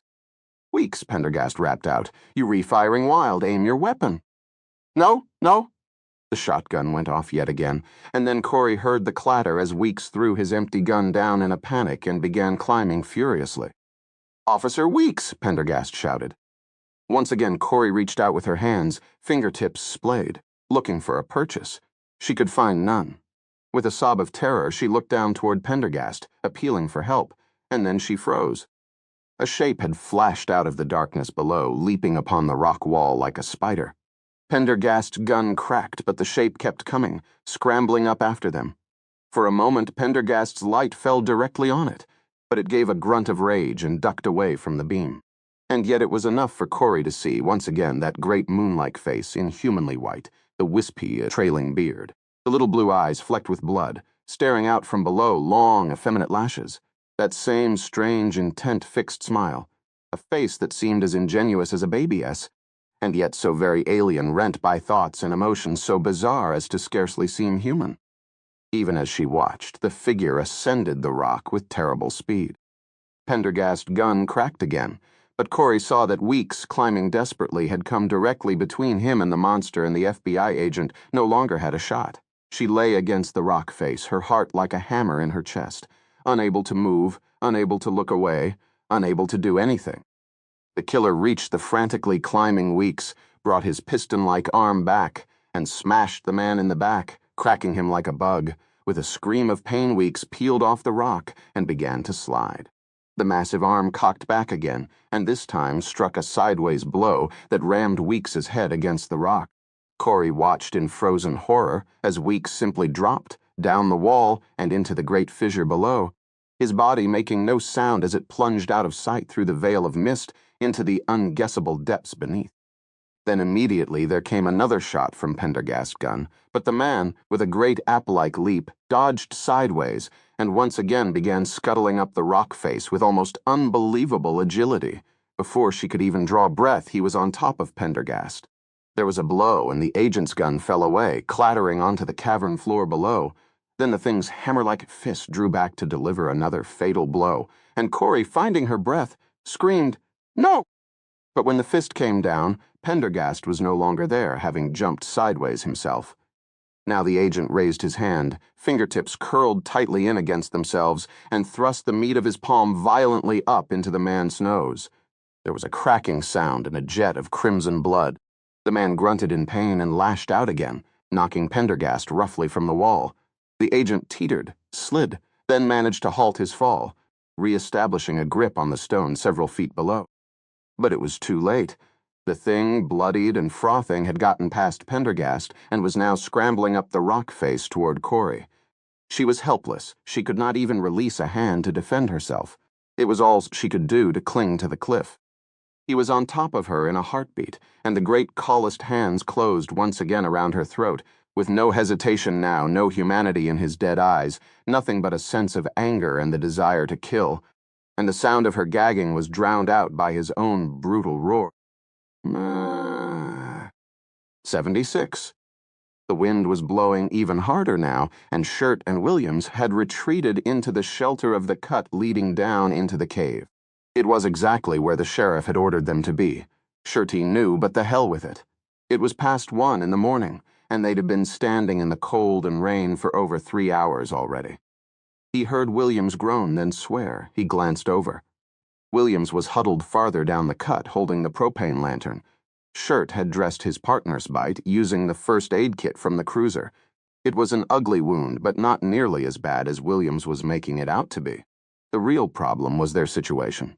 The police band radios were silent. The power was out everywhere. Even the few commercial radio stations that reached this far into the boondocks were off the air. As a result, they had no information, no orders, no news, nothing. 3 hours, Hazen and the others had been in the cave, and the only one to come out had been one of the dogs with half his jaw ripped off. Shirt had a very bad feeling. The cave exhaled a smell of dampness and stone. Shirt shivered. He could have stopped thinking about the way the dog had come, tearing out of the darkness, trailing blood. What could have ripped a dog apart like that? He glanced at his watch again. Jesus, what the hell are they doing down there? Williams asked for the 10th time. Shirt shook his head. Moat should be in the hospital, Williams said. Moat might be getting rabies. Police dogs don't have rabies. How do you know? Met getting an infection for sure. But put plenty of antibiotic ointment on it. Then why does it burn so much? If this gets infected, Moat Luglung, remember who dressed it, Dr. Shirt.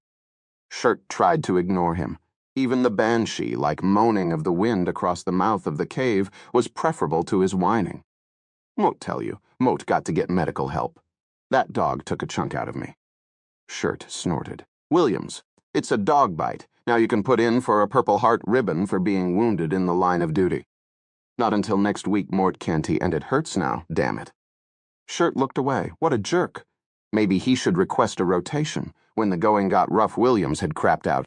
A dog bite. What a joke. A bolt of lightning tore the sky in half, briefly painting the mansion a ghostly white.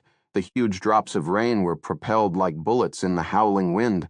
A river of water was running down the ramp into the cave. Fuck this. Williams got to his feet. Moat met going up to the house to relieve Rhinebeck. Moat look take a turn watching the old lady and send him on down here. That was our assignment. Screw the assignment. They were supposed to be in and out of the cave in half an hour. Moot injured, Moot tired, and Moot soaked to the skin. You can stay out here if you want, but Moot going up to the house. Shirt watched his retreating back, then spat on the ground. What an asshole. 77. The roar of the monster was suddenly drowned out by a second roar, sharp and deafening in the confines of the cavern. Corey felt the horrible weight of the brute suddenly slam against her, pressing her cruelly into the rock face. He was roaring violently in her ear as if in pain, the bellowing filling her nostrils with the smell of rotten eggs. The great paw around her neck loosened, then released, allowing her to turn her head and gasp for air. She had a brief glimpse of a face inches from hers, broad, unnaturally smooth, pasty white little eyes, bulbous forehead. There was another blast, and this time she heard the slap of buckshot against the rock face nearby. Corey gulped in air, clinging hard at the slippery purchase. Someone was firing a shotgun at him from below. The monster slid away from the rock, then regained his hold, scrabbling frantically and roaring like a bear in the direction of the blast. Vaguely, she heard Pendergast's voice from below. Corey, now! Corey struggled to clear her head. She released one hand, gave a desperate reach upward, and found the handhold that had been eluding her. Crying and gasping, she pulled herself up by her arms, moved her foot, and felt a vise-like grip close around her ankle. She screamed, trying to shake her leg free, but the brute tugged fiercely at her, trying to peel her away bodily from the rock face. She struggled to maintain her hold, but the pull was too strong. Her fingers, already swollen and bleeding from her struggles in the pit, grew too painful to endure.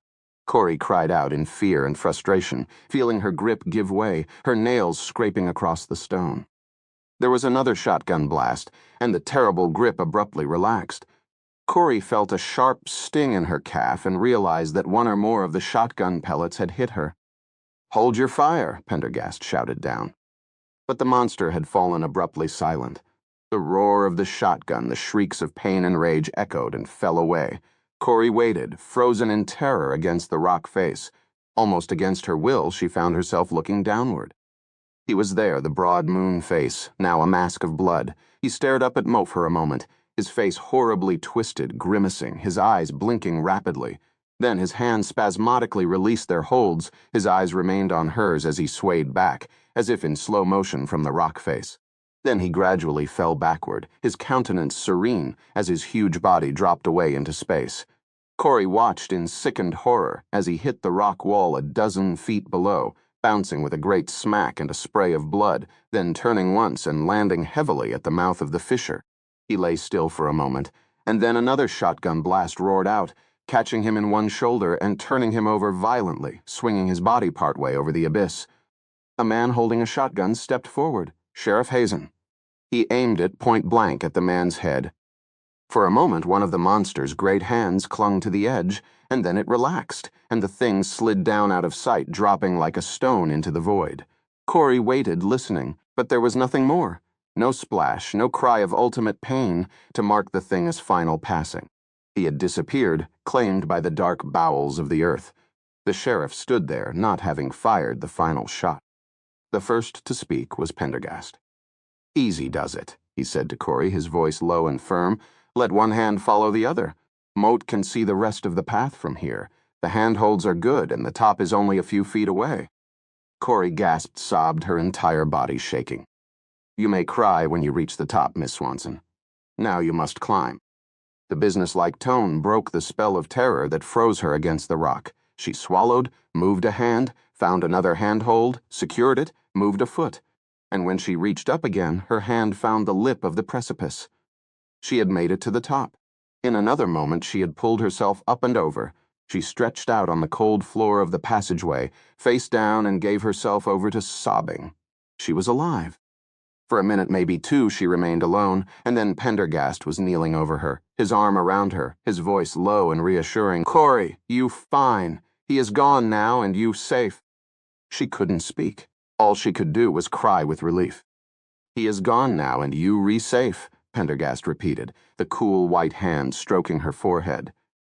And for a moment the image of her father returned, so strong it was almost a physical presence. He had comforted her this way once when she had been hurt on the playground. The memory was so vivid that she swallowed the next convulsive sob, hiccuped, and struggled to sit up. Pendergast stepped away. "Would have to go down for Sheriff Hazen. He's badly hurt. We'll be right back." Corey managed to say. "Yes, he saved your life and mine." Pendergast nodded, then was gone. Corey leaned back against the stone floor, and only now the true storm of feelings flooded through her. The fear, pain, relief, horror, shock. A breeze came wafting down from out of the darkness, stirring her hair. It carried with it a familiar, horrible smell. The smell of that cauldron, in the room where the killer had first grabbed her. But along Vkepa Tehat it was the faint smell of something else. Something almost forgotten. Fresh air. Perhaps she fell asleep then, or perhaps she simply shut down. But the next thing she remembered was the ring of footsteps against rock. She opened her eyes and saw Agent Pendergast looking down at her, gun once again in his hand. Beside him, leaning heavily against the FBI agent, was the sheriff. Bloody, clothes ripped, nothing but a knot of gristle where one of his ears had once been. Corey blinked, stared. He looked as tired and battered as a human being could be, and still remained standing. Pendergast spoke. "Come, we re not far now. The sheriff needs both our help." Corey staggered to her feet.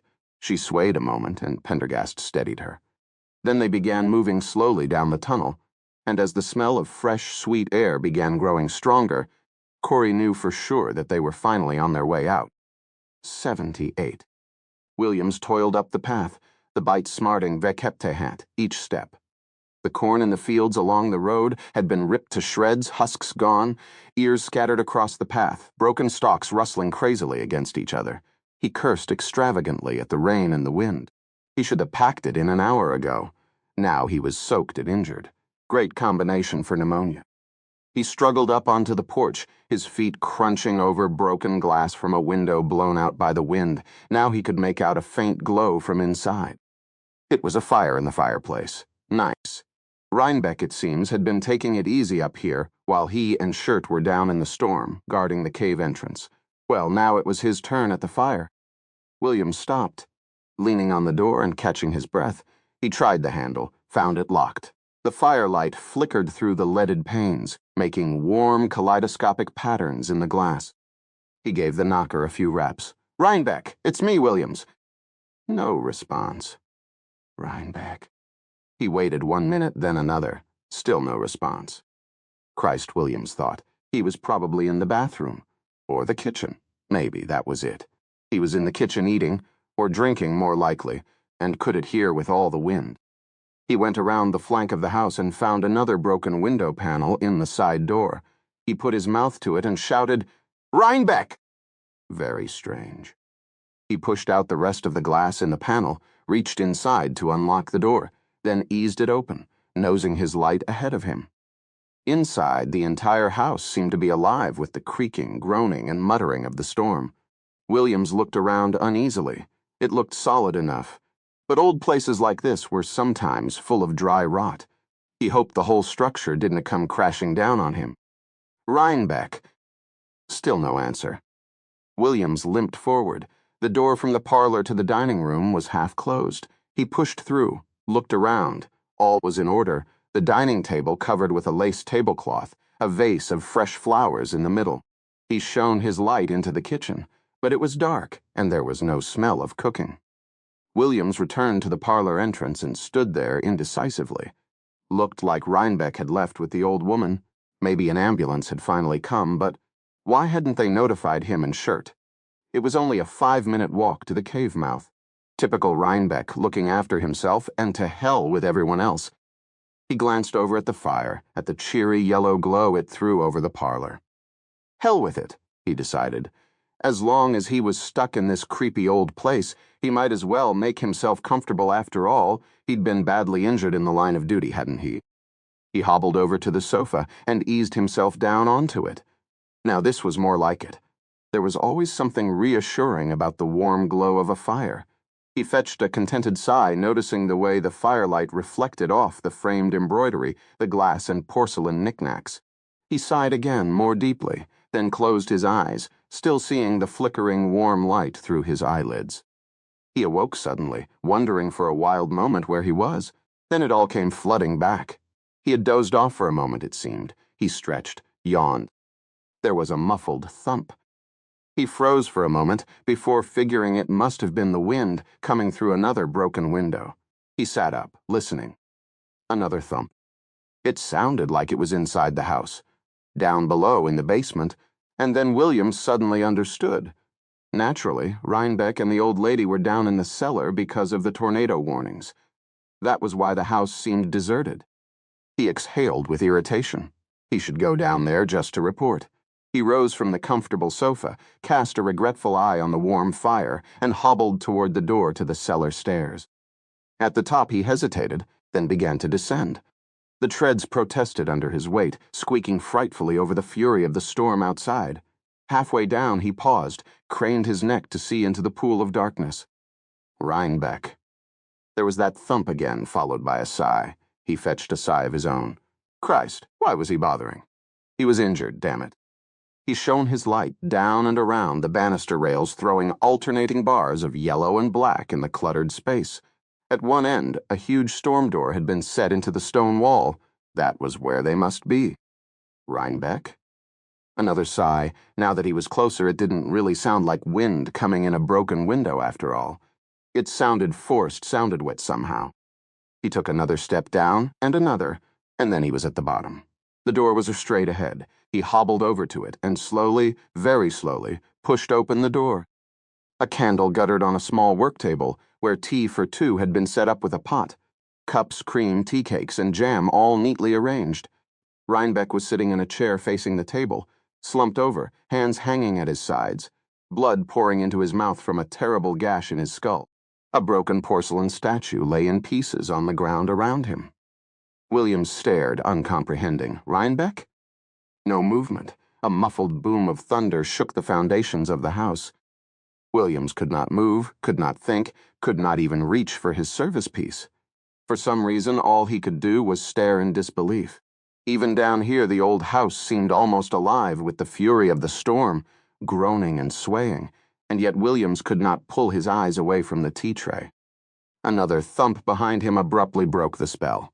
Williams turned, the flashlight beam spinning across the walls as he groped for his gun, and as he did so, a figure seemed to come out of nowhere, rushing toward him, boxes and packing crates falling away in a blur. A wild, ghostly woman in white, her arms upraised, her tattered nightgown streaming behind her, her gray hair wild, Rhinebeck's commando knife in one of her upraised fists. Her mouth was open, a pink, toothless hole, and from it issued a shriek. Devils. 79. The rain and wind had risen to such a furious pitch that Shirt began to worry that a new line of tornadoes might be making for Medicine Creek itself. The water was now pouring down into the cave, and he had just retreated into the cave entrance when he heard the sounds from within, footsteps, slow and shuffling and coming his way. Heart-pounding, silently cursing Williams for leaving him alone, Shirt positioned himself to one side of the propane lantern and aimed his shotgun down the steps. Silent, indistinct figures began materializing out of the gloom. Shirt remembered the dog and felt his skin crawl. "Who's that?" he called out, trying to keep his voice from quavering. "Identify yourselves." "Special Agent Pendergast, Sheriff Hazen, and Corey Swanson," came the dry reply. Shirt lowered his gun with overwhelming relief, picked up the propane lantern, and descended to meet them. At first, he could hardly believe his eyes at the bloody spectacle that greeted him. Sheriff Hazen, barely distinguishable under all the blood. A young girl, bruised and mud-spattered. Shirt recognized the third figure as the FBI agent who had sucker-punched Cole, but he didn't have time to wonder how the man had gotten himself into the cave. "We need to get Sheriff Hazen to a hospital," the FBI agent said. "The girl also needs medical attention." "All communications are down," Shirt said. "The roads are impassable." "Where's Williams?" Hazen slurred. He went up to the house to relieve Rhinebeck. Shirt paused, almost afraid to ask the question. What about the others? Hazen merely shook his head. We Luglunks send down a search and rescue team as soon as communications are restored, Pendergast said wearily. Help me get these two into the house, if you please. Yes, sir. Shirt put an arm around Hazen and gently guided him up the last of the steps. Pendergast came behind, helping the girl. They exited the cave mouth and bent into the fury of the elements, the rain coming horizontally down the cut, lashing and whipping against them, pelting them with broken cornstalks and husks. The Kraus mansion loomed ahead, dark and silent, just a faint light flickering in the parlor windows. Shirt wondered where Williams and Rhinebeck were. The place looked deserted. They moved slowly up the walk and mounted the steps to the porch. He watched Pendergast try the front door, find it locked, and then Shirt heard it. A muffled crash from inside, followed by a scream and the sound of a gunshot. In one smooth motion, Pendergast's gun was in his hand. A second later, he had kicked in the door. Gesturing for Shirt to stay with Hazen and the girl, he darted inside. Shirt peered around the doorframe, shotgun at the ready. He could see two figures struggling in the hall at the top of the basement stairs, Williams and somebody else, a hideous figure in a bloody white nightgown, long gray hair, wild. Shirt could hardly believe it. Old Lady Kraus. There was another scream, this one shrill and almost incoherent. Baby killers. Simultaneously, there was another flash and roar of a gun. In 3 leaps, Pendergast had reached and tackled the woman in white. There was a brief struggle, a muffled shriek. The gun skittered across the floor. The two rolled out of Shirt's view, and Williams darted down the stairs. Perhaps 30 seconds ticked by. And then Pendergast reappeared, carrying the old woman in his arms, murmuring something in her ear.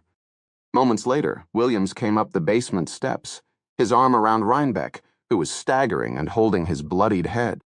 Shirt entered with Corey and the sheriff, passing through the front hall into the parlor, where the flickering light Shirt had noticed from outside proved to be a fire. There, Pendergast arranged the old lady in a wing chair, still murmuring soothing, indistinct words, cuffing her loosely. He rose and helped Shirt lay the sheriff down on the sofa in front of the fire. Williams took a seat on a sofa as far from the woman as possible, shivering. The girl had fallen in the chair on the other side of the fire. Pendergast's gaze darted about the room. Officer Shirt? Yes, sir. Get a first aid kit from one of the cruisers and see to Sheriff Hazen. He has an aggravated excision of the left ear, what looks to be a simple fracture of the ulna, pharyngeal trauma, and multiple abrasions and contusions. When Shirt returned a few minutes later with the medical kit, he found that the room had been lit with candles and new logs laid on the fire. Pendergast had draped an afghan around the old woman, and she peered out at them balefully through a tangle of iron-gray hair. Pendergast glided toward him. Take care of Sheriff Hazen. He went over to the girl and spoke to her softly. She nodded. Then, taking supplies from the first aid kit, he bandaged her wrists and doctored the cuts on her arms, neck, and face. Shirt worked on Hazen, who grunted stoically. 15 minutes later, all had been done that could be done. Now, Shirt realized they just had to wait for emergency help to arrive. The FBI agent, however, appeared to be restless. He paced the room, his silver eyes moving among its occupants, and yet again and again, as the storm shook the old house, his gaze came back to rest on the bloodied old woman who sat motionless, handcuffed to the wing chair, her head bowed. 80. The warmth of the fire, the steam rising from the cup of chamomile tea, the numbing effect of the sedative Pendergast had administered, all conspired to create in Corey a feeling of growing unreality. Even her bruised and battered limbs seemed far away, the pain barely noticeable. She sipped and sipped, trying to lose herself in the simple mechanical action, trying not to think about anything. It didn't help to think, because nothing seemed to make sense. Not the nightmare apparition that had chased her through the cave, not the sudden homicidal rage of Winifred Kraus. Nothing. It was as senseless as a nightmare. In a far corner of the parlor, the state troopers named Williams and Rhinebeck sat, the latter nursing a bandaged head and leg. The other trooper, Shirt, stood by the door, gazing through the glass down the darkened road. Hazen reclined on an overstuffed couch, his eyes half open, battered and bandaged, almost beyond recognition. Beside him stood Pendergast, looking intently at Winifred Kraus. The old woman stared back at them all from her wing chair, looking from one to the next, malevolent eyes like two little red holes in her pale, powdered face. At last, Pendergast broke the long silence that had settled over the parlor. His eyes remained on the old woman as he spoke. "I'm sorry to tell you, Miss Krause, that your son is dead." She jerked and moaned, as if the announcement was a physical blow. "He was killed in the cave," Pendergast went on quietly. "It was unavoidable. He didn't understand. He attacked us. There were a number of casualties. It was a matter of self-defense." The woman was now rocking and moaning, repeating over and over again, "Murderers, murderers." But the accusatory tone seemed almost to drain from her voice. All that remained was sorrow. Corey stared at Pendergast, struggling to understand. "Herson?" Pendergast turned to her. "You gave me the crucial hint yourself, how Miss Krause, when she was young, was known for her, free ways. She became pregnant, of course. Normally, she would have been sent away to have the baby." He turned back to Winifred Krause, speaking very gently. "But your father didn't send you away, did he? He had a different way of dealing with the problem, with the shame." Tears now welled out of the old woman's eyes, and she bowed her head. There was a long silence, and in that silence Sheriff Hazen exhaled loudly as the realization hit him. Corey looked over at him. The sheriff's head was swathed in bandages, which were soaked red around his missing ear. His eyes were blackened, his cheeks bruised and puffy. "Oh, my God," he murmured. "Yes," Pendergast said, glancing at Hazen. The father, with his fanatical, hypocritical piety, locked her and her sin away in the cave. He turned back to Winifred. "You had the baby in the cave. After a time, you were let out to rejoin the world, but not your baby. He, the sinful issue, had to remain in the cave. And that's where you were forced to raise him." He stopped briefly. Winifred remained silent. "And yet after a time it didn't seem like such a bad idea, did it? Completely sheltered from the wicked world like that. In a way it was a mother's dream. Come true." Pendergast's voice was calm, soothing. "You would always have your little boy with you. As long as he was in the cave, he could never leave you. Never would he leave home or fall into the ways of the world. Never would he leave you for another woman. Never would he abandon you. As your mother once abandoned you. You were doing it to protect him from the opprobrium of the world, weren't you? He would always need you, depend on you, love you. He would be yours forever." The tears were now flowing freely down the old lady's cheeks. Her head was swaying sadly. Hazen's eyes were open, staring at Winifred Krause. "How could you?" But Pendergast continued in the same soothing tone of voice. "May Maud ask what his name was, Miss Krause?" "Job," she murmured. A biblical name, of course, and an appropriate one, as it turned out. There, in the cave, you raised him. He grew to be a big man, a strong man, enormously strong, because the only way to move about in his world was by climbing. Job never had a chance to play with children his own age. He never went to school. He barely learned how to talk. In fact, he never even met another human being for the first 51 years of his life, except for you. No doubt he was a boy with above-average intelligence and strong creative impulses, but he grew up virtually unsocialized as a human being. You visited him from time to time when it was safe. You read to him, but not enough for him to learn more than rudimentary speech. And yet, in some respects, he was a quick boy, a desperately creative boy. Look what he was able to learn by himself. Lighting a fire, making clever things with his hands, tying knots, creating whole worlds out of little things he found in the cave around him. Perhaps at some point you realized you were doing wrong by keeping him in the cave, away from sunlight, civilization, human contact, social interaction. But by then, of course, it would have seemed too late. The old lady remained bowed, weeping silently. Hazen exhaled again, a long, pent-up breath. "But he got out," he said hoarsely. "The son of a bitch got out. And that's when the murders began." "Exactly," said Pendergast. "Sheila Swegg, digging at the mounds, uncovered the ancient Indian entrance to the cave, the back door, which also happened to be used by the ghost warriors when they ambushed the 45s. It'd been blocked off from the inside when the warriors went back into the cave and committed ritual suicide after the attack. But Swegg, digging in the mounds, found it, to her sorrow. It must have been a monumental shock for Job when Swegg wandered into his cave. He had never met another human being besides his mother. He had no idea they even existed. He killed her in fear, no doubt unintentionally, and then he found the freshly cut opening Swegg had made, and for the first time he climbed out into a vast and wondrous new world. What a moment that must have been. Because you never told him about the world above, did you, Miss Krause? She slowly shook her head. So Job emerged from the cave. It would have been night. He looked up and saw the stars for the first time. He looked around and saw the dark trees along the creek, heard the wind moving through the endless fields of corn, smelled the thick, humid air of the Kansas summer. How different from the enclosing darkness in which he had spent half a century. And then, perhaps, far away, across the dark fields, he saw the lights of Medicine Creek itself. In that moment, Miss Krause, you lost all control of him, just as happens to every mother. But in your case, Job was over 50 years old. He had grown into a powerful and transcendently warped human being, and the genie could not be put back in the bottle. Job had to come out again and explore this new world. Pendergast's voice trailed off into the chill darkness. A small sob escaped from the old lady. The room fell silent. Outside, the wind was slowly dying. A distant rumble of thunder sounded like an afterthought. Finally, she spoke. When the first lady was killed, Mort had no idea it was my Job. But then had told me he was so excited, so happy, had told me about the world he'd found as if he didn't know Mort already knew of it. Oh, Mr. Pendergast, he didn't mean to kill anyone. He really didn't. He was just trying to play. Moat tried to explain to him, but he just didn't understand. She choked on a sob. Pendergast waited a moment and then continued. As he grew, you didn't need to visit him as often. You brought him his food and supplies in bulk, once or twice a week, Mort imagine, which would explain where he got the butter and sugar. By that time, he was almost self-sufficient. The cave system was his home. He had taught himself a great deal over the years, skills that he needed to survive in the cave, but where he was most damaged was in the area of human morals.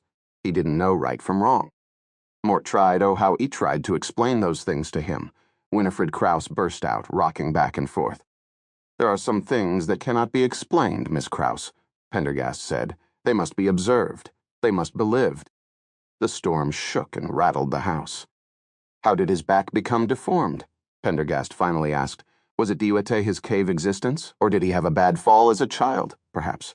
Broken bones that healed badly? Winifred Krause swallowed, recovered. He fell when he was 10. Mott thought he would die. I wanted to get him to a doctor, but... Hazen suddenly spoke, his voice harsh with disgust, anger, disbelief, pain. But why the scenes in the cornfields? What was that all about?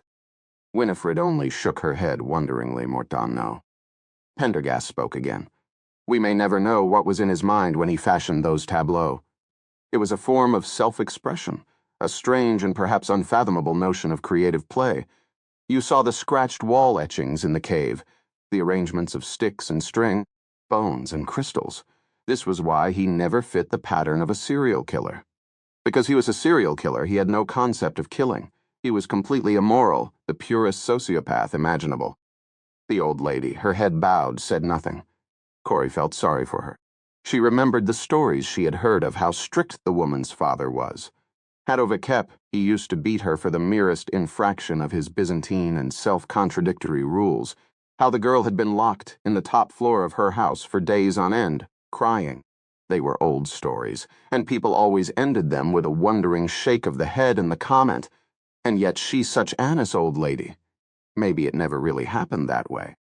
Pendergast was still pacing the room, looking from time to time at Winifred Krause. The few examples we have of children raised in this way, the wolf child of Averon, for example, or the case of Jane D., locked in a basement for the first 14 years of her life by her schizophrenic mother, show that massive and irreversible neurological and psychological damage takes place simply by being deprived of the normal process of socialization and language development. With Job, it was taken one step further. He was deprived of the world itself. Winifred abruptly put her face in her hands and rocked. "Oh, my poor little boy," she cried. "My poor little Joby." The room fell silent except for Winifred's murmuring over and over again, "My poor little boy, my little Joby." Corey heard a siren sound in the distance, and then, through the broken front windows, the lights of a fire truck striped their way across the walls and floor. There was a squealing of brakes as an ambulance, and a squad car pulled up alongside. Then came the slamming of vehicle doors, heavy footsteps on the porch. The door opened, and a burly fireman walked in. You folks all right here? He asked in a hearty voice. We finally got the roads cleared, and he fell silent as he saw Hazen-covered Vekep, Tetat blood. The weeping old woman handcuffed to the chair, the others in shell-shocked stupor. No, said Pendergast, speaking quietly. No, we are not all right.